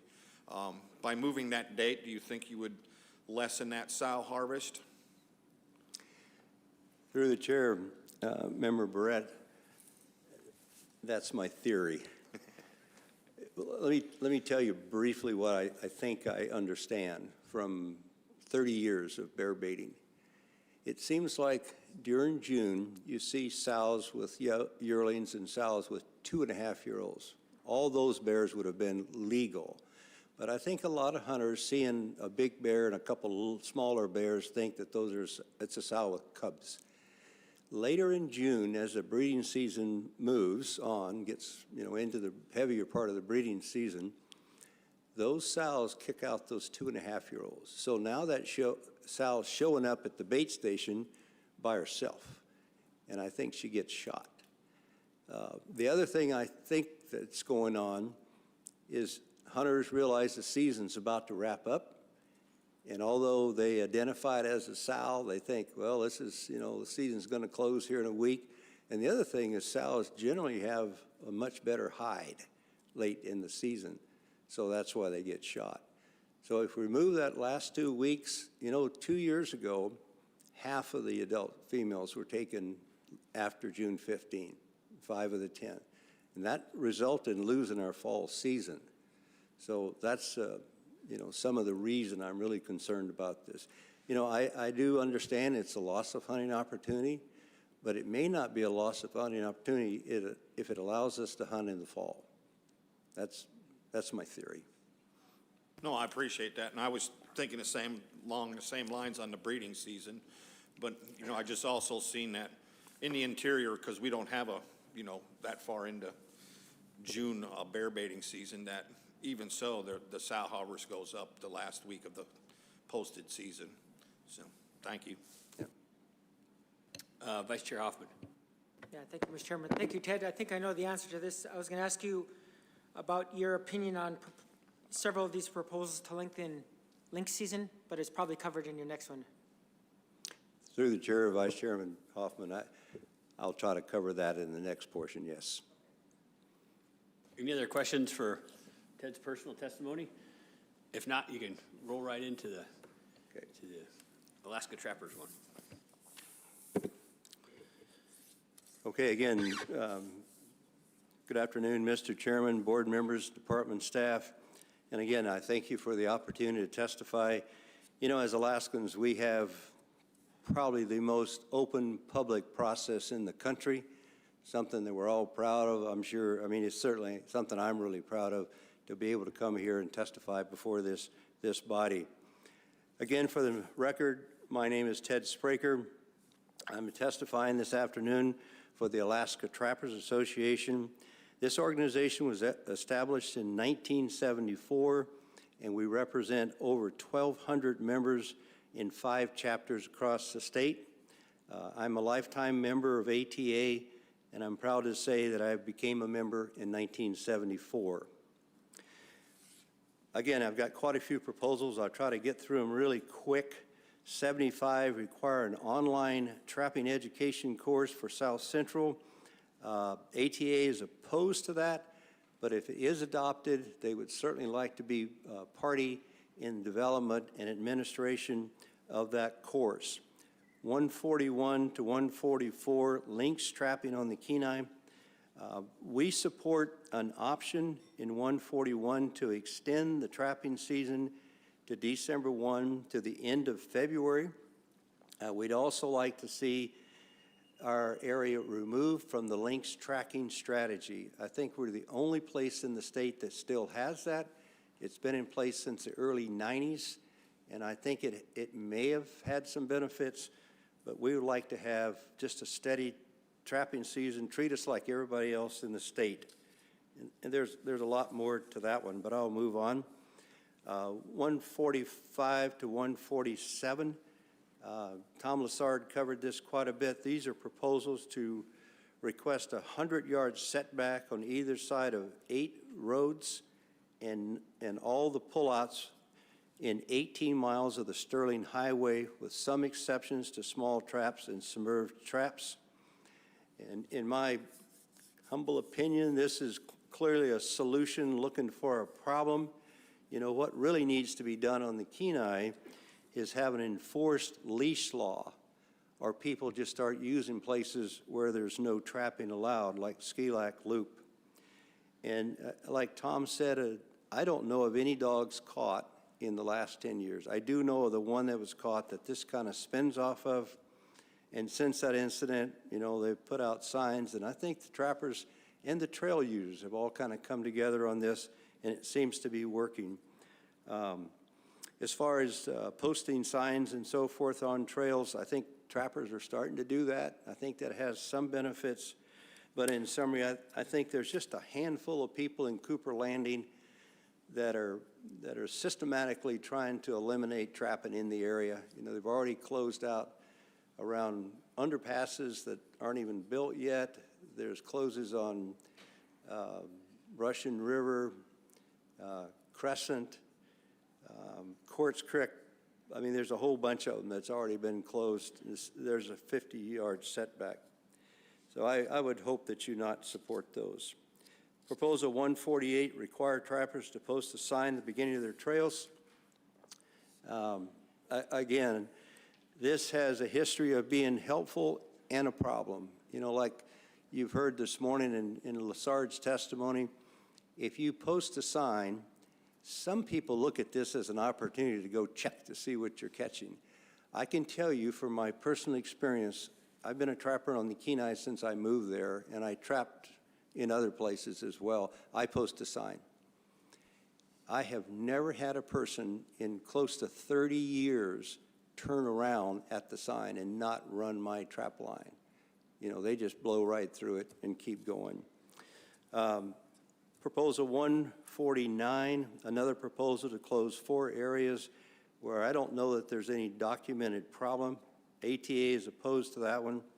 Proposal 150, require ID on traps and snares and so forth. We've gone through this several times. ATA is not supportive of that. Any wildlife trooper in the area should know who's trapping in the area. And if they don't know and there's a problem, I guarantee you the local trappers know who's trapping in the area. 151 to 153, closed beaver trapping in the Anchor River and Deep Creek. I'd like to talk to that just a little bit. Our organization would like to see it not closed, and we're only talking about the Anchor River.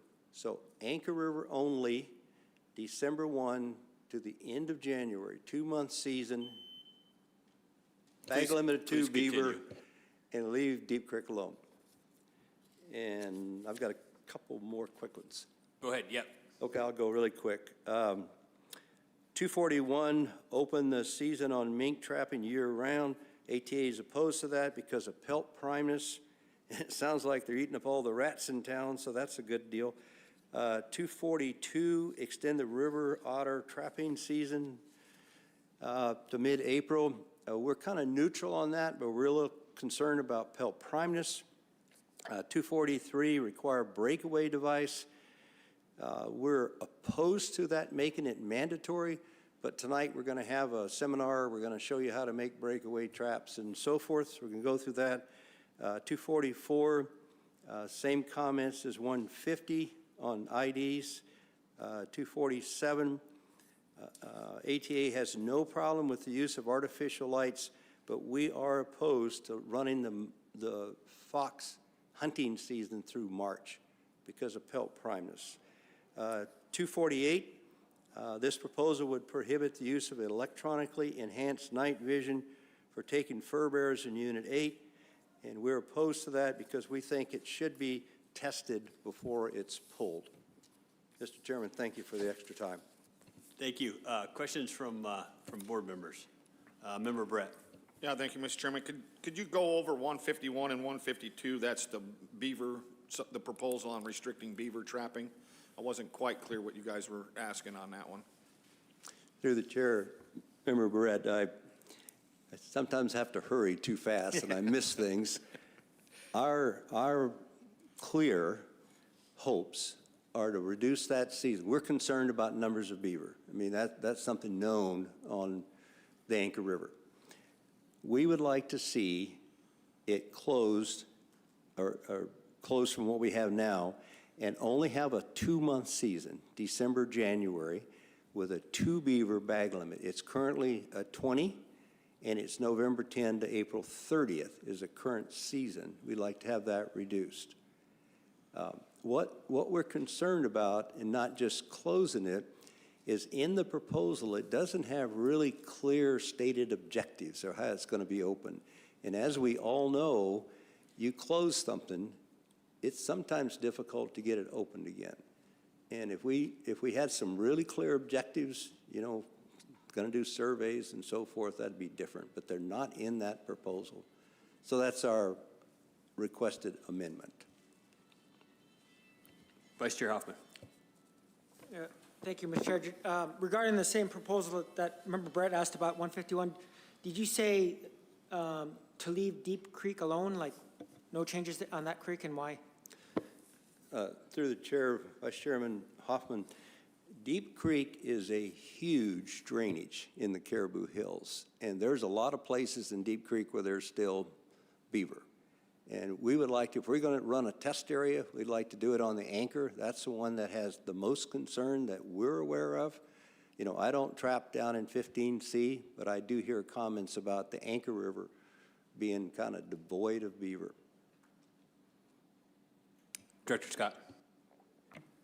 Thank you, Mr. Chairman. Thank you, Ted, for being here. It's always good to see you. I'm curious. We've talked about the Anchor River for quite a while.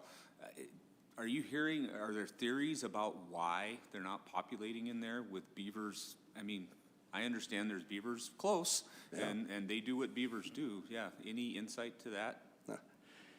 Through the chair, Director Scott, I wish I knew that answer. Since I don't work for the department, I don't get a chance to fly as much.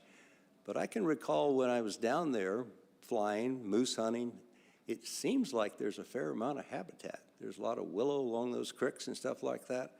And I honestly don't know. I don't think it's over-trapping because the records don't show that there was a tremendous number of beaver coming out of those areas on the Anchor. But I can tell you this, years ago, there were a lot of beaver taken off the Anchor. You know, and it could be partially trapping, the people over-trapped them. But I think the habitat's there. That's just my guess, though. Thank you. Any other questions from board members? Oh, Member Loring. Thank you. Hey, thank you, Ted. Can you kind of give an overview what the difference between the trapping regulations as far as setbacks or trap tags on the federal land, on the Kenai Refuge versus the state? I know the Kenai Refuge is a pretty big chunk of property. And do you have that information for me? Through the chair, Member Loring, I think I understand your question. I can give you an overview. I trap on the Kenai National Wildlife Refuge. First, you have to attend an orientation class. It's only offered one time per year. You miss it, you can't trap on the refuge for that year until you take it. They have a 4-day trap check. Trap tags are required. You can't set any exposed bait within 30 feet of a set. You can't use any cubby sets unless lynx season is open.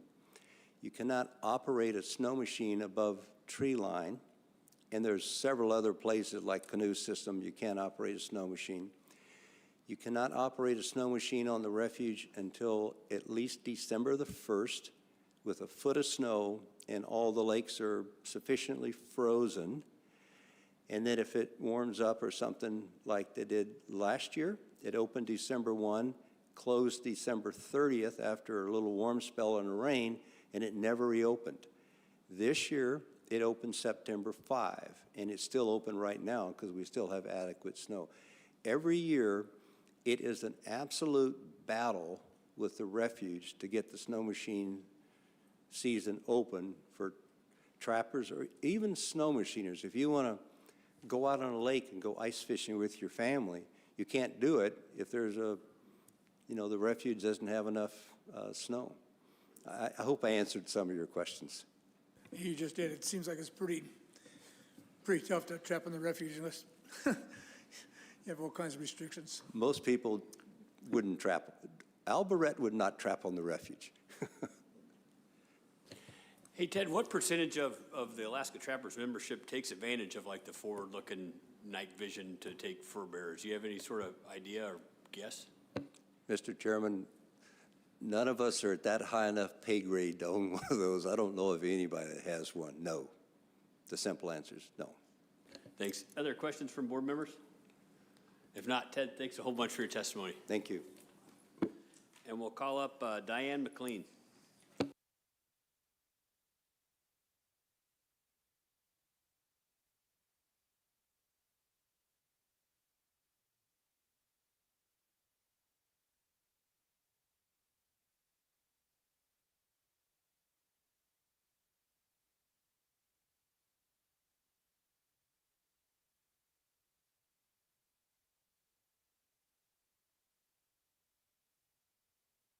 Diane, welcome. Whenever you get settled in there, just hit that middle button and state your name for the record and take it away.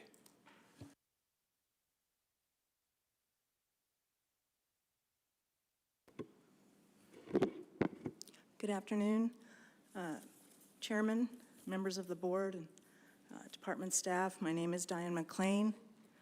I'm president for the Kenai Peninsula Trappers Association. I'm going to try to get through these quickly because I'm commenting on Proposal 75 and 141 through 153. Proposal 75, we are opposed to that because of the selective nature of the proposal. We feel that if trapper ed is required of some trappers in some areas of the state and not in others, would diminish the effectiveness and the acceptance of the requirement. The Alaska Trappers Association and local chapters like the Kenai chapter would be a critical source of input and administration of a class like that. 141, 142, we oppose these two proposals because of language involving harvest limits and a debatable time of abundance stipulation. We would like season lengths and harvests to be managed the same as the rest of the state.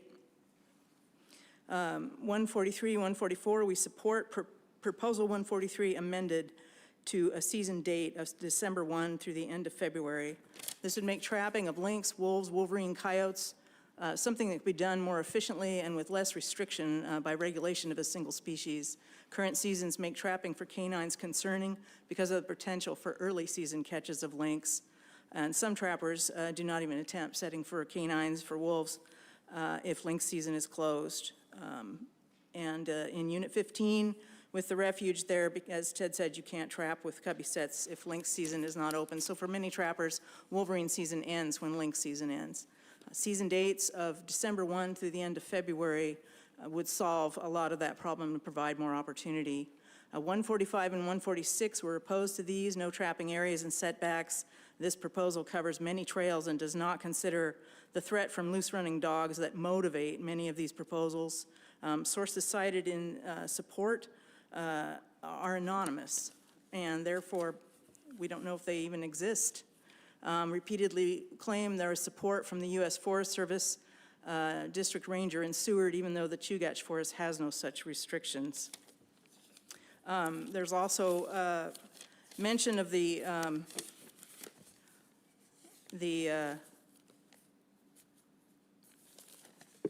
precautionary principle, which lists as an example of choosing to ban actions that have the potential to cause harm, and that would seem like a good argument to us for leash laws rather than banning trapping or restricting trapping. 147, we oppose this setback on beaches in Kenai Lake because they set a detrimental precedent to closing beaches in general. The beach mentioned has had no conflict since a sign was placed nearly a dozen years ago. 148, we oppose taking something that trappers are doing voluntarily and making it into a legal issue.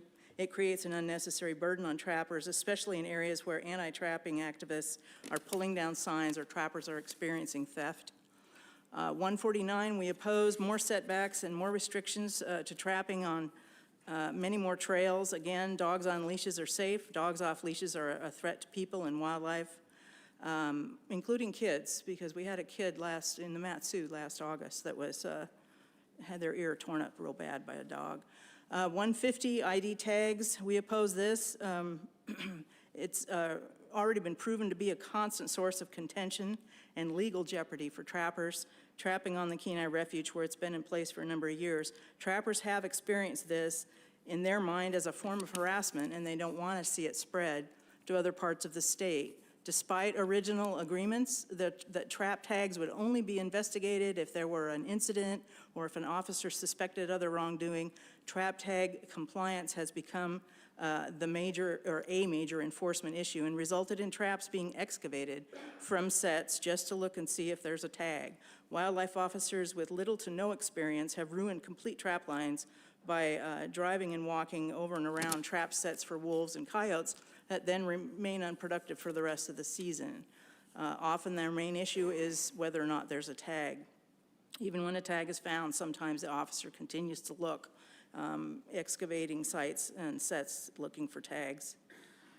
The risk of trappers' personal information is also a concern, being their name and address on those tags being accessed by activists, anti-trapping activists.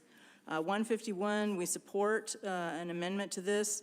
151, 152, and 153. We support an amendment to 151 to a 2-month season beginning in December with a limit of 2. In 152 and 153, we're opposing those for now. We'd like to see what happens in the Anchor River with that management strategy. Thank you. Thank you very much for that testimony. Do we have any questions from board members? Looking up and down the line here. If no questions, we really appreciate that testimony. Thank you. And we'll call up Derek Campbell next.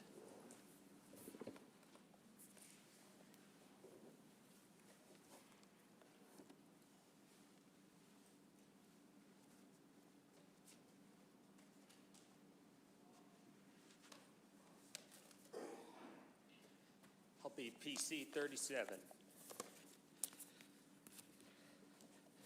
Awesome. When you get settled down there, just state your name for the record, Derek.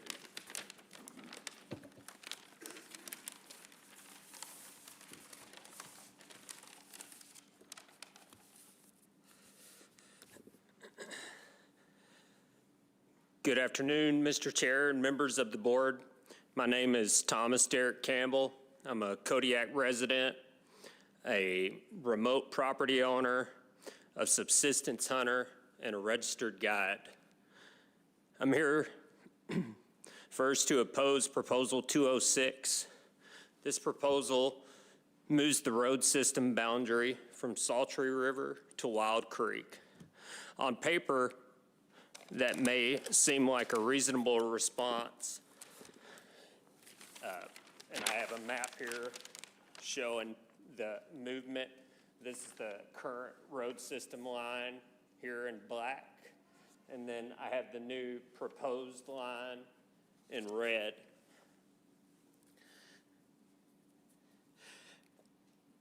In reality, this does not solve the problem, it spreads it. On this map, you can see the current boundary and the proposed boundary. What this does is significantly expand the footprint of the road system access area instead of addressing pressure where it actually exists. It pushes that pressure into areas that are currently functioning well. The issue here is not the boundary, the issue is access.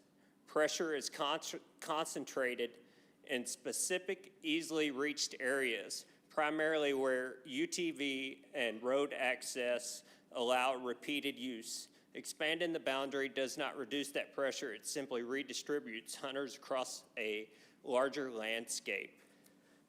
And I have the area here at the bottom of the map is showing where the majority of pressure is, orange being the highest pressure and yellow medium pressure.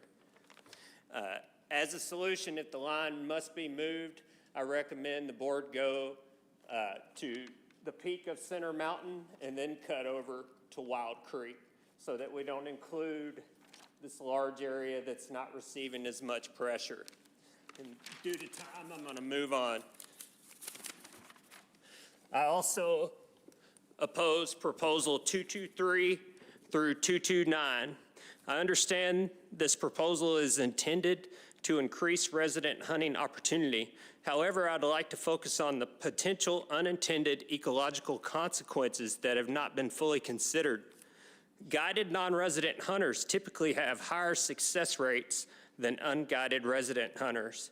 By significantly reducing non-resident participation, this proposal will likely reduce overall harvest success. Over time, that can lead to increased goat populations in alpine systems. These alpine areas are shared habitat. Federal research conducted on the Kodiak National Wildlife Refuge, including work in the euganic drainage, shows that brown bears rely heavily on alpine sedges in early summer, spending weeks in these areas with a strong preference for that vegetation. If goat numbers increase over time, that creates additional grazing pressure on the same alpine plant communities that brown bears depend on when they come out of hibernation. So while this proposal is framed as an allocation issue, it may have broader ecosystem impacts, particularly for brown bears that have not been fully evaluated. Like with sheep today, we discussed how the subalpine is moving up also. On those same proposals, as of January this year, there were 29 unused resident registration tags, including multiple in areas accessible from the road system. That indicates there is still available opportunity that is not being fully utilized. I also want to address the concern that guided non-resident hunting is reducing the number of mature trophy class billies. At this time, there's limited scientific data tracking adult male mountain goat movement during breeding season. Most research focuses on nannies and survival, not billy behavior during the rut. What we do know from other ungulates is that males tend to increase movement during breeding season. It is reasonable to expect that billies are not confined to one single draw unit and that adjacent areas contribute to what hunters are seeing in any one location. And we see evidence of that possibility in the broader system with nearby units having significant numbers of unused tags this year. I also want to acknowledge the importance of subsistence opportunity for residents, but the presence of unused tags indicates we are currently in a situation where access to the resource is, all right. Oh, continue on there, Derek. Finish up your thoughts. Access to the resource is not being constrained. These hunts remain physically demanding, and reducing non-resident participation does not guarantee increased success. It may simply reduce overall harvest efficiency. Mountain goat populations are already managed through strict permanent quotas. Reducing non-resident participation does not increase the number of goats. It only redistributes opportunity. At this time, there's no clear biological justification for this change. For this reason, I respectfully oppose proposal 223 through 229. Hey, thanks for that, Derek. And before we get going with questions, is there any way that you can maybe shrink down that map a little bit and submit it as a RC so we could get it all in front of us, particularly that section you were talking about, heavy use and light use? You want me to just hold it up? Oh, if you don't mind submitting it as a RC so we can have it in front of us. absolutely. I know we'll have maps whenever we get into the proposal, but that section there that you say is light use to heavy use would be particular interest to me. Other questions from board members? Member Brett. Yeah, thank you, Mr. Chairman. I was reading in your PC comments, 241, you said you supported it, which is a year-round season for mink. Could you explain that some more? The main support there was off of the river otters comment. I figured if I was going to support the river otter, I should support the mink as well. I have cabins off the road system where I've been taken over by river otter, and I would assume that mink could cause the same problem. Since making that PC comment, I have been educated on fur quality further, you know, so I don't know that I would fully support it. I would want to ensure fur quality is good for the extended season. Thank you, Derek. That's good. Other questions from board members? If not, Derek, thank you very much for that testimony, and if you don't mind, it didn't have to be today, but sometime in the next couple of days, if you could get that map as a RC, it'd be great. Thank you for that, Board. And I also cited the study on the euganic. I'll give them that with the map as well. That's great, and we do have your public comments in front of us here, too, so thank you. And I'll call up Stig next. You don't need to put your boots on.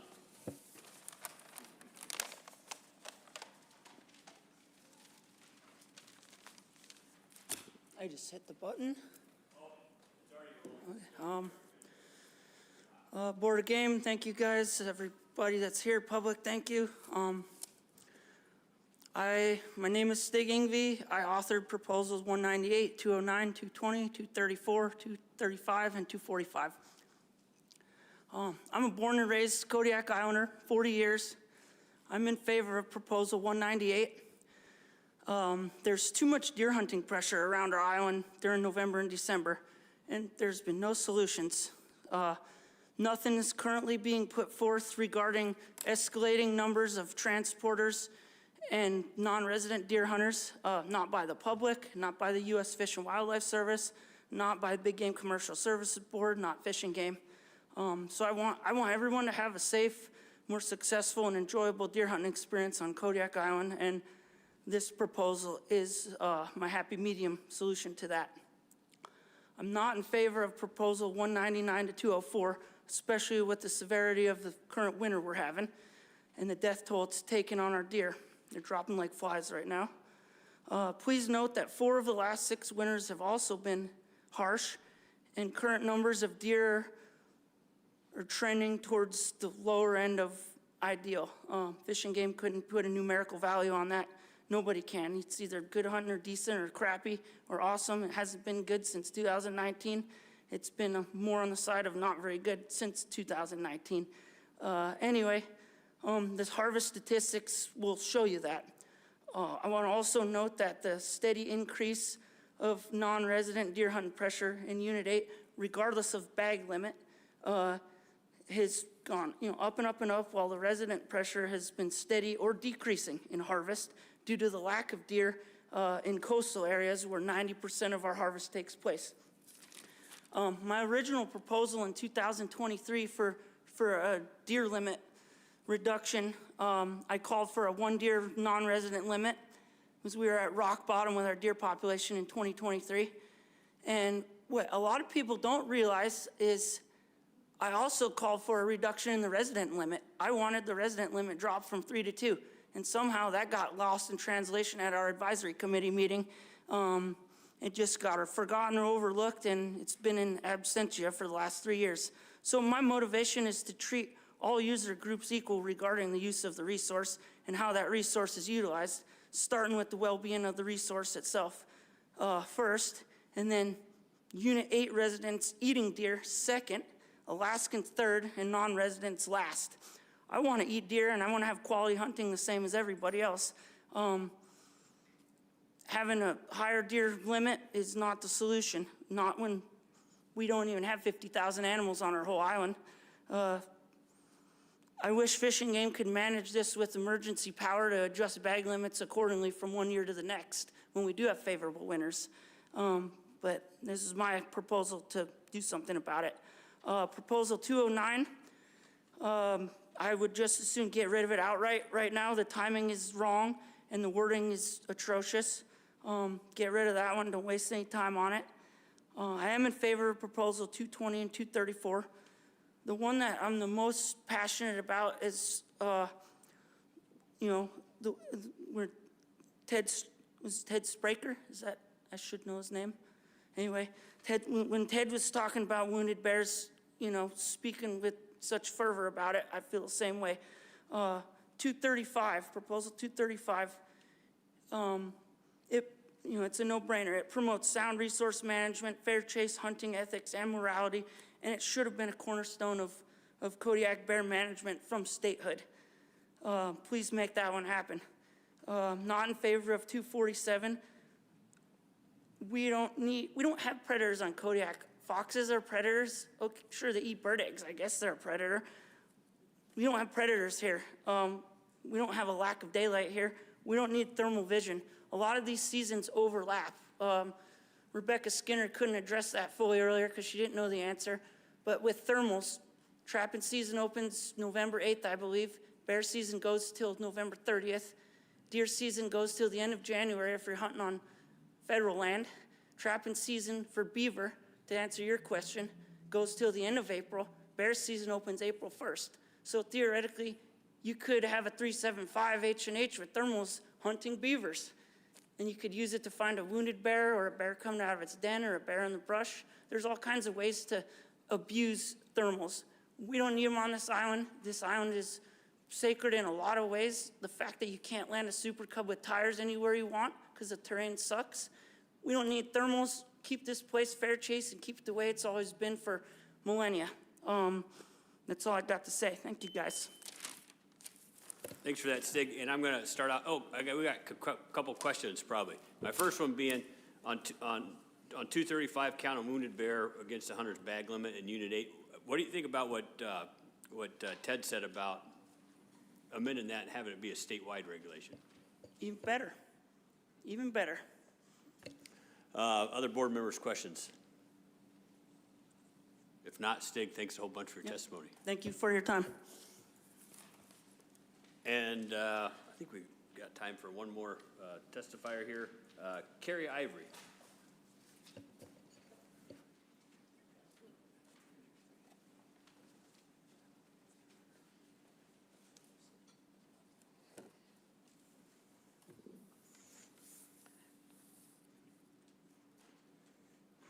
Hey, Carrie, whenever you want, just state your name for the record. I think your microphone's on, and take it away. Okay. My name is Carrie Ivory, and I want to thank you for the opportunity to speak. I am the tribal administrator for the native village of Uzinki.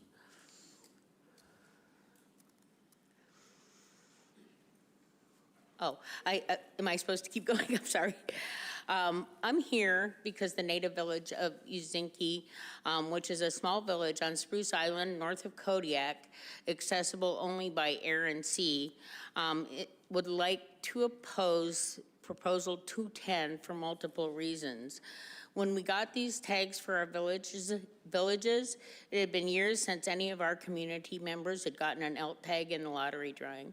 The people whose families and ancestors had hunted this land for millennia were left out in the cold. Reducing local registration permits would push residents back into the difficult statewide drawing system, decreasing reliable access to our traditional wild foods. This affects our elders in particular since they can no longer hunt. Our Title VI senior lunch program has benefited greatly from the generosity of many of those who have gotten elk from this drawing, from this, I don't know what it's called, but some of these elk donations were from our community, but we also got donations from others who gratefully got their tags in our community, which definitely engenders goodwill. This allows our elders who hunted and fished these areas in their younger years the opportunity to eat the wild foods they grew up with. Elk are also an important affordable subsistence food for our remote communities, which face high food, transportation, and fuel costs. We oppose the reduction because it would greatly limit local hunting opportunities for Uzinki and Port Lions residents whose families have relied on these foods for many generations. The cut to Uzinki and Port Lions tag distributions would mainly benefit statewide and out-of-state draw applications. Many local hunters in Uzinki already struggle to get drawn. Reducing the number of local permits would disproportionately harm rural subsistence users while only marginally helping urban applicants. Most of our hunters gave up the draw hunts due to the very low odds of being selected. This caused many of our hunters to grow discouraged and choose to retire early and give up their hunting. These registration tags bring life back to the locals and give back to some of those hunters in providing elk for their families. Most of this elk is hunted on privately owned land.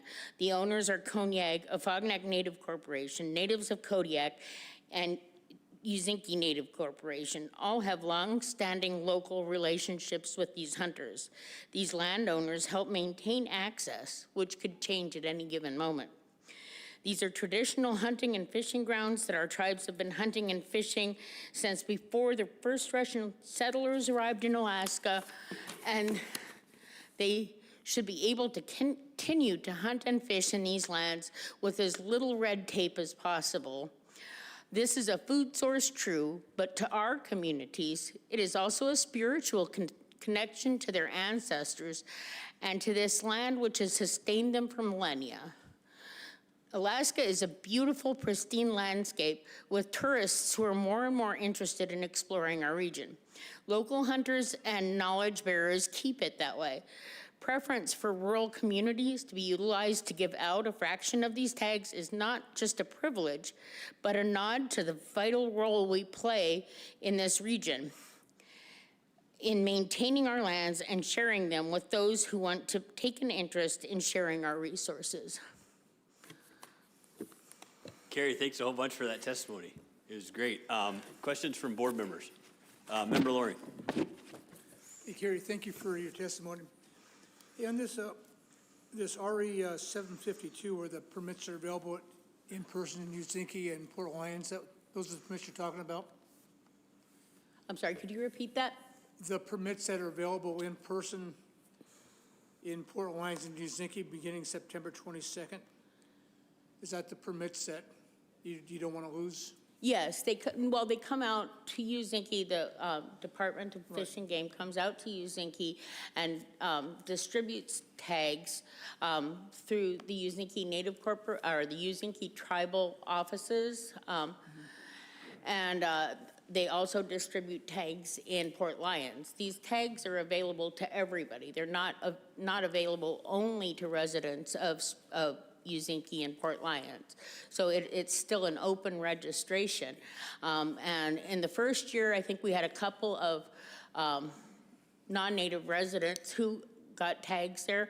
In the second year, there were 3 out of the 8 tags given out in Uzinki went to residents from, or 4 of them, excuse me, went out to residents from Kodiak. And the amazing thing was 3 out of those 4 residents donated a quarter of their elk to our senior lunch program, which is, I'm trying not to cry right now, because that's a big deal for our elders. They don't get elk anymore. They don't get their wild foods anymore. So when they have the opportunity to get them, it's like a tremendous benefit to them. I mean, it actually increases their happiness level when they're eating wild foods from their own area. So that's a huge deal. Well, you answered my question before I even asked it. I was wondering how many non-local people actually showed up at Port Lions Uzinki in person. So thank you very much. You're welcome. Yeah. Vice Chair Hoffman. Yeah, thank you, Mr. Chair. Thank you, Carrie, for your testimony. A little bit more on your permits given out there. There's 16 tags given out in those 2 villages for registration. Can you elaborate a little more on what you see in that, how many people are getting in line for these, and a little more details? We had, the first year, we had exactly 8 people lined up. nobody, I mean, it hadn't been widely advertised, and the only people that knew about it were people who were associated with Uzinki and Port Lions. So we had one person who was not from Uzinki or Port Lions come and get a tag, and we had 2 residents who were non-native get a tag that year. Only one of them got an elk, and he donated a quarter to our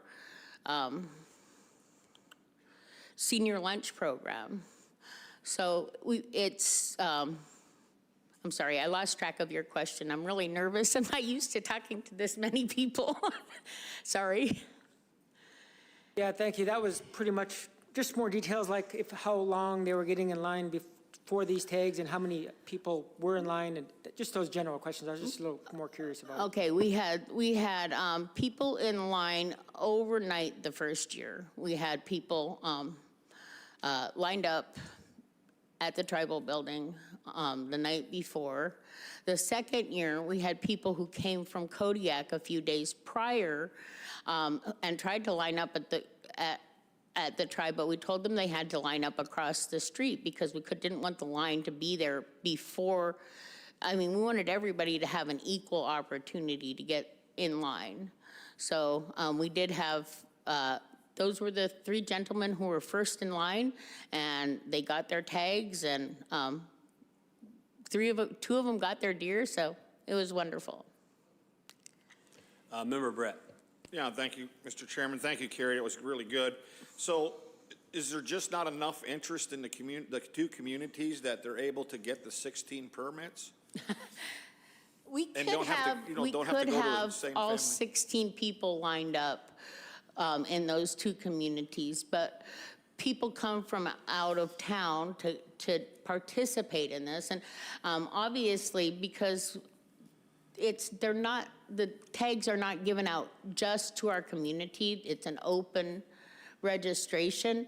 We're not going to turn anybody away, and it's worked out to our benefit because, like I said, people that weren't from our village actually donated to our elders lunch program, and that means a lot to our whole community. I mean, our whole sharing is a huge part of the culture in this region. So anybody that goes hunting in our community shares with the elders, but to have somebody from outside our community sharing with our elders made a tremendous impact. Yeah, I just wanted to finish there. The proposal's asking to be 1 permit per household. So I'm kind of wondering why wouldn't we want to limit to 1 per household, or is the communities want, a couple permits per household? I don't know that there's any objection to it being 1 per household. The only, I think there was only 1 household that was not from Uzinki that got 2 permits per household. I don't think the community has any objection to it being only 1 per household. Okay, thank you. Thank you for testifying. Director Scott. Thank you, Mr. Chairman. Thank you, Carrie. I just wanted a comment more than a question.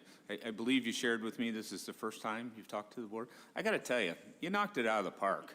You did really good, and really appreciate you making it here and being here with us. You did great. Keep coming back.